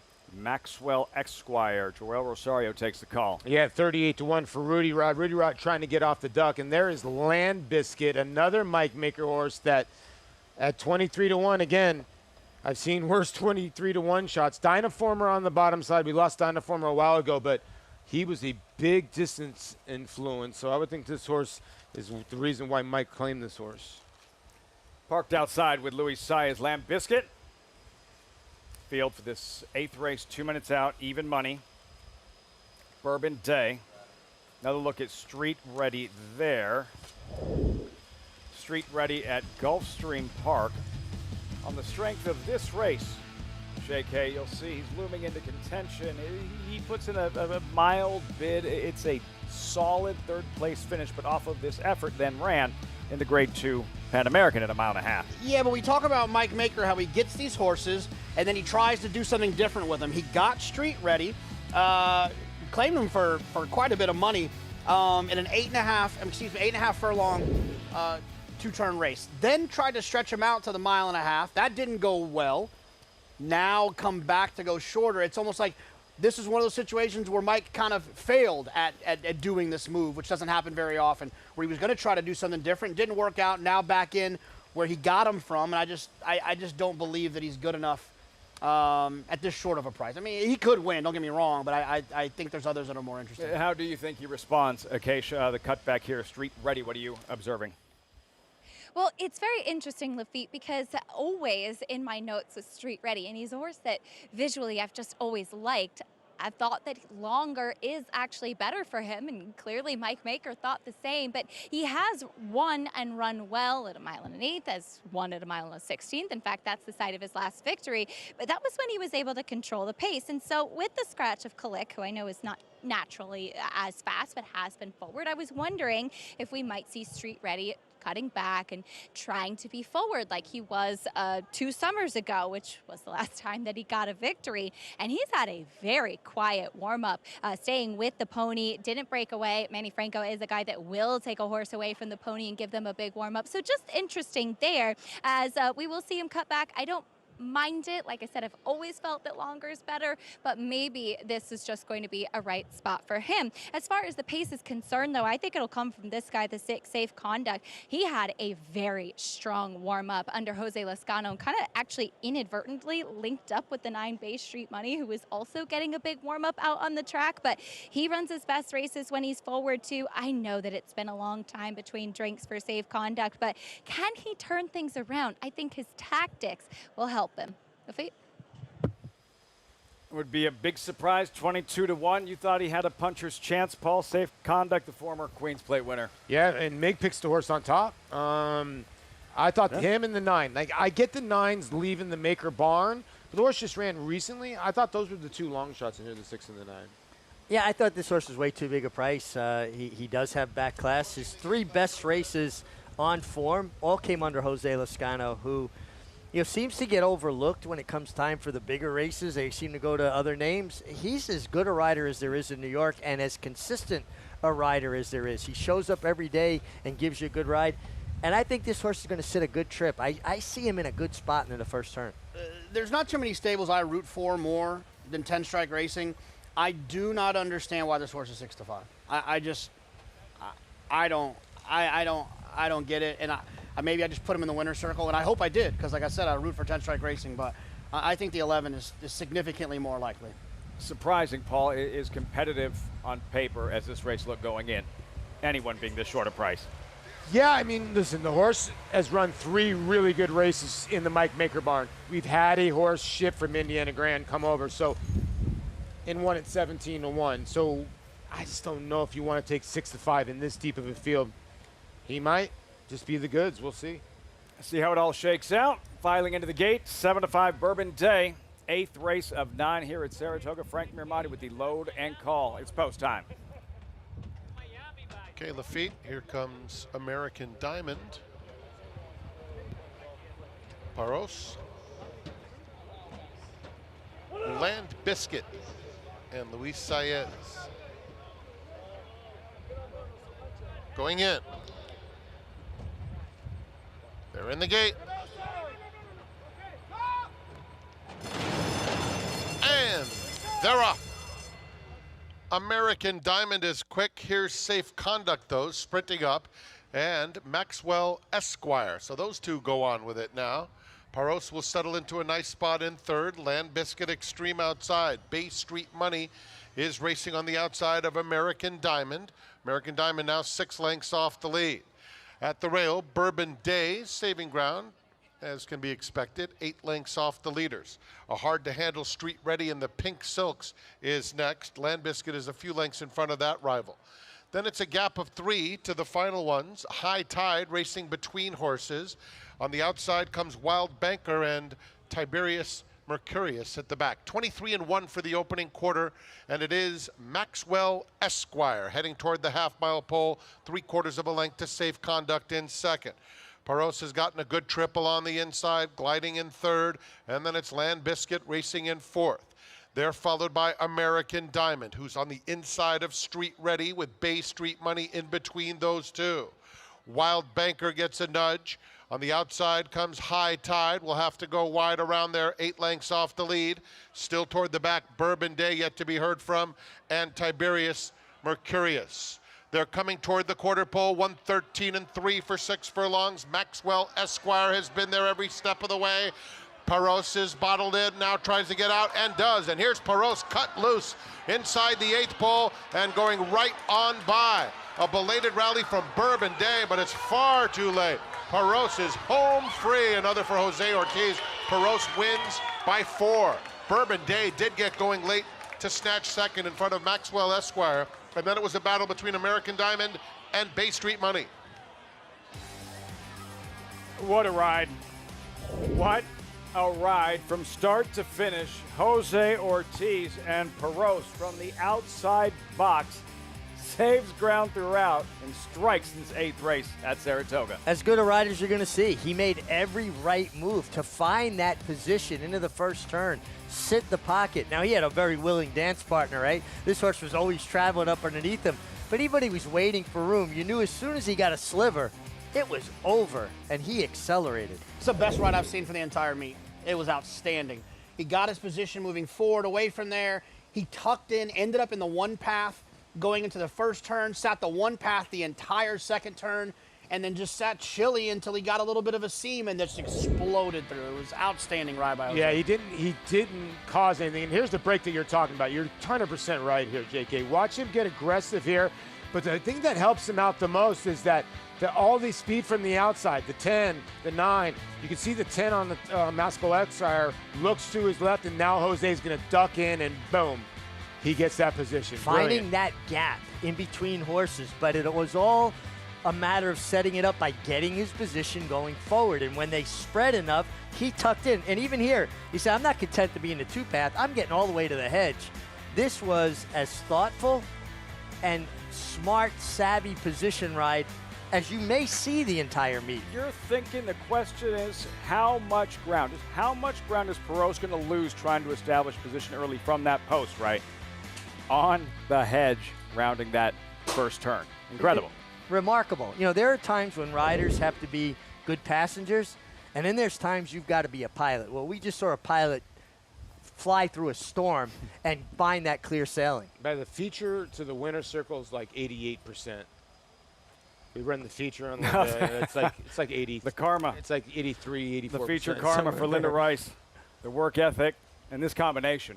JK, Linda Rice, Jose Ortiz, lethal the last several summers here at Saratoga. Absolutely, and look, I mean, Jose doesn't want to disappoint family. Obviously married to Linda's niece, and so it's looking. But Jose's he's not just getting on her best horses. He goes out there and helps in the morning and is working horses, and there's Taylor and the kids now. It's a family affair. His son that's down there now, I watched him climb in behind the jockey's room, up on the colors You're racks. about to get him in trouble. No, his mom saw him. She pulled him Okay. down. But I'm gonna tell you, Don't do that. as athletic as his dad. I mean, this kid, he was Spider-Man. He was scaling the wall. By the way, big ups to Maxwell Esquire, who hung on for third at 52-1. To complete the trifecta, Yeah. Jose Ortiz, another victory. Red hot start here at Saratoga. What a ride. Incredible ride. Lots to smile about. After that one for Jose Ortiz, teaming up with Linda Rice. Paros in the 8th at Saratoga. Cavalry charge to the wire. In the end, too much Paros as he goes back to back. We'll be right back.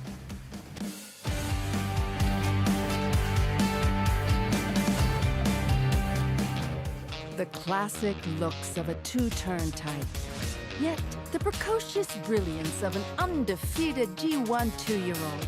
Maxfield, a breathtaking run at the top of the stretch. Maxfield.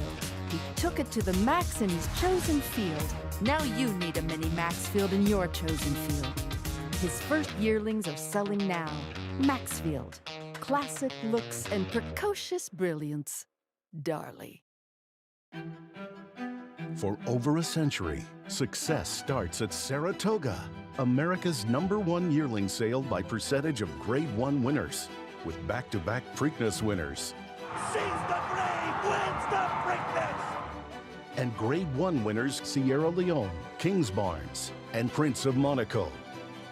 The 103rd Saratoga sale, August 5th and 6th in Saratoga Springs, New York.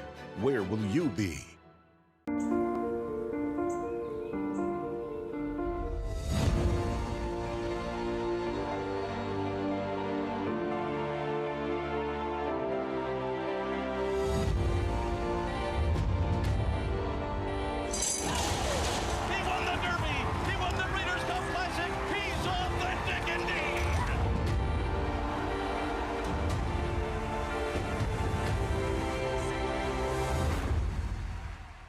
Racetrack Television Network brings you every race, from every track, on every screen, every day.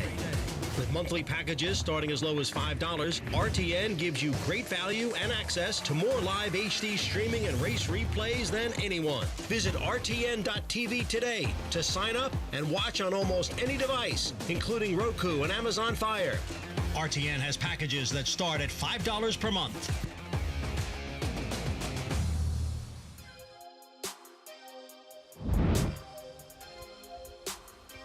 Welcome back.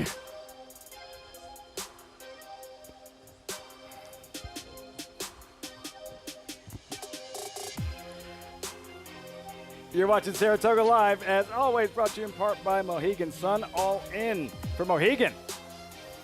Mohegan Sun Jim Dandy this weekend. Key prep for the DraftKings Travers. Peros, back-to-back victories. Jose Ortiz, absolute textbook ride. Winning pilot Jose Ortiz with Acacia in the winner's circle. In his second win today as well, Jose, a lot of talk about this ride, and you did a beautiful job from an outside post, being able to drop in and safe ground. How important is that? Yeah, very important. But I know the horse. I know he's a good gate horse. So my intentions were going forward to the turn and dropping as far as I could. Luckily, two horses went. Lescano from the inside, he went out, and I was able to drop behind Rosario. And from that point on, I was just very patient, trying to find the right time to go. I really don't have anywhere to go, but he likes to run like that. You see how he won last time? I tried to ride it like that, and he opened up beautifully at the top of the stretch, and I was very happy with the split. And your familiarity with the horse, having ridden him many times before, but also with Linda's team and knowing him, how much does that familiarity play in the afternoons? It's good, you know. Linda, she does an amazing job in the morning with her horses. She knows her horses, but, you know, when I ride him a few times like this horse, she just tell me to just, you know the horse, just ride it and try to win. And that's what I did, you know. I know the horse, that helps a lot. I know he likes to run behind horses. I know he likes to be hold together. He likes to be hold together, and when you ask him, he give you one good run. So I tried to hold them as long as I could today, and I was very happy with my trip around the first turn. As you should be, but he also seems like he's a horse that's improved as well. He's definitely taken a step forward this year. Yeah, definitely. Since last year, I think I won on him twice last year, and he showed us significantly improved. Then he got beat a few times, but tough races as well. I mean, last time she dropped him a bit and he win, and today he came back and win again. So, I mean, this is his level. A little sad he got claimed today, but it's, you know, it's Saratoga. You got to win. You got to place him to win, and Linda does that very nice. All part of the circle of life at the racetrack. Congratulations, Jose. Great job. Thank you, Keisha. Jose Ortiz giving us some terrific insight on that triple feat. He'll miss Peros. We'll see where he winds up. He's claimed and moving on. Jose Ortiz has won 2 straight races on him. He made it sound like it was all routine. Richie, that ride, that execution, anything but routine. Yeah, he made it sound like that, but that smile when he talked about his position in the first turn tipped it off that he was pretty proud of himself for finding that. And that is as good as it gets. A rider from that position to find the inside and consciously make every right decision to get to that spot. You know, obviously he's familiar with his horse. The horse gives him confidence that he'll run in traffic. But to find that gap and duck in and save that ground, it was fun to watch. As a former rider, you watch that and you go, oh man, that is sweet. and he knew it too. The way he smiled when he said, well, you know, my position in the first turn, yeah, you got it Be done, honest, man. how many times would you watch that back?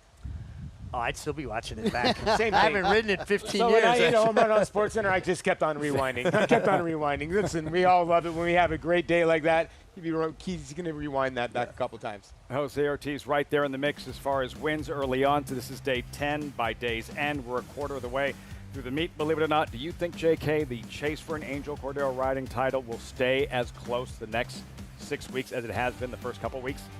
Yeah, I mean, I think that when it happens, when they're all close early, the momentum, no one really loses any momentum. No one's playing from behind, and no one becomes like the real hot hand that just keeps getting on all the good horses. Flavian's going to pick up some because of his hot hand. Sure. Jose, the rest of them. So I think it's still going to be a nice little run towards the end. We'll see what happens. It's that much more exciting. Well, it is when you got Dylan and you got also Tyler riding well, too. So they're going to take some wins from these guys, too. You got a lot of guys just riding tremendous, and it's the testament of coming up in here in Saratoga. These guys know that they have to step up their game, and guys are stepping up their game.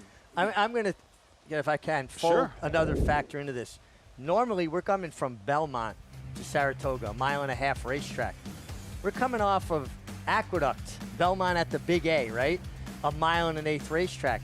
You don't have to adjust the way you ride as much coming from Belmont to Saratoga because you're riding a track with the same configuration pretty much at Aqueduct. And I think that's where you're seeing so much good riding, because every year it's usually a guy, you know, a couple of riders that need to adjust to more position, getting your position going forward more than you have to do at Belmont. So I think you're seeing everybody riding at this peak level because they're coming off of not Belmont, Aqueduct. World-class Colony, so competitive the first couple of weeks here at Saratoga. We have about 15 minutes out, ninth and final, winding things down on this Wednesday from the spa. We'll be right back.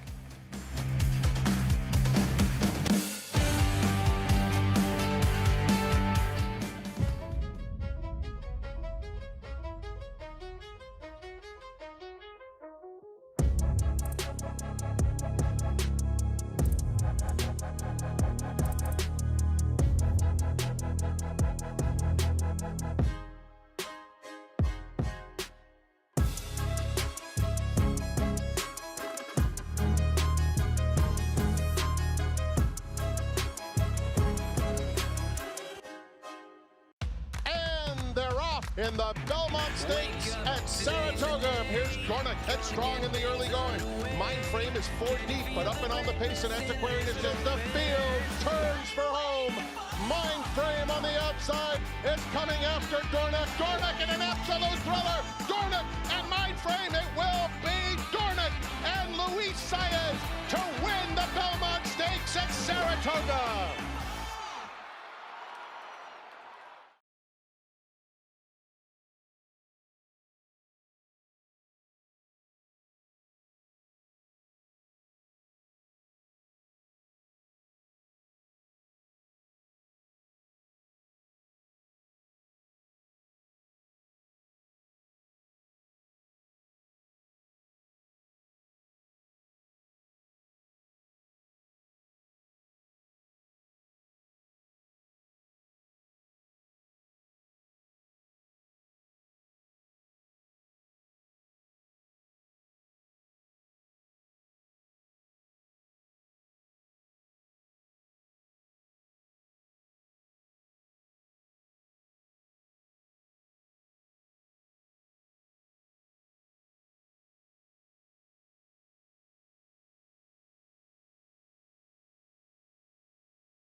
Welcome to McMahon Thoroughbreds. I'm Joe McMahon. This is my wife, Ann. We're the proprietors of the McMahon Thoroughbred Farm. We bought this place in 1971. This farm here was 88 acres back then. It's now over 800 acres. McMahon Thoroughbreds is the birthplace of Funnyside, the winner of the 2003 Kentucky Derby and Preakness. This area has become popular for horse farms because of its proximity to the Saratoga racetrack and the sales, to the extent that now we have 4 major horse farms right within a few miles of here. There's Mill Creek Farm, there's Rick Burke's Irish Hill Farm, there's Quest Royal North, as well as McMahon Thoroughbreds. Probably more importantly than those large farms, there's lots of mom and pop farms with 1 or 2 mares in the backyard. The area has really come into its own in the last 20 years. I measure success by the quality of the New York breds that are now raised in New York State. With this fantastic breeding program, out-of-staters have been lured into the state, bringing better stock, better stallions. Currently, we have a horse here called Central Banker. He's pretty successful, he's very popular. We're very blessed to have a good horse like that. We're getting a much better product to race in New York. And we appreciate the access. So often we see the name of the farms of the breeders on paper, but getting to know the people gives you some added context for the operation. And for McMahon of Thoroughbreds, well represented in this upcoming 9th race, about 10 minutes out here at Saratoga. Horses in the paddock. Number 3, Holder Close, who was bred by McMahon. Saratoga Thoroughbreds, outsider at 32 to 1. Got about 9 minutes to post. Fillies and mares here going a mile and a 16th. New York breds. And Saving Memories as well by Central Banker at 21 to 1. We check in with Acacia for this race 9 paddock report.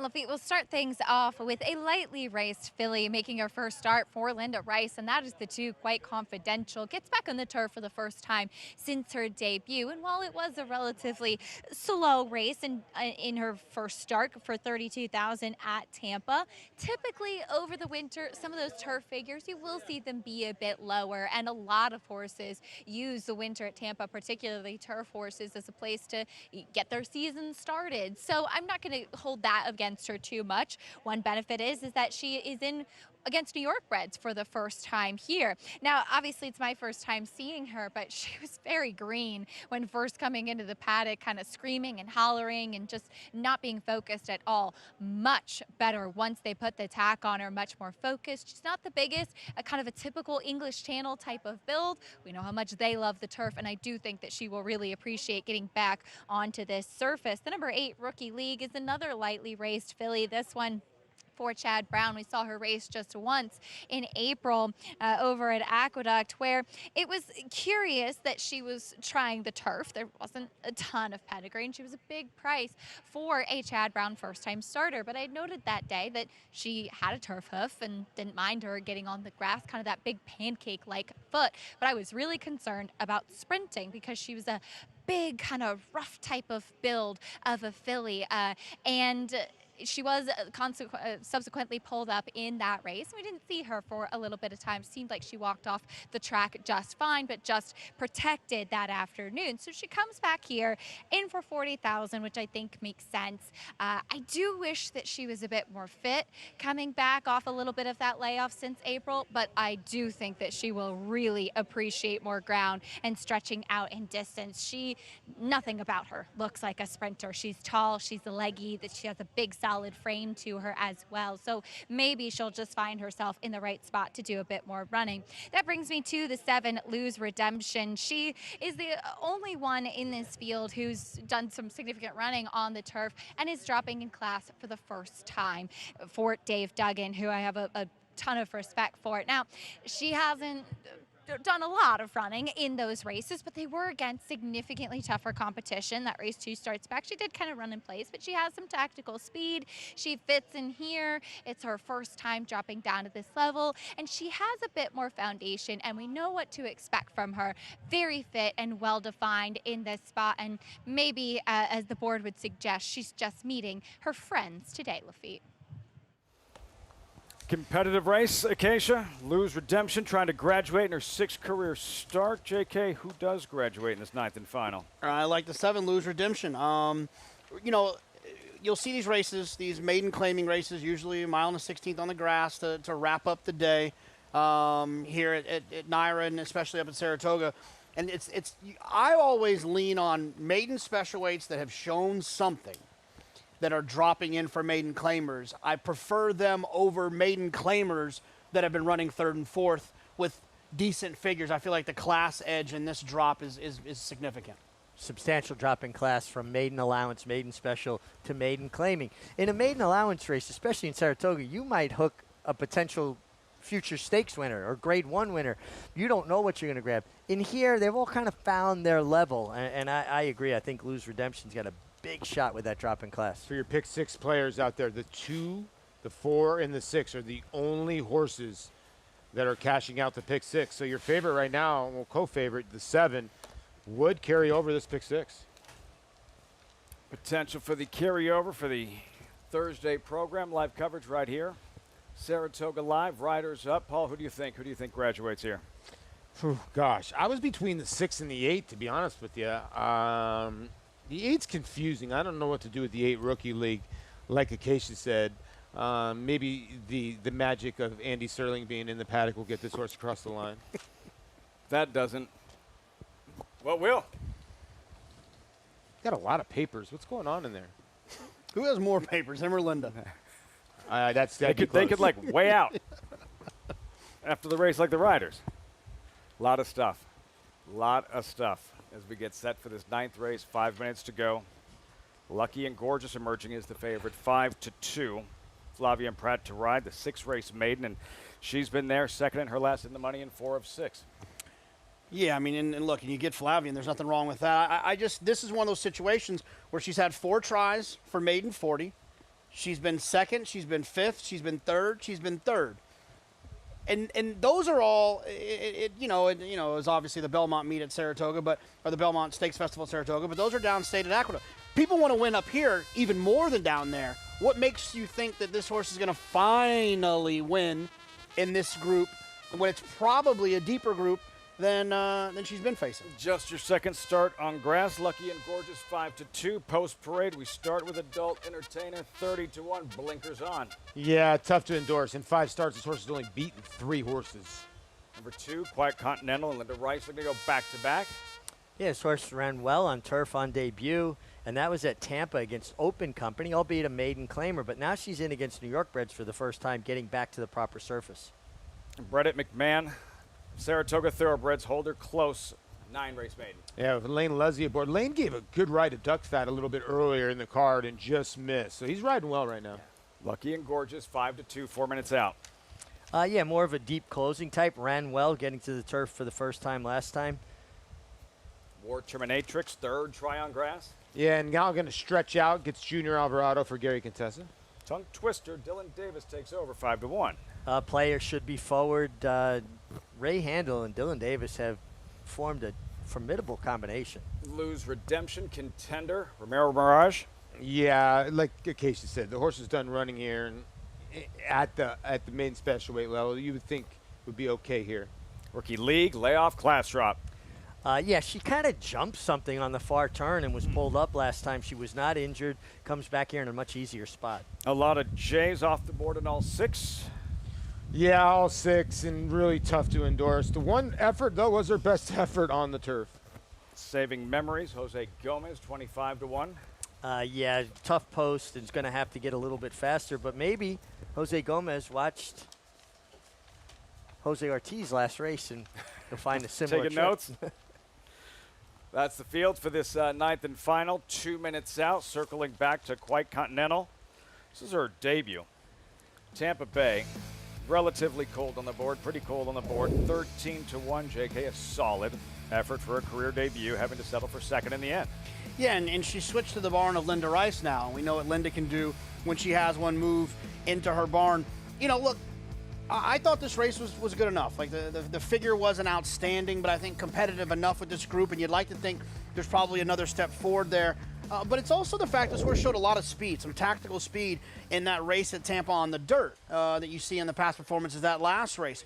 So from this inside post position with a rider like Jose Lezcano, I'd like to see Quiet Continental just kind of pop away from there and hold that position on the inside. And if you're good enough, you're not going to have the excuse of having a bad trip or losing ground. You can't fault her like some of the others for loss after loss after loss. It's just her third career start here, Quiet Continental at 7-2. We check in with Acacia. And taking a look at a couple of horses, including your favorite, coming out of that race during the Belmont at the Big A meet, Lucky and Gorgeous was the one that came running late to be second that afternoon, and it was her lone turf start. As Jonathan had alluded to, she's a horse that got beat last time. Maybe she's going to be in a little bit deeper waters today with her going into a race where everybody wants to get the win. I like that they're keeping her on the turf. She's certainly fine overall. She's a little bit of a smaller type. I just think with horses that have already been exposed at this level, certainly they could win, but at a shorter price, I would prefer a new facing here. Now, the 6-ton twister did come out of that same race, and yes, finished behind Lucky and Gorgeous, already has been exposed for maiden 40. But that being said, Tongue Twister had a rough go of it last time. Dylan Davis usually is very good about putting horses forward, and he took a hold of this filly last time, and she completely resented that. She got very clean in there. She actually held on okay, running a little bit late because after she was keen, she had to be wide. Just a tough trip last time. So hopefully she's going to be a little bit more involved in the race. She's been sharp throughout the preliminaries. I like that they're sticking with long on the turf and giving her one more chance. I think this could be the right spot for her. Luffy? Her one race at the level. Paul, your top selection, Tongue Twister, and yeah, excuses in that one race for maiden 40. Well, she was wide most of the way. I understand it was the drop, but it was the first time her going long, 3-year-old filly. And, yeah, she probably is going to be more forwardly placed, and I think she can maybe grab a little bit of that slice of that rail that I know that JK's talking about Lezcano with the 2. I think she has tactical speed. I don't think she needs to go to the front. Yeah, and she's also by Get Stormy, and I agree with Acacia. I think Dylan got in her mouth too much, got in a fight with her. Most of the Get Stormies you see, the characteristic he passed along is they're free running. It's not that they need the lead; they just want to be left alone. Let them run their race. I think we might be seeing that IRAD effect that we see all the time here in New York with Flavian. I thought he was overbet last race to be the favorite. I feel like he's overbet in this race to be the favorite. And I'm starting to wonder if the public is starting to kind of overreact a bit to the success he's had so far at this meet. Do you take note of that, Richie? You're Flavian Pratt. You look at the board. You're like, why? Why is this horse should not be 5? This horse should not be 5-2. You know, I never really got too tied up with that when I was riding. I mean, I can't speak for him, but you know, you get so hyper focused on what you're doing. And you kind of know going in whether you like a horse or not, you know, as a rider. So you don't need the board to tell you.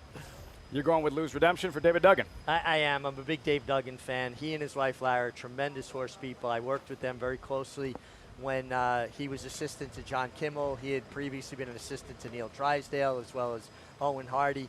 And he was a jockey. A lot of people don't know that. He rode in Ireland and actually India for a while. And they just do tremendous work. Dave Duggan, JK and Acacia as well with Lose Redemption. Paul going with Tongue Twister. Filing in for the 9th and final, Frank Mirmati with the call. Race 9 live from Saratoga. 2 more left to load.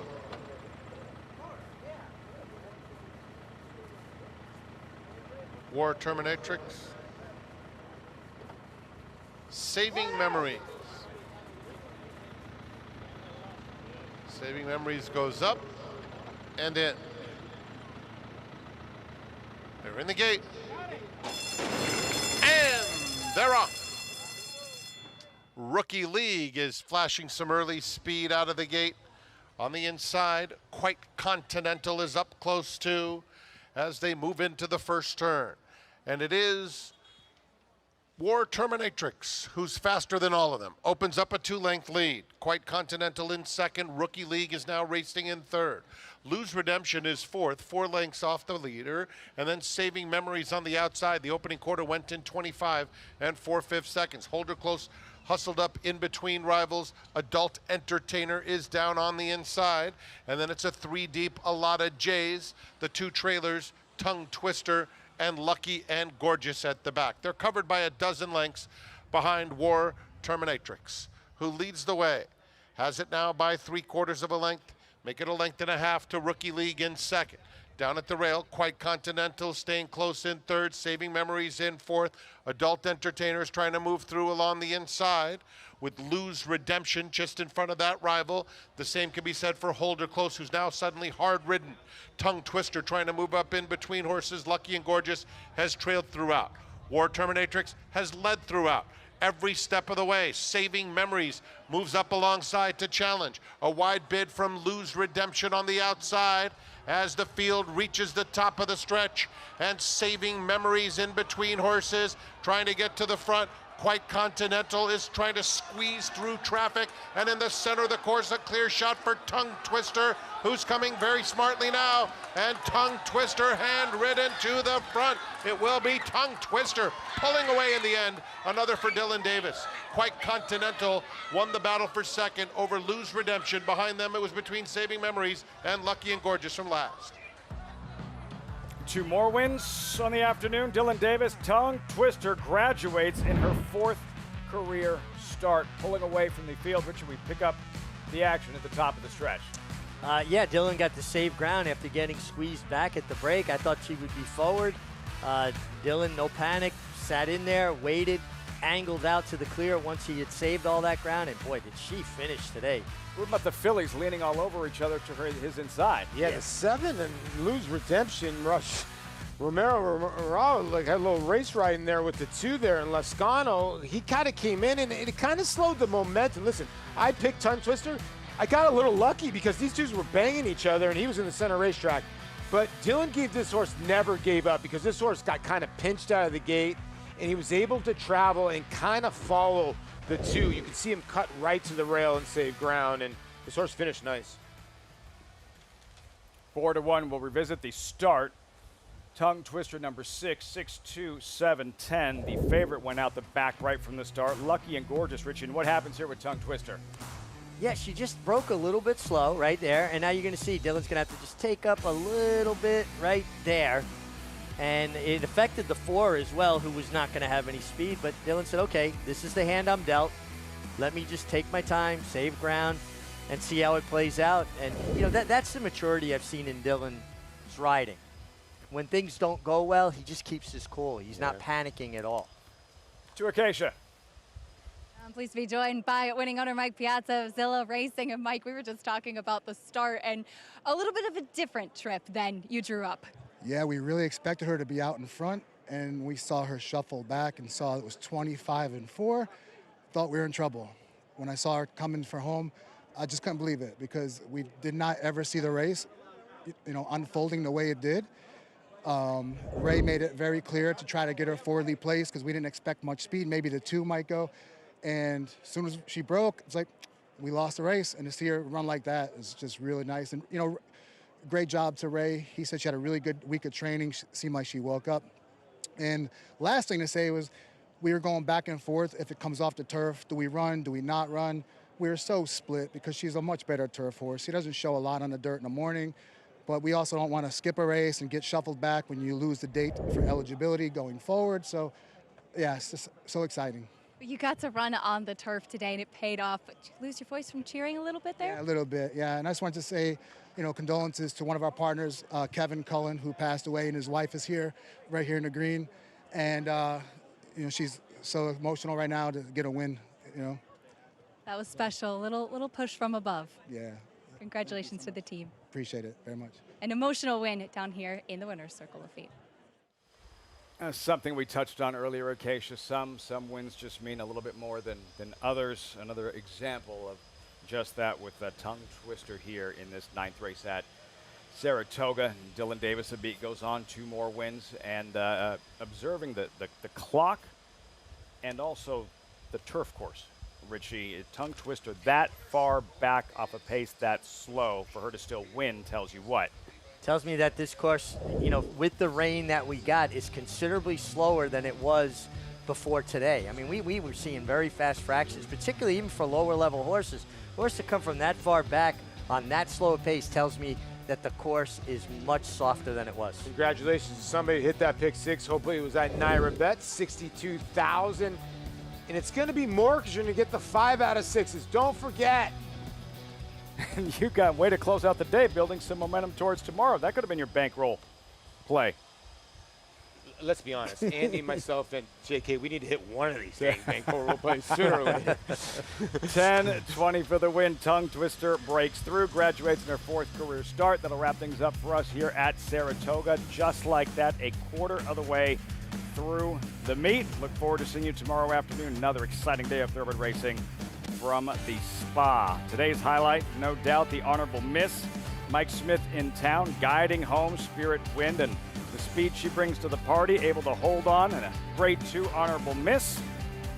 And we're right back at it tomorrow afternoon. Hopefully, clear skies we'll see, and marching towards the Jim Dandy Key prep for the Travers with Sierra Leone, the morning line favorite. We'll see you tomorrow. The sun shines bright on Caraconte.